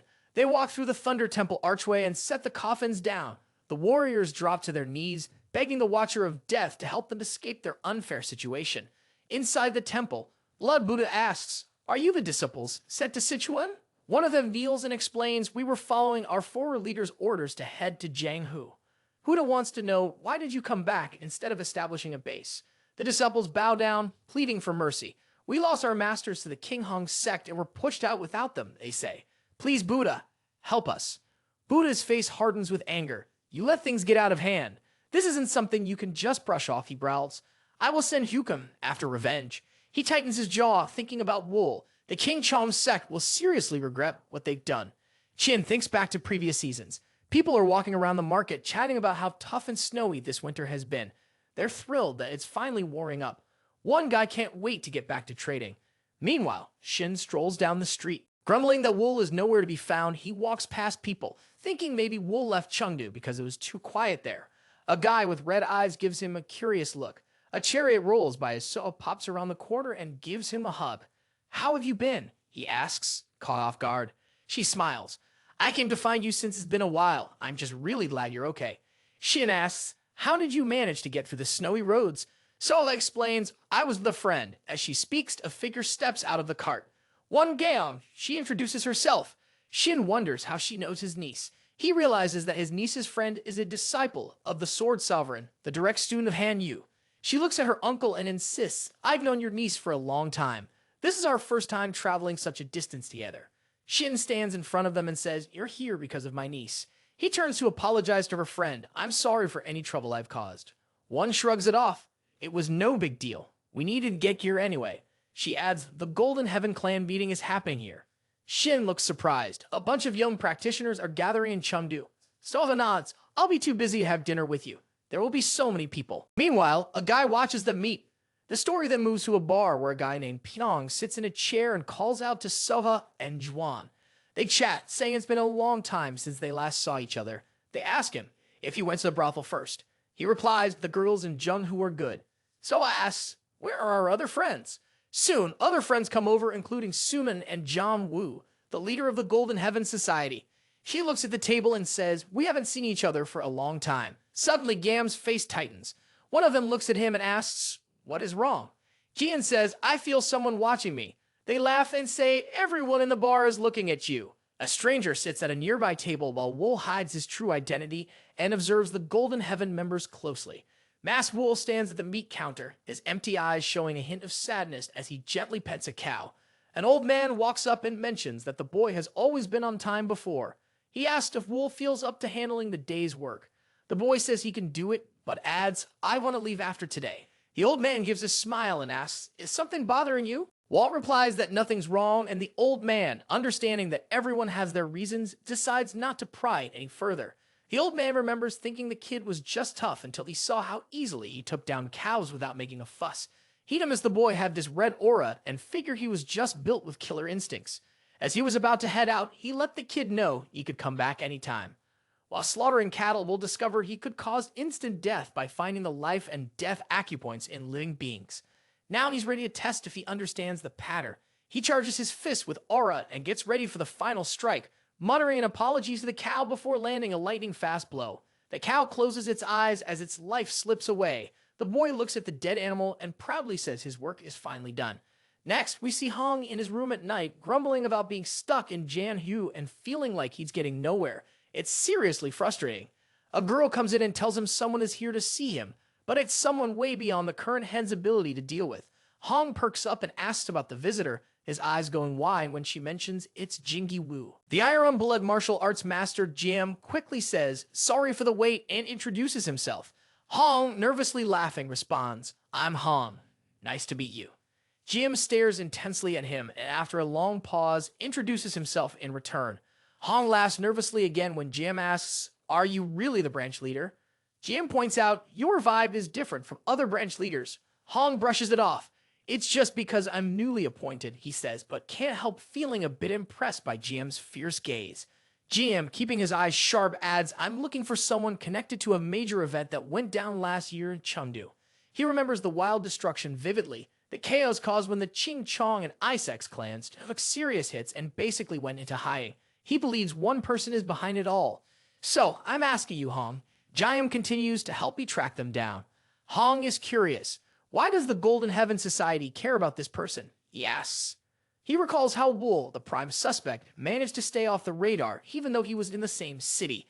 Wol had already taken out the entire 7-star hall with Hong's help. "I'll tell you this," Hong says, "tracking down Wol is tough." GM, with calm resolve, places a sack of gold coins on the table. The Howl clan is great at finding people who are hard to locate, he states, pushing the sack closer. "I'll offer the gold up front," pushing Hong to go after the target. Hong, who was already thinking about looking for Wol, takes the money with a grin. He promises to live up to Jian's expectations. Jian is the grandson of Jian Wol, one of the 7 stars and a total martial arts whiz. Even with his skills and a bunch of followers, ever since he turned 15, there's been a lot of mystery around him. Almost like he's on the run from something. Back to the kid from the butcher shop. He's asking a guy about the visitors in Chengdu. The man gives him a sign and apologizes for not having more info right now because he's busy. He tells the guy to figure out their motives. Then we switch to a busy fair. Quan, the butcher boy, is asked if it's his turn to speak today. Chuan admits it is, but he's stressing about not having the skills. His buddy tries to calm him down, pointing out how much he's improved. In the crowd, Juan catches a glance at Quan, but Gay pops up in between and calls him over. Jian checks in about the others and finds out some are keeping an eye on the street, while the rest are just hanging out. She asks how his search is going, and he confesses it's tough, but he thinks that ruling out options counts as progress. They chat about a guy who's kind of suspicious, and he isn't so sure about him, but feels like he needs to clear up any doubts. The girl suggests taking a break to boost their moods. She brings up this cool spot called the Hall of 1,000 Melodies, which has daily performances. GM thinks it's a good idea, so they decide to step away from their tasks for a bit of fun. A bunch of people are sitting on benches, soaking up the performance. Quan is playing a nice tune, with others jamming along. Jan and the girl are watching. She thinks the technique is nothing special, but there's some serious power in the music. She glances at Quan and says if he had started playing earlier, he could have been an awesome musician. GM feels tense as he notices that Quan's energy seems more like a swordsman's than a musician's. The chi feels like that of a warrior, which makes GM wonder about Quan's swordsmanship skills. The girl sees GM's reaction and asks, "Why are you so curious?" GM says, "I just want to know more." She smiles and agrees to find out more information. As Jan watches Quan, he finds that Quan's energy feels strangely familiar, similar to what he sensed at the bar. He grows more suspicious. His playing becomes so skilled that it's hard to see it as just music. The audience is amazed and cheers loudly. One keeps plucking the strings beautifully and ends with a hand wave playing the final note. The crowd bursts into applause and cheers. The Wan tells Gaon that she found out who Quan is. His name is Lim Quan, she says. He is a smart businessman from Chengdu who increased his inherited wealth. Later, he pursued his dream of becoming an artist. When Gaon asks if she is certain, she replies, "I checked with several people, so it is likely accurate."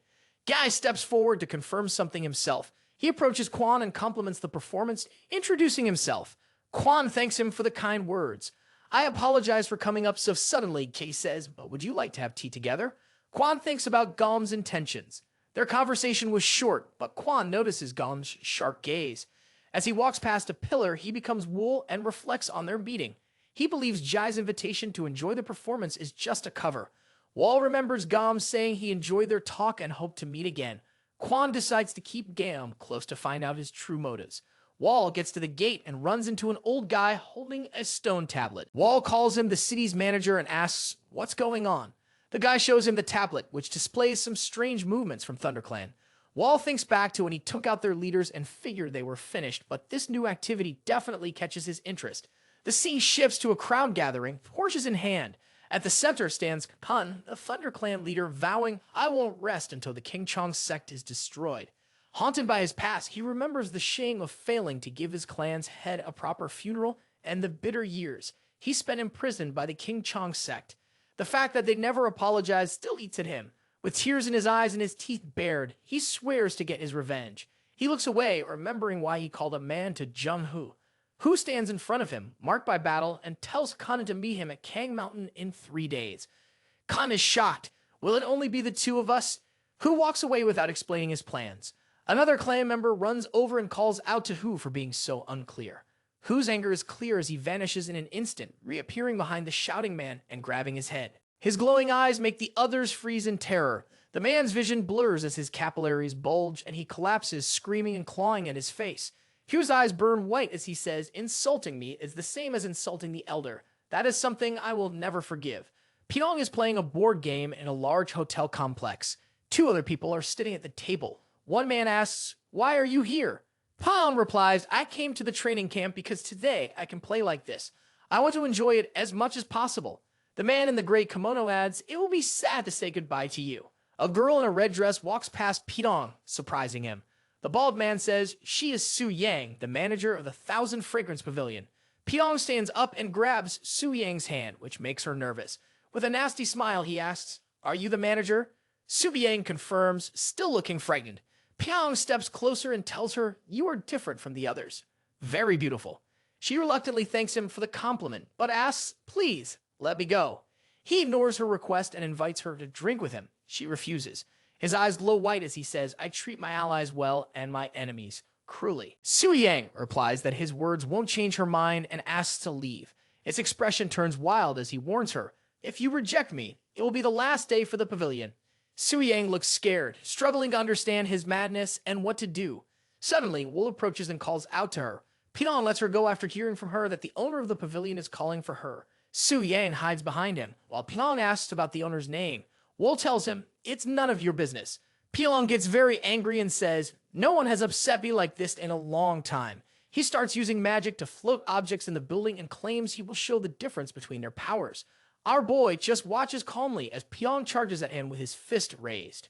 Pyong's fist goes right through Wool, and he stops when he realizes he felt nothing. Wool appears behind him and mocks him for trying to destroy someone else's property. "Are you ready to risk your life?" Wool asks. Pyong panics and begs, "Please don't do it." But Wool doesn't back down. He punches Pyong in the stomach, sending him crashing through the wall.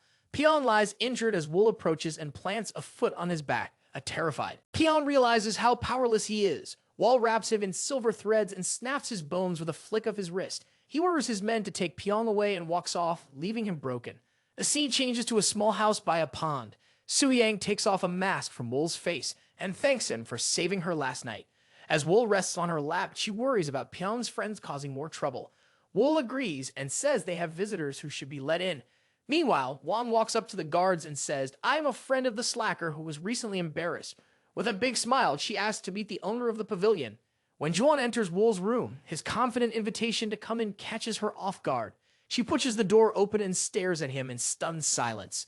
Wall looks back at her, and that is when she sees the gigantic white snake looming behind him. She asks him, "Do you own the pavilion?" Wall explains that Su Yang runs the place and is helping her. She introduces herself and asks, "Have you heard of me?" Wool says he has not.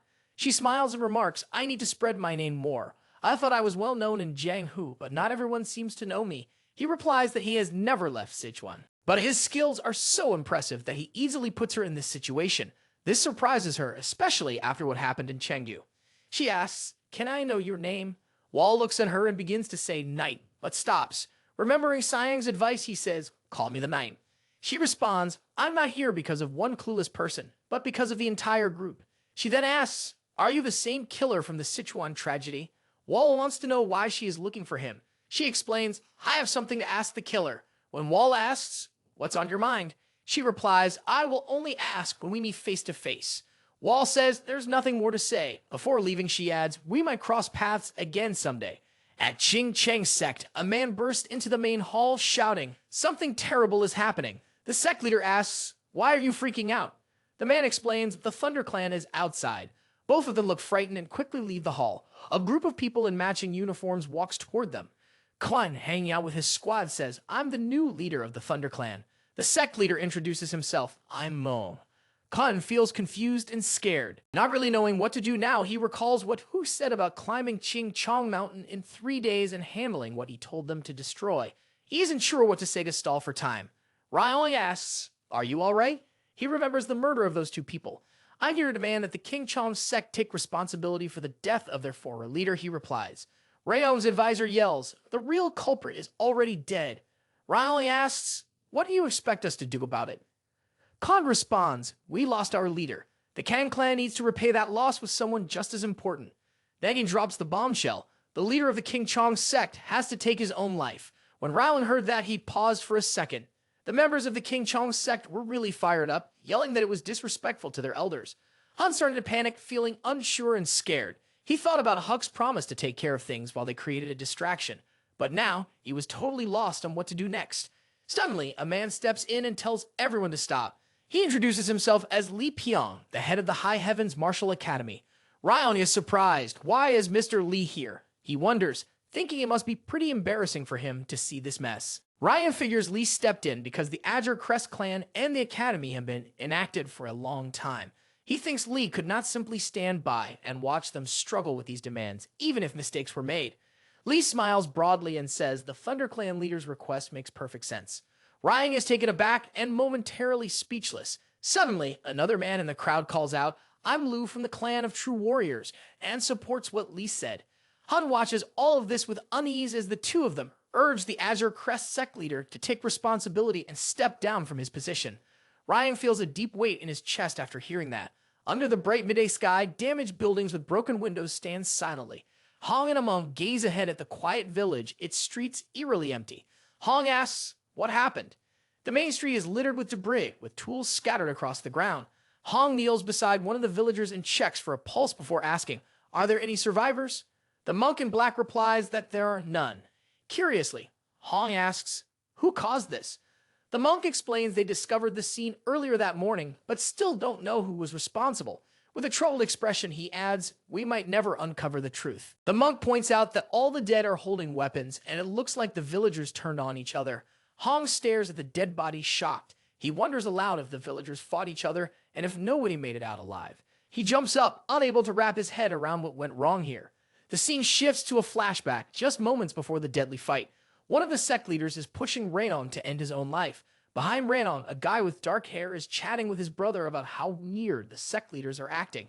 Raynong chimes in, agreeing that he's noticed something off as well. Chung pushes through the crowd, yelling that he has something important to say. Raynong wants to know what's going on with him. Chung is shaking, and Raynong really takes a good look at him. Suddenly, some spit drips from Chung's mouth, and he lowers his head. Out of nowhere, a sharp knife slips out of his sleeve. Chung swiftly grips the knife and plunges it into Raynong's stomach with force.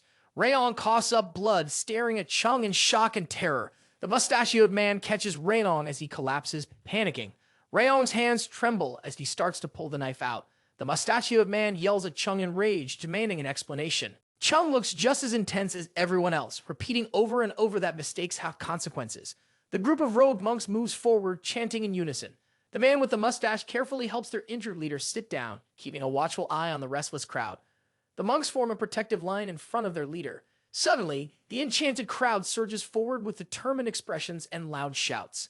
A young monk steps up with a training sword, prepared to face even his own uncle, if it means protecting the leader. Ryan feels his awareness flicker in and out. Meanwhile, a leader of another sect observes everything closely. Together with other commanders, the High Heaven sect leader directs his disciples to confront the Azure Crest sect. The crowd grows more agitated, moving forward with a mix of fear and determination. Kun shakes his head, struggling to understand the confusion. He spots the shadowy outline of someone lounging on a rooftop. Hook sits there quietly, watching the Thunder Clan from afar. Hu remarks that internal disputes can weaken even the most respected sects. He adds that the Azure Crest sect is no exception. Ryong and his brother watch the tension unfold, unaware of the strange energy emanating from Hoop that is subtly disrupting their opponents. The group of warriors is watching the strange behavior of the birds. Jin spots it and suddenly gets a bad vibe. He says it's time to rush over and see if something's up. They take off running toward the castle behind the forest. In the heat of the battle, the monks block the attacks and shout at everyone to calm down. Mustachio clenches his teeth as he realizes he was wrong to assume that only the other groups were acting strangely. If this is some form of witchcraft, he thinks we might be under its influence too, which he finds hard to believe. Their followers are not used to fighting for their lives, and he fears they will not survive. If this continues, the warriors suddenly swoop down over him, crashing onto the tiles with a loud thud, knocking everyone back. A group of knights lands hard next to the Ching Chong sect leader. Jin turns to the sect leader's brother and introduces himself. The whole scene seemed a bit off, he says, so I decided to jump in and apologize for coming off as rude. Mustachio looks at him in shock and thanks him for the help. Jin asks, what went down? The mustachioed man replies, I'm not sure either. Rang slowly shuts his eyes, looking pretty glum, while the mustachioed man adds, they seem to have fallen into some kind of magic, but I have no idea who did it or why. Jin glances around carefully, mumbling something about magic. Ning crouches to take a closer look at the fallen enemy. She notices the dark blue veins swelling on their temples and says, it's Zhong poison. Mustachio's face twists in horror as he hears about the goose poison.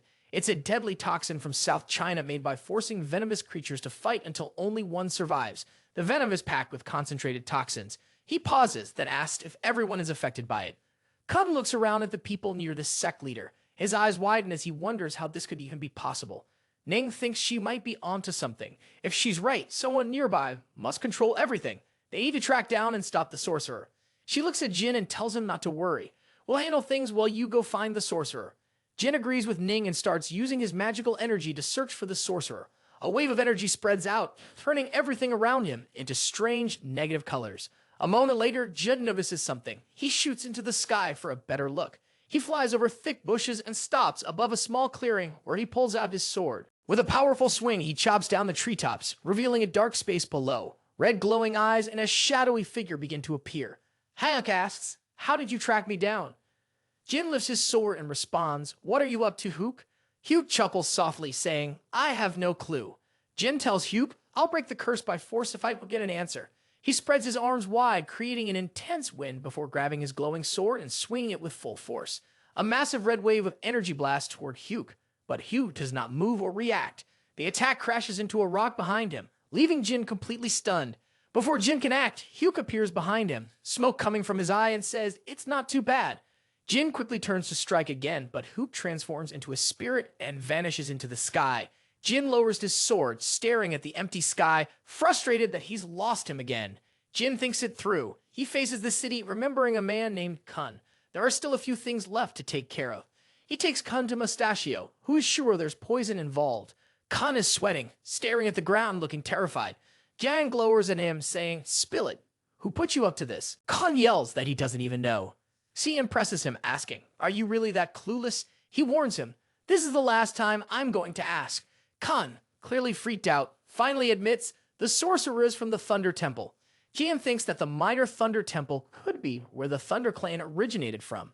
If that's true, then it's likely that the person who used the Zhuang poison is a martial artist from that clan. When Zhuang asks him about what the sorcerer looks like, Jian recalls Huck's appearance. He says it's tricky to describe since he was all wrapped up in black cloth. However, he's pretty sure the sorcerer comes from the Thunder Temple. Moments later, Kayan's veins swell and turn purple as his eyes glow. He screams loudly, and everyone watches in horror. He coughs up blood before falling to the ground, begging for help. After he says that, he collapses. One rushes over to him, checking for a pulse, but soon realizes he's dead. As she looks at the Thunder Clan guy's body, it hits her that she can't trust anyone, not even her own people. Tracking down the killer is going to be tough. She mentions that they need to make sure he's really from the Thunder Temple before they reach out to other sects for help. Mustachio says his group is too weak to fight right now. His monks are knocked out, and the ones who are still standing are pretty banged up. He's not sure how long it'll take for everyone to heal. He asks for forgiveness, admitting he won't get involved. This takes Guan by surprise, but Mustachio reminds them that it's never too late for revenge. He emphasizes that for the Thunder Sect, even if it takes 100 years, it'll still be worth it. They'll take their time to recover, and at some point, they'll get back at those who humiliated them. Jan suddenly bows and says that if that's what he wants, there's nothing more to say. He then wishes him good luck with bringing the King Ching Chang sect back. Mustachio thanks him for it. As the three warriors head down the stairs, Gay mentions they need to find the sorcerer, who's a serious threat since he can control other people's powers. They can't let him get out of hand. Soon points out it's been a while since he got away, so tracking him down might not be easy. She spots some blood from the nasty sword wound she gave him, a wound no regular doctor could handle. They figure he'll likely go to Chungdu to seek help from the top-notch physicians there, so they decide to reach out to the Howl clan for backup. Soon says she will take care of that, while Juan adds she will inform Sova and Sir Shin, hoping they will help as well. Jim believes everything is settled, but the others feel it is too much work for too little reward. They think Gom is stubborn, yet they still respect his strong sense of justice, even if it has dragged them into this situation. Suan wishes Wool a safe trip as he walks down the empty, quiet street. Suddenly, Wool gives Gaom a suspicious look. Before Jam can react, he smiles and introduces himself. "Do you own the Fragrance Pavilion?" Jam asks Wool. Kogi responds by asking, "Do you need anything?" "Yes," Guy says. "I'm looking for some help." All of a sudden, the protagonist's eyes start glowing red. Sam feels like they've met before, but the face looks different now. He realizes he's not sure which face is the real one, as there are so many. So he just asks Wool to show his true self. W asks Gaum, "What do you think I am?" Jam says, "Before I got here, I heard a wild story about a killer who took out all the clans in Sichuan province by himself." He pauses. I didn't really believe it at first because it sounded too crazy. Then W asks, "Why is GM even looking for me?" He says he's on the right track. Wool rudely questions, "Why am I needed at all?" Jan mentions he's been keeping tabs on a group for a while now and wonders if Wool might be part of it. Wool then asks, "What would you do if I am connected to that group?" Jan replies, "I'll fight you until the end to get to the bottom of it." Jan wants to know, "Can you answer now?" He asks, "Are you the musician Quan from the Fragrance Pavilion or the killer who caused all that mess in Sichuan?" Jan is serious, wanting to uncover Wool's true identity. Wool removes his hat to reveal his identity and asks, "Are you ready to talk? The person you've been searching for is standing right in front of you." Giant flicks a coin with a smirk and agrees. Wool catches it in midair and runs his fingers over the dragon design. Jian leans in asking, "Have you heard of the 9 dragons?" Wool asks, "What's going on?" Jian explains a bunch of people using the same sign was recently found. Even though there's no real link between them, they all have the same symbol. He points out they show up everywhere, messing with different areas of interest. This group is nothing like the usual organizations. They don't care about their reputation and are only out for themselves. Wool thinks of it as a trading organization. Giant points out that they differ in who has the real power. He then asks, "Is Wool part of this organization?" Wool says no and wonders if Gon believes him. Giant responds, "I do, because I can read it in your eyes." He reintroduces himself. "I'm Jin Jom Woo. What's your real name?" For the first time in a long while, Wool finally shares his name with someone. Jian makes a sarcastic comment about wanting to be friends, saying real friendship can happen no matter who you are. Wool dismisses him rudely, walking by as if Jian thinks he knows everything about him. Jian responds, "I might not know a lot, but I trust my instincts. I believe you're a good guy." Surprisingly, he asks, "Can you help me?" He remembers Hook and mentions, "There's a dangerous guy hiding out in the capital. People believe he's linked to the Thunder Temple. If we don't handle this properly, things could spiral out of control." He pauses before adding, "I need your help to track this guy down. After we wrap things up, we should catch up and get to know each other better." Wool responds saying, "It all sounds like just talk." Jian can't help but think about the bloodshed incident. It's crazy how everyone knows about it, but not many bothered to find out why it happened. From what he figured out, Wool was actually the one who got hurt in all this. Jian thinks about how Wool has a reputation for the brutal massacre he caused in Sichuan. He's aware that a lot of people are curious about what really drove him to do it. He comes to the conclusion that Wool isn't actually evil at his core. As he heads out, he calls out that they'll cross paths again. The scene shifts to a room covered in blood, with a candle casting a shadow on the floor. He sits on a pile of bodies and growls. How dare he? He vows to make and regret it. Plowing sits at the table, his face tense with anger as he thinks about his fight with Wool. He can't wait to get back at him once he's feeling better. He yells at the waiter to hurry up with his drink, accusing him of making fun of him. Then, he turns away in frustration. Out of nowhere, Hu shows up next to him, clearly not impressed. He grabs Pyong by the hair and Pyong struggles to pull his arm away, yelling to find out who this guy is. Luke spits out a black clot from his mouth. Everyone around stays unaware of the masked man in strange clothes. Hook pushes the clot into Pyong's mouth as he struggles, but swallows it in the end. The villain speaks in a strange language. Pyong clenches his teeth, drooling. His eyes turn purple, and veins swell on his temples. It's time to chill, Hook says. The others chime in, vowing to get back at someone. Hook just laughs. Revenge feels pretty great. The next morning, there are a bunch of cries for help. A crowd with violent eyes rampages through the city, wrecking everything in sight. One man steps up, trying to stop them. What have you done wrong? He yells, pleading for some kind of explanation. The crazy man stops and mutters, it's too noisy. The man drops to the ground, screaming, trying to protect himself. The madman picks up a wooden club, shouting at him, stay out of this. He swings hard and knocks the man out cold. Out of nowhere, GM shows up behind the attacker. He can't believe what's going down. It has to be Hook, he thinks. Poison-crazed people attack civilians, biting their necks, while a mob armed with clubs rushes towards screaming women. GM looks at the unconscious victim and blames Hook, accusing him of not being satisfied with harming the King Ching Chang sect and now throwing Chungdu into chaos. So he is curious about why H decided to make a move now, after keeping quiet for so long. Jam thinks all this chaos isn't really what H is after and believes H is just acting out of frustration because they're starting to corner him. One rushes over and tells him that Pyong headed to the Divine Fragrance Pavilion. The squad here shouts about a fire and sees a huge blaze at the far end of the city. Someone screams that it's the Hall of Divine Aroma. The whole place is engulfed in flames and smoke is billowing into the sky. People are freaking out, yelling for water, and running everywhere. A girl is staring at the fire, shouting that Su Yang is still inside. The roof is thick with smoke and flames. Pyong is hunched over dead Su Yang, coughing and shouting in anger, demanding to know why she turned him down. His friends burst in shocked as Pyong turns to them with drool hanging from his mouth and wild eyes. Jam quickly figures out that the Zhong poison has a grip on Pyong too. One yells at Jam to focus on saving Pyong before the fire spreads. Ji spots the dagger sticking out of the girl's chest and figures she's already gone. He decides to help Pyong first and tells him to ditch the girl and come over. Pyong yells, it's all Wol's fault. He goes off about how everyone looks down on him, feeling like it's all his mess. Jia and the crew can't believe their eyes when the main character steps out of the burning room. Wol glares at Pyong and walks toward him. He moves swiftly as his deadly threads wrap around Pyong's neck in an instant. His head is cut off and hits the ground, blood gushing nonstop from his neck.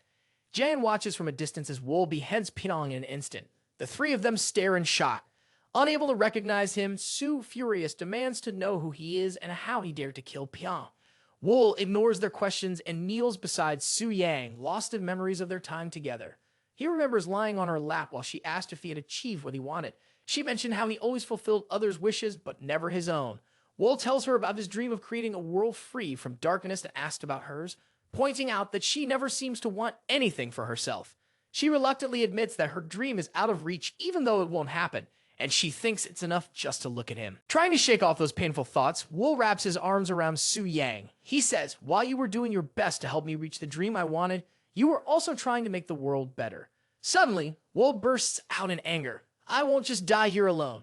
The GM group stands there, looking indifferent, but GM feels a chill run through him. Out of nowhere, one pulls out two katanas and gets ready to fight. He kicks in his power. White Moon 18 strike. In response, Wol sends a ton of blades flying at him. One swipes them away with his sword and zooms forward like a bullet. A few blades barely miss his back, but he manages to dodge most of them, continuing to charge ahead. One sees the situation and immediately rushes in to help, leaving one behind, who's in a tough spot. She cuts through anything that gets in her way. One goes after Wol with everything she's got, but Wol manages to block every hit. She's really trying to keep up with those fast and tricky blade moves, but it's tough to predict what they'll do next. Wol is just sitting there calmly in the flames, holding Su Yang. So Wu charges in for one last attack, arm wide open, with swords blazing with energy. Wind starts swirling around her as she strikes, but Wol just stays put, saying his silent goodbyes to her. No matter how hard she tries, her attacks just bounce off because Wol's energy is protecting him. One throws a dagger to help, but Sunun panics and shouts for everyone to fall back immediately. One fights hard against the blade attacks. She turns, fear flashing in her eyes for a moment as blood sprays across the room. A dagger cuts through one's shoulder and she screams in pain. Wol's thread suddenly wraps around Swoon's neck. Someone wraps up Wu's neck, which just makes her feel more scared and hurt. So, Wu was fuming but felt totally helpless to do anything. Though he tied our heroes' hands with his threads, leaving them stuck, they couldn't wrap their heads around how Wol had caught them without even moving, just using his blades. One was frustrated because they had easily lost to someone who just stood there. A blade inches toward Juan and Soon's face, ready to cut through their eyes. Out of nowhere, Gam pulls out his sword, sending out red waves that shimmer around him as his eyes blaze with a fierce light. He goes for his 9-ring heavenly sword and launches the third move. A soul-blinding blow. A bright red beam shoots toward Wol, so hot that Juan and Sunun flinch. Her injured shoulder throbs even more. However, Wol remains indifferent, still holding the girl right before them. One grabs his sword, realizing he could have lost his eye, or even his life, without Gideon. He's never faced such a strong opponent, but he knows he can't give up. Yu suddenly interrupts, saying, "This must end. We need to retreat." Soon protests angrily, insisting they must avenge Pa. One urges them to listen to Gideon, surprising So-woon, who looks at Juan in disbelief. Wong quietly says they have already seen enough and are no match for Wol. So-woo turns away, thinking about her reputation as a disciple of the Supreme Sword Hand, known for her skill and resilience. She is shocked that she now suggests retreating. So-woo falls to his knees, giving up too. Yu suggests putting their fight on hold. Wol asks, "Why should I bother?" Guillaume explains Pong started it, but wasn't bold enough to go this far. The real culprit is someone controlling others as shown by signs in the past.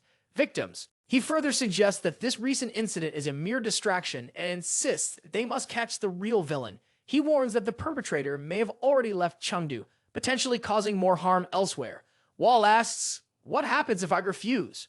Gio replies, "I'll fight you with everything I have." He adds, "If you fight me, he'll never catch the true killer of Su Yang. Are you willing to accept that?" Wol turns and leaves the burning building. Moments later, the house collapses, charred by flames. So Hyang lies on a cloth, surrounded by grieving people who call her name in disbelief. Wol turns to one of the girls and says, "I'll be gone for a bit. I'm leaving the fragrance pavilion in your hands. Make sure Su Yang gets a nice sunny spot for her burial." The girl promises, "I'll handle everything." Without saying much more, Wol walks off. He asks Wol, "Are you ready to track down the real culprit?" Wol says, "I'm not interested in helping."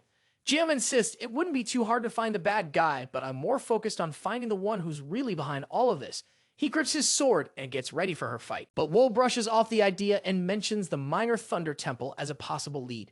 A girl moves quickly between the houses, her mind racing about gang-meeting Wol and soon handling Pong's schemes. Lost in thought, she accidentally bumps into a man and quickly apologizes. But when she looks up, it's Hook, whose piercing gaze sends chills down her spine. Hook reaches out his hand and uses his magic to put her to sleep. Before long, she falls under his spell and drops to the ground. He scoops up the girl, calling her a great catch, and says he's taking her to the Minor Thunder Temple to turn her into the strongest puppet. Black smoke swirls around them as they teleport away, with Hook excitedly shouting that he can't wait to see Jam's tears. Meanwhile, Wol tells Sochu to grab some stuff he needs for a trip to Tibet, so is taken aback and points out that it'll take a month to get there. He asked if this is about what went down at Fragrance Pavilion, and Wol just nods. So hands Wol a suitcase and explains it's got a windbreaker in there that's been treated with some special oil to keep water out and handle a bit of fire. Then he pulls out a small bag tied with string. Inside is a bit of white phosphorus fire, a cool creation from the Tang clan that makes a candle burn forever. He warns that there's only a tiny amount and tells Wol not to use it unless he really has to. As dawn breaks, Guillaume tells Wol that his friend Juan is missing. He insists that Juan wouldn't just disappear after hurting Wol. Wol mentions he hasn't seen her since their last encounter. Jim clarifies he's not blaming him, but thinks the same person who took Juan is behind this. Jam thinks Hook is behind Pyong and is stealing Juan to get back at him. He asked if Wol would help out. Wol responds, "I actually killed Pyong and tried to take out his crew, so I'm not really interested in lending a hand." He reminds everyone that Pyong wrecked their estate and hurt their people first. Wol tells Jaim not to waste time and suggests they can chat more later. The enemies are at the Minor Thunder Temple, and I need Wol's help to track him down. As they're heading out, Jaim checks if Wol can really find the bad guy. Wol says, "Stick close, but keep out of the way," adding that Jaim will be fine as long as they're both breathing. He declares, "No one will escape from me." In a blood room, Wol and Gam find corpses. Jaim can't believe what's happened and is pretty upset about it. Wol checks out the bodies, puts his hand on the ground, and starts talking in riddles about the house. "I think the guy behind this might track us down," he says, "but he's been keeping an eye on us, especially if the culprit wants to get back at us." Wol can't stop thinking about the enemy who's been watching Pao, hurt and all alone, far from the group. Jim looks out the window while Wol examines the floor. He spots bits of iron, leather, and cotton scattered around. As he picks up a piece of leather, which is all oily, Wol mutters, the enemy is probably making their way through the western highlands. Jiang looks at him confused. Is that really smeared with oil? Wol explains, treating leather like this helps in humid weather. Jiang nods, figuring that must mean they're heading toward the snowy areas.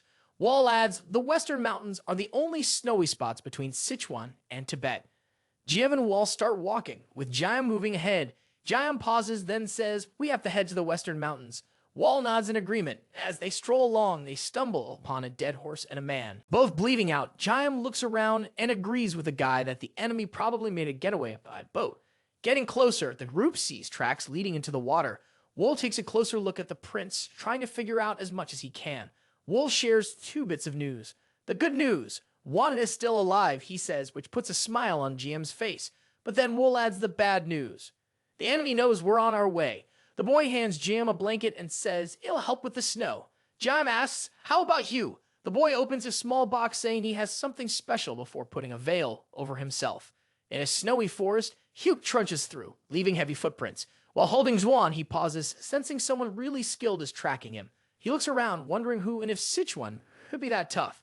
Hugh turns and remembers how someone stopped him from using the Pyong to pit the Gaon group against each other. He realizes that even though he's trying to hide his true self, Wol sees right through him.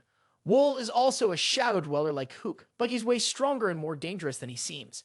Has Wol picked up on Hugh's presence? Hugh figures he could totally escape if he were on his own, but he has to move quicker with someone needing protection. Once he gets to Tibet, he's heading straight for the Minor Thunder Temple. Wol and Game trek through the snow and finally reach Tibet.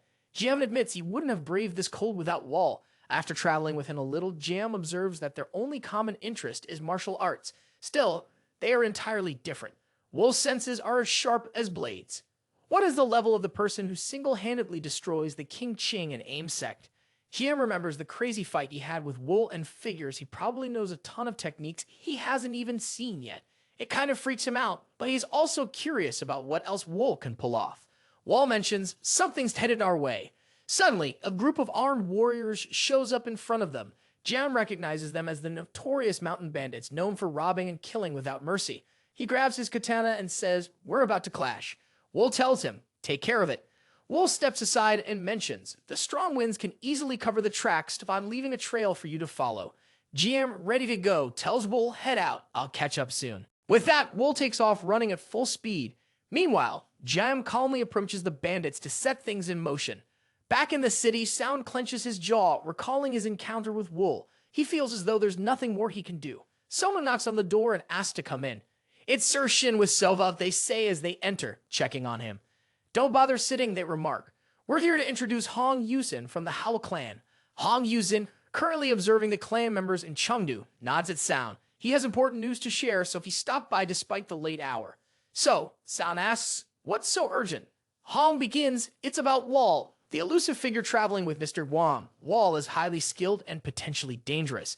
They attempt to gather background information on him, but find nothing concrete. Hong explains that they need Sound's insight to prepare for any challenge Wol might bring. He notes that Sound once faced Wol in a tough match, then asks, can you share the details?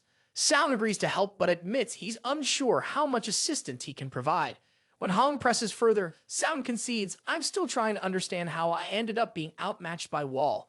Far away in Tibet, one wakes, gazes straight ahead, and tries to piece together how events unfolded and how she might turn the tide. To her, Wol seems more like a force of death than an actual person. She glances at him, surprised he's still sticking with her.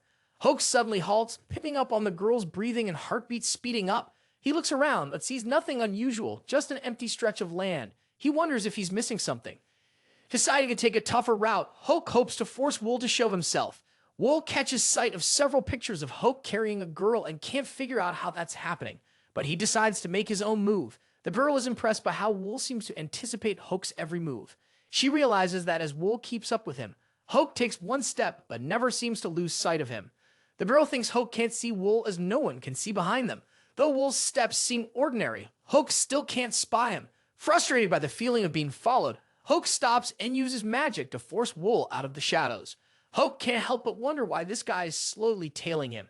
If it's about that Hall of Fragrance Pavilion thing, he could have made his move by now. He figures Wol is probably more interested in the woman he's holding. Hoke tosses her up, seeing the fear in her eyes, gathers energy in his hands. He yells, They'll find out how long Wol can stay hidden, then prepares to unleash a demonic fire palm strike. Suddenly, a sharp blade cuts through his hands and blood pours out.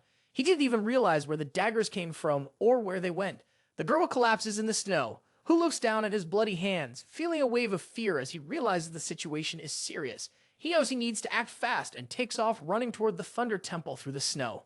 Wol walks over to the girl and takes the bandage off her mouth, noticing how exhausted she seems. She asks, "Why are you here?" Wol isn't sure if she'll last until Gon shows up. He apologizes before leaning in to kiss her. A rush of energy passes between them as she pulls back, confused and warm, asking, "What are you doing?" The girl tumbles into the snow. Wol mentions that he shares some of his energy. It's supposed to hold you over until Jianghu shows up. She looks at Wol, curious about who he is and why he's here. Meanwhile, Hu makes it to the big tower and stands at the gate. A voice calls out from inside, "Who's there?" He answers, "I'm from the Minor Thunder, or Temple," and has some info for the tower's owner. He drops the owner's name, Yulmok, and asks again. The tower gates swing open, and a girl in a stunning dress with a fancy pendant steps out. She asks, "Are you really from the Little Temple of Thunder?" Hook bows and tells her his name. She laughs and says, "I've heard about you, the amazing hunting dog raised by a senior monk." She wants to know why he's come to see her. Hook replies, "Someone is after me and will be here soon."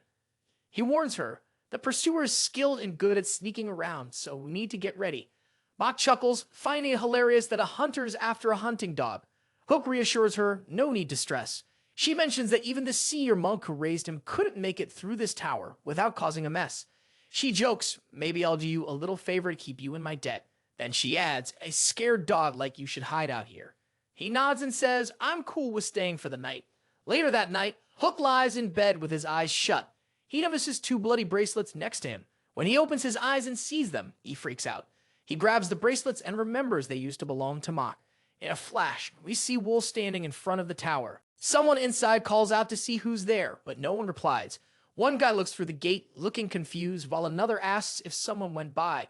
The first guy insists he heard someone at the door, but there's nobody around. Suddenly, Wol emerges behind them and pulls off that creepy, bloody bracelet. Fast forward a bit, and Hu nervously looks at his bangs, thinking it's too dark and quiet now. He can't see anything. As he tries to make his way out, he realizes the hallways feel way smaller than he remembers. Definitely not this cramped before. Hu walks forward, holding a bloody bracelet in his hand, and tries to focus on finding its owner. Suddenly, his eyes widen in horror when he sees a smiling man in front of him, who falls to the floor and bursts into flames. He sees men in the passage all facing Wol as a circle starts to burn. Confused, he darts away from the flames closing in on him. All around, he spots guys who look like they're just standing in line, but they're dead. It makes him think about the tower, and he can't shake the feeling that everyone there is gone too.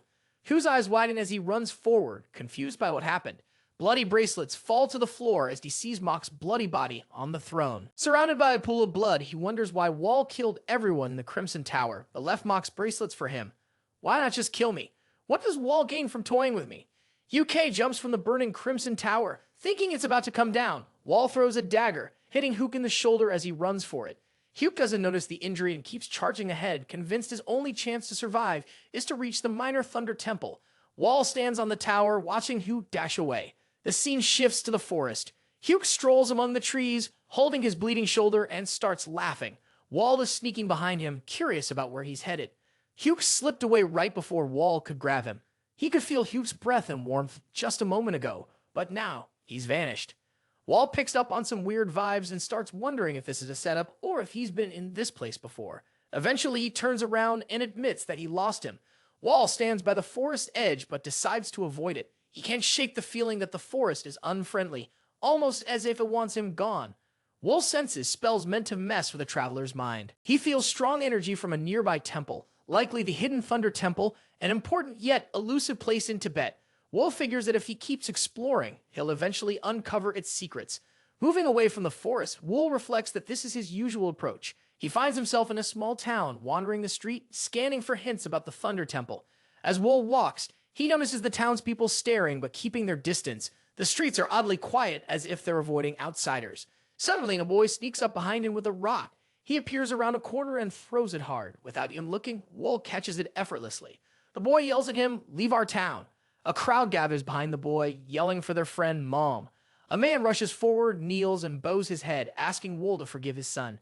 Everyone in town gets down on their knees, begging for mercy from Wol. The boy lifts his head and shouts, "I'm not scared of him." Wol tells his son, "Chill out. You don't have to prove anything like your brother did." The boy insists, "I'm not afraid, even though they turned my brother into a freak." Wol then asks, "Who were the people who took your brother?" The boy jumps up and yells, "I don't know, but I think it's folks like Wol from that Thunder Temple." Wol's expression changes when the boy mentions the Thunder Temple. He urges him, "Keep talking." The boy accuses Wol, "You're here to take my family. You might as well just take me." Wol steps closer and promises, "I won't." The boy calls him a liar. Wol responds, "I never intend to kidnap anyone, but if necessary, I prefer to kill outright." The terrified kid asks, "Are you from the Thunder Temple?" Wol calmly says, "No." When the kid asks again, Wol warns, "If you keep asking, I'll kill you all." The townspeople are really sorry about what's happened because of the Thunder Temple. One man speaks up, "Our lively town turned into a ghost town. Even though we live close to the Thunder Temple, it's not like we had anything to do with it." He remembers a time when the streets were safe, full of life. Then one day, the monks came and took all the kids without saying why. Only his son Mog was left behind because he was out of town that day. Years later, the kids returned, but the townspeople uncovered a horrifying truth. Wol revealed that the temple forced the kids into deadly fights, threatening to kill their parents if they disobeyed. Worse, the families of those who lost were also slaughtered. Wol goes on to explain how the temple broke the children, turning them into unrecognizable monsters who didn't even know their parents anymore. While weeping, he confesses that his own son went so far as to cut off his arm. Our hero asks why they're still hanging around this place. The guy explains that their kids are here too, and if they try to leave, they could end up in serious trouble. He adds that their kids don't even recognize them anymore. Then the guy asks why Wol is so interested in the Thunder Temple. Wol just glares at him and says he's there to destroy it. The guy looks totally confused at that. He then promises to share everything he knows about the Thunder Temple. The guy talks about the Thunder Temple's leader, the Sage Monk, known as Blood Buddha. He's a martial arts master said to have perfected the legendary Heavenly Dragon arts. Blood Buddha commands 10 top fighters, the 10 Blood Thunder monks, and around 300 Demon Blood monks who make up the temple's main force. There are other groups involved too. The kidnapped kids are being trained as weapons for various purposes. The guy admits he doesn't know exactly where the temple is, but believes Wol will find it. Wol notes how much the man knows for someone who's never been there.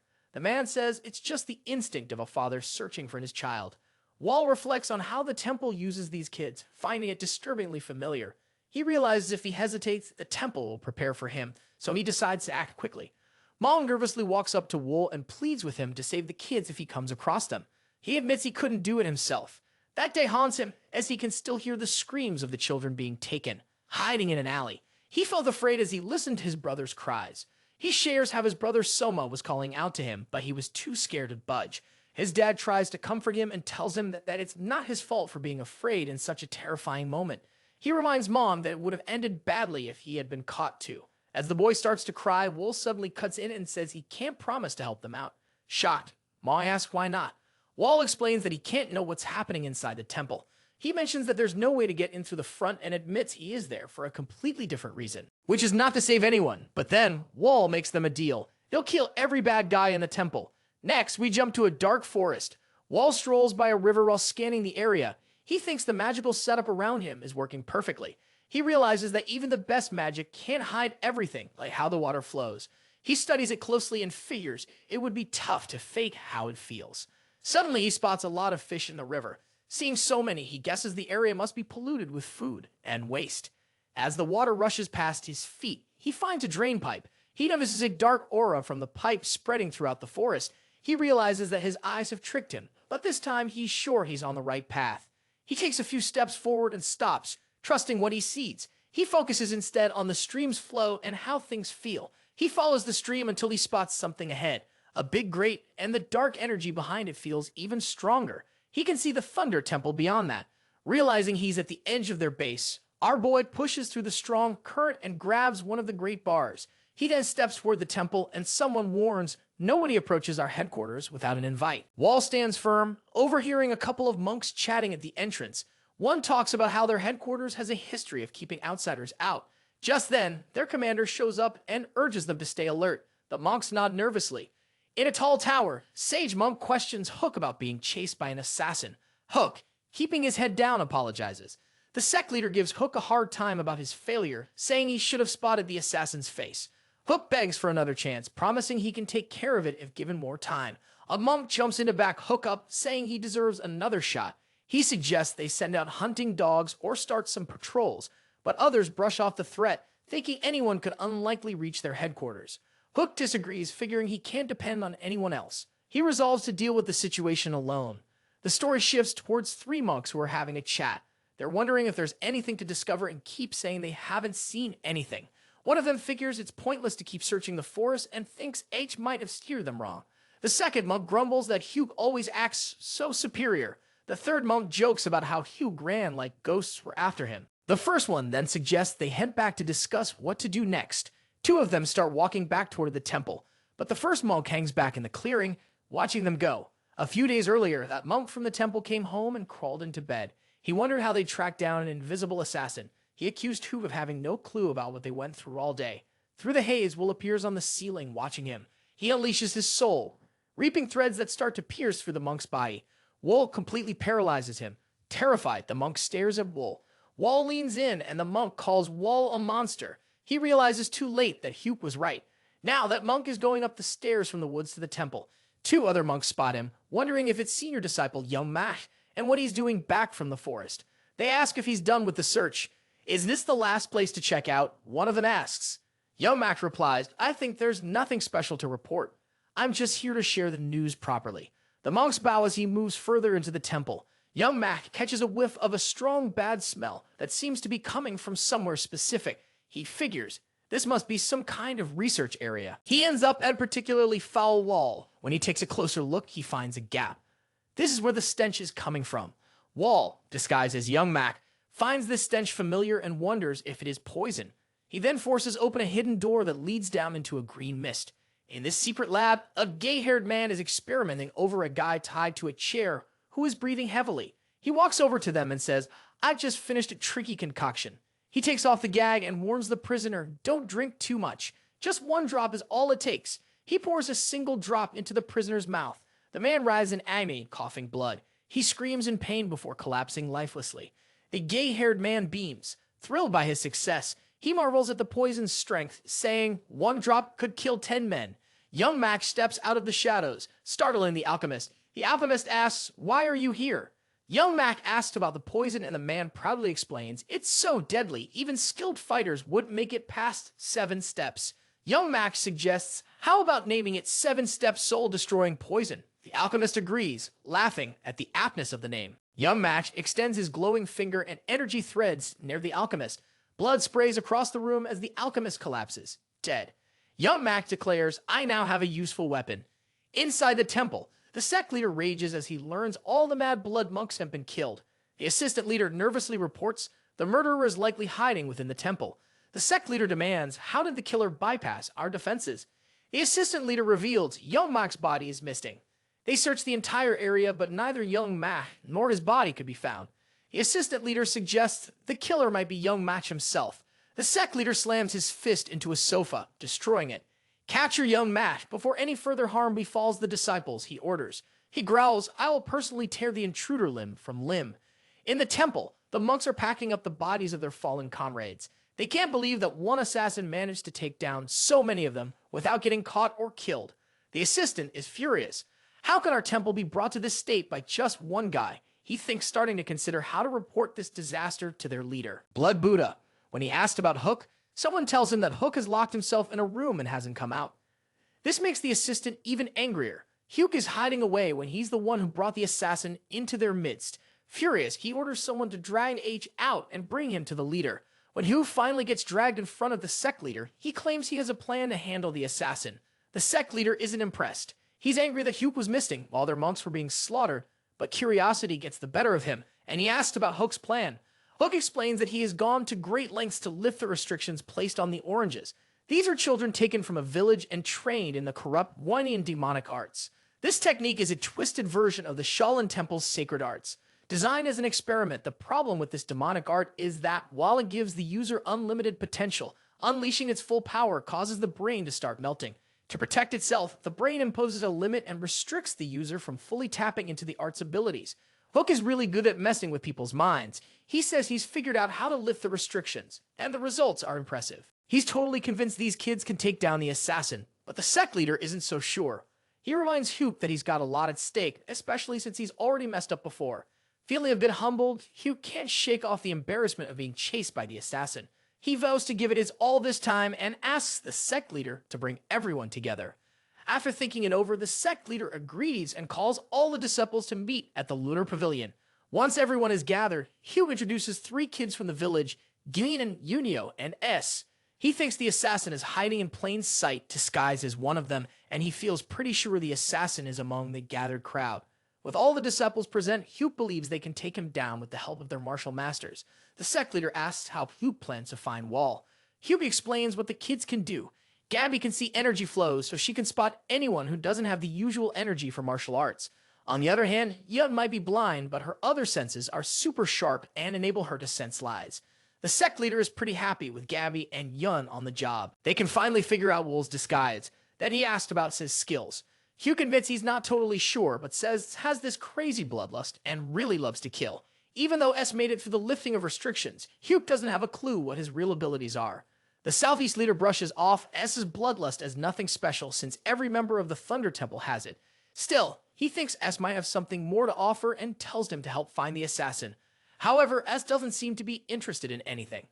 Meanwhile, Dui and O start looking for Wol. Guided checks out all the disciples but can't spot Wol anywhere. This surprises everyone, especially Hyuk, who can't believe his plan is falling apart. The other disciples are just as shocked. The Southeast leader gets really mad and asks Hyuk, "Can you guarantee we'll catch Wol?" Hyuk argues that the kid's abilities can be wrong and suggests Wol might be hiding out somewhere else. Just then, S confidently jumps in and says Wol is right there in the pavilion. He rushes over and points at someone, revealing that he is right. Wol has been disguised as the sect leader's assistant this whole time. S asks, "Can I kill Wol?" His bloodlust is at its peak, and he is ready to strike. S pulls out all his weapons and goes all out against Wol, who's still pretending to be the assistant. But he's totally shocked when none of his hits connect. Who starts to get the feeling that Wol is actually the owner of the Thousand Fragrance Pavilion. S feels unsettled because no matter what he does, he cannot land a hit even though Wol does not move at all. Guda watches in confusion and starts to realize that Wol isn't just sitting still. He's actually using some kind of thread-like energy to dodge every single attack. Meanwhile, Wol stays super calm and effortlessly avoids all the chaos around him with his soul-reaping threads. He looks completely unfazed while everything around him is going nuts. Wol asks S what his name is. S is a bit thrown off, but finally tells him. Then Wol brings up S's brother Mong, which totally surprises S. He can't believe Wol knows his brother. Wol explains he ran into both S's brother and their dad in the village where S grew up. When the sect leader catches wind of this, he gets really mad. He furiously calls Wol a bastard and shouts for everyone nearby, "Kill him." Wol becomes angry as he is clearly irritated by being interrupted during the conversation. He tells S to jump and then prepares an attack aimed at the disciples. In a split second, he lets loose a fire attack that sets the whole place ablaze and triggers a huge explosion. The disciples freak out as the heat becomes unbearable. Chaos erupts as some try to take on Wol, while others scramble to put out the flames. The sect leader yells at them to douse the fire. Totally overwhelmed by the heat, he can't believe how Wol managed to pull off such an insane fire trick. He curses himself for letting Wol stay right under his nose. S is super excited to hear from Wol that his parents are still alive. Suddenly, a flood of memories strikes him as he recalls the moment his dad lost his arm. He thinks about how his dad toughened it out through the pain and acted like he was dead so he wouldn't worry S. S gets that his dad only lost his arm because the monks would have killed him otherwise. S asks Wol how he plans to get out of here. Wol makes it clear that he isn't trying to escape or save S. Instead, he is here to kill all of them.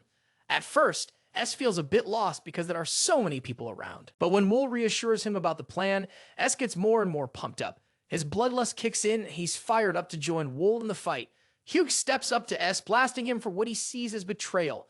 S fires back, reminding Hyuk that he was never really with them in the first place. He tells Hyuk they were just slaves to the monks. Gua and Yun also chime in, saying they want to back the Wol too. They don't remember their families like S does, but they're not going to forgive the monks for all the crap they've been through. Hyuk gets really mad and looks ready to attack, but Wol is quicker. He uses his threads to tie up Hyuk's hands, leaving him completely frozen. Wol coldly tells Hyuk, "It's just not your turn yet." The sect leader watches the chaos, his monks screaming for help as flames engulf them. Monks burn alive before his eyes. One of them mentions that the sect leader should probably make a run for it, saying the fire is getting way out of hand. The leader refuses to leave without the assassin who has deceived them and slaughtered their disciples. The monk is freaking out, saying they need to get out now or they'll all get burned alive. He argues they can always go after the wall later, but first, they have to survive this. The sect leader is growing more furious by the second, his mind consumed with thoughts of how the kids turned on him. Even though Hoop assured him that he had everything under control, witnessing the chaos unfolding before him is simply too much. He makes a decision. I won't just sit by anymore, he thinks. I must kill them all. With that resolve, he launches a massive attack, sending a powerful wave of energy straight at Wol. Wol stands there, unmoving, as the blast hurtles toward him. The energy crashes into the pavilion, utterly destroying it, leaving deep, scorched marks on the ground. When the dust finally settles, neither Wol nor the kids are anywhere to be found. The leader, baffled, starts to wonder where they could have gone.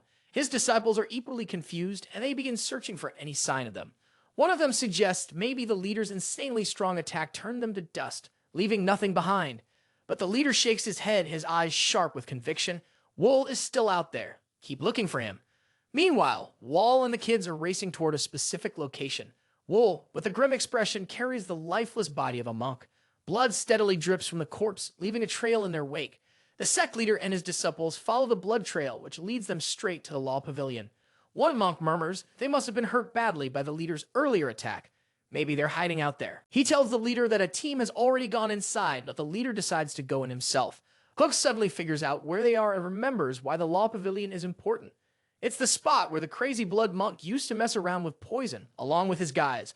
Hook warns everyone not to go in, but it's too late. As the inside disciples stroll down the hallway, thick poisonous gas bursts out from a door and spreads like wildfire. Anyone who breathes it in drops dead in seconds. When the sect leader arrives, his disciples are already down for the count. The poison keeps spreading, throwing the remaining monks into chaos. Everyone's shouting not to inhale it. The sect leader jumps into action, using his powers to trap the poison. Thanks to him, the other disciples get a moment to catch their breath. But just as he stabilizes the situation, a sudden deadly attack strikes and cuts through the air, taking the heads of several of his disciples. The sect leader stands speechless, looking around in confusion. S and his friends finally face him. Ready for the moment S has waited for his entire life, to take revenge. Earlier, Wol and S worked with the kids to the pavilion. Soma grew impatient and eager to start killing. However, Wol urged him to stay calm and obedient. Carrying the corpse, Wol deliberately left a trail of blood to make the monks follow and believe the blood was his. W mentioned that he didn't want to let the monks just die without a fight. Instead, he had a plan to draw them into the pavilion and make sure they'd meet their end with some poison. S complained in disappointment because he couldn't kill them immediately. Wol assured S that not everyone would die from the poison and told him to save his energy for the real fight. He promised S could go all out once the weaker ones were dealt with. Fired up by this, S's bloodlust grew. Now S, Ui, and Yun were more than ready for revenge. S didn't care if he died as long as he got what he wanted. Ui and Yun were fired up, but S savored the chaos around him. The sect leader was putting all his effort into keeping the poison under control. Once he got a grip on it, he decided to use the Samedi divine fire to burn off the toxic mist. With the poison now under his command, he prepared a devastating attack and declared that it was time for all of them to perish. A huge explosion went off, turning the pavilion into a pile of rubble. The force of the blast leaves a big crater in the ground. Hook, watching from a distance, is shocked and wonders what just happened. He spots his leader standing in the middle of the chaos and tells the other disciples, "Jump down and help him out." They leap into the pit, thinking their leader has taken care of the bad guys. This attack shows just how powerful the Southeast leader is, and Hook figures his enemies have been wiped out. Still, he can't shake off a feeling of unease. His instincts prove right when suddenly someone pops up from the shadows with unparalleled speed. S rushes past the leader and slices through the necks of nearby disciples before dashing toward the remaining ones. The disciples try to fight back, but S's speed and intensity make him a total powerhouse. Gyoi and Yoon jump in, slicing through enemies with serious determination. Even with their help, they're still facing a ton of disciples. In his bloodlust, S relishes the chaos and cherishes every moment of vengeance. The sect leader is fuming as he looks over the battlefield. Wol sees his chance and tries to bind the leader's neck with his soul-raping threads, but the leader just rips through them like they're nothing. Daggers come flying at him, but he flicks his arm and deflects them without breaking a sweat. He taunts Wol, asking, "Is that all you've got, hiding in the shadows and invisible?" Wol just watches quietly, but the leader senses him and rushes in, claiming, "I know exactly where you are." He throws a massive punch, but Wol, cool and collected, easily blocks it. Wol gets his daggers ready for another go. The leader sees it coming and thinks it's too obvious. He grabs the daggers right out of the air and crushes them to dust. Without missing a beat, he charges at Wol, who pulls out his weapon, a windbreaker given to him by Suko, with secret blades hidden inside. Wol starts to spin the windbreaker, creating a strong gust and charges at the southeast leader. The weapon whirls out in a deadly move, but the leader holds his ground, deflecting Wol's attack and hitting back hard. In one smooth motion, Wol breaks the windbreaker into pieces and launches his counterattack. Wol shows off his skill with the Ching Chang's secret art, specifically the 72 sword waves. He unleashes a powerful storm of razor-sharp waves aimed straight at the sect leader. Even with this, the intense attack, the southeast leader stands his ground, ready to take on every hit. When the dust clears, he emerges unscathed and reveals his true form. He's impressed by Wol's strength, but doesn't back down. He prepares to take on Wol at his prime. Wol gathers himself for the fight. Both warriors launch at each other simultaneously, moving so fast it's hard to keep up. Finally, Wol has met a worthy opponent. Wol starts by thinking about the windsaw, the incredible fighter he once had to face. The skills he had picked up so far just didn't cut it against someone that tough. To take down an opponent like that, he needed a whole new approach. After a lot of hard work, he finally developed a new fighting style perfectly suited for assassins. When he faces the sect leader, Wol tries a quick attack, but the leader blocks it effortlessly. Wol realizes that overpowering the leader won't work. Instead, he decides to dodge the leader's moves by a tiny amount. This strategy lures the leader into bad positions, but Wol knows this is a risky move. The closer he gets to the leader, the more dangerous it becomes. The leader's enhanced aura can shatter bones and rip through flesh, even with a graze. A direct hit could end Wol's life. Even with that, Wol moves in a bit and uses his soul-reaping threads to fake being vulnerable. He tricks the sect leader into thinking he's actually landing some hits, even fabricating the sight of blood loss. Wol knows the sect leader isn't going to be easily tricked. This guy is a seasoned martial artist and can feel when something's off, but Wol hopes that if he keeps feeding him little lies, the lines between what's real and what's fake will start to blur. He lands a punch on the leader's face, but it's pretty weak. The leader laughs it off, saying that Wol's out of gas and his attacks are just sad. He insists that, in the end, Wol's just a lowly assassin. But Wol isn't bothered by the insults. He's actually enjoying how his plan is unfolding. The leader is totally stepping into his trap. Feeling overconfident, the sect leader gets ready to unleash his biggest and most powerful move. Wol sees it coming because it is the kind of attack that reveals a fighter's weak spot, the predictable strike that happens when someone believes they have already won. Dodging swiftly, Wol closes the gap and drives his bare hand into the sect leader's chest. The leader asks, "What do you think is going to come out of such an attack?" Wol responds by activating his body demolition technique, unleashing a force that begins to burn the sect leader from the inside out. Wol explains, while the leader's aura can protect his exterior, it cannot defend against destruction from within.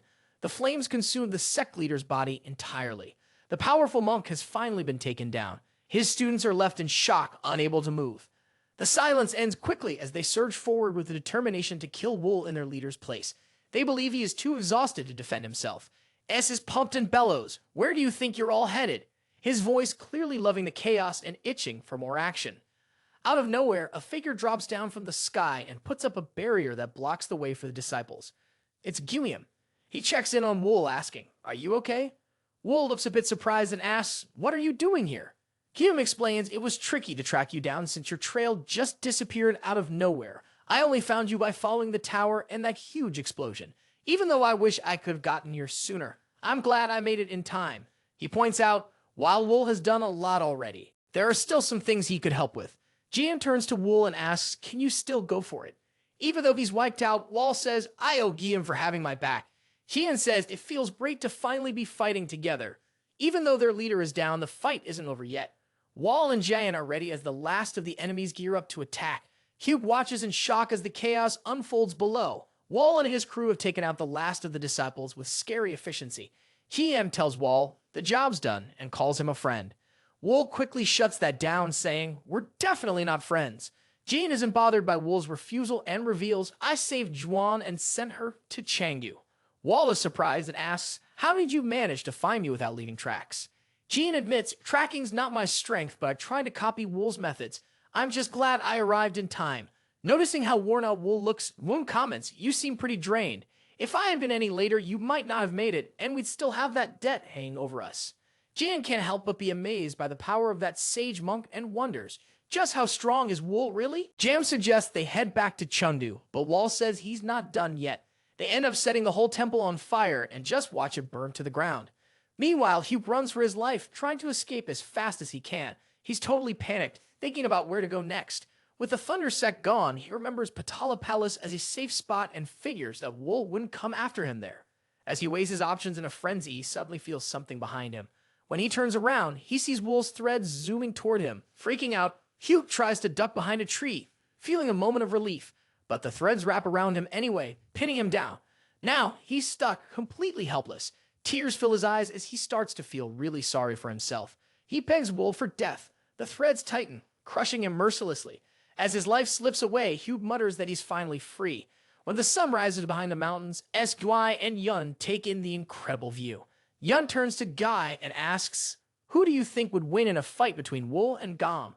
Guy thinks it would be Wol, but Yun argues that Gam, with solid strength like an iron tower, would be tough to beat. "6," she says. "Wol is like a sharp needle, while Guillaume is like a heavy hammer." Over on the other side, Guillaume asks Wol if he's ready for what's coming. "I'm in top shape," Wol replies. Guillaume then points out that no matter how it goes down, this fight will settle their score about Pyam. Wol shrugs it off. "I couldn't care less if you remember the debt or not." Guillaume really isn't a fan of leaving debts unpaid. He nods at Wol, a silent thanks for agreeing to settle things this way. But Wol just shrugs again. "I'm only on board because I've got something I want to figure out." Ass and the others are watching with excitement as both warriors get ready to go at it. Without wasting a moment, Wol and Guillaume charge toward each other. This duel is going to be epic. The streets of Chungdu are buzzing with activity. Vendors shout out to customers, haggling over their goods, creating a lively scene. An old innkeeper is handed a bunch of books by a passerby. He's so grateful that he invites the guy to chill at his inn. Not far away, yellow-haired Guy listens in on their conversation. He's not interested in the book. He's just looking for some fun. He walks away in annoyance. Grumbling that he just wants to enjoy Chengdu, the yellow-haired Guy wanders around, his mood shifting when he spots a young woman named Yun. Curiosity piqued, he decides to follow her to see where she's going. Yun walks with clear purpose, and soon she reaches a nice-looking house. She opens the door and steps inside. The yellow-haired Guy, still intrigued, checks out the place and notices how fancy it looks. Seeing no guards around, he climbs the wall and sneaks in. In the courtyard, he's surprised by the lack of security. Suddenly, as pops up behind him, the guy freezes in shock as he realizes S must have been watching him. "Scully asks, 'Who are you?' His eyes gleam with a dangerous sparkle. Nervously, the guy asks, 'Do you live here?' S nods, then demands to know why the guy is trespassing. When the guy mentions Yun, and S's mood shifts to anger. He grumbles about how pests always show up whenever Yun goes out and prepares to deal with the intruder. Later that evening, S waits eagerly for dinner, his stomach growling in anticipation. Outside, guards quietly carry away the yellow-haired Guy. His lifeless body. Wol watches S and suggests he be patient, asking how he feels about their situation. S grins and says, "This place feels more like home than even my family ever did." Hearing this, Wol feels glad to hear that. S notices a letter in Wol's hand and jokingly remarks it might be from the person at the Iron Tower. Wol opens the letter, reads the beginning, and starts with a message to a beloved friend, but he quickly closes it. S grows curious and asks him to read it out loud. Wol brushes it off, not really interested. Instead, he changes the subject and mentions dinner tonight will be a special freshwater fish dish made by the chief steward. S's face lights up at the thought, and Wol tells him, "Eat as much as you want." While Wol stays pretty reserved, S is enjoying the moment and feeling thankful. Before heading out to grab Guai and Yun for dinner, S turns to Wol and sincerely says, "Thanks for saving me and my friends." He admits, "Now I get why Jaim thinks so highly of you." Wol downplays it and calls S's words nonsense. But underneath his tough exterior, there's a quiet recognition of the bond they've built.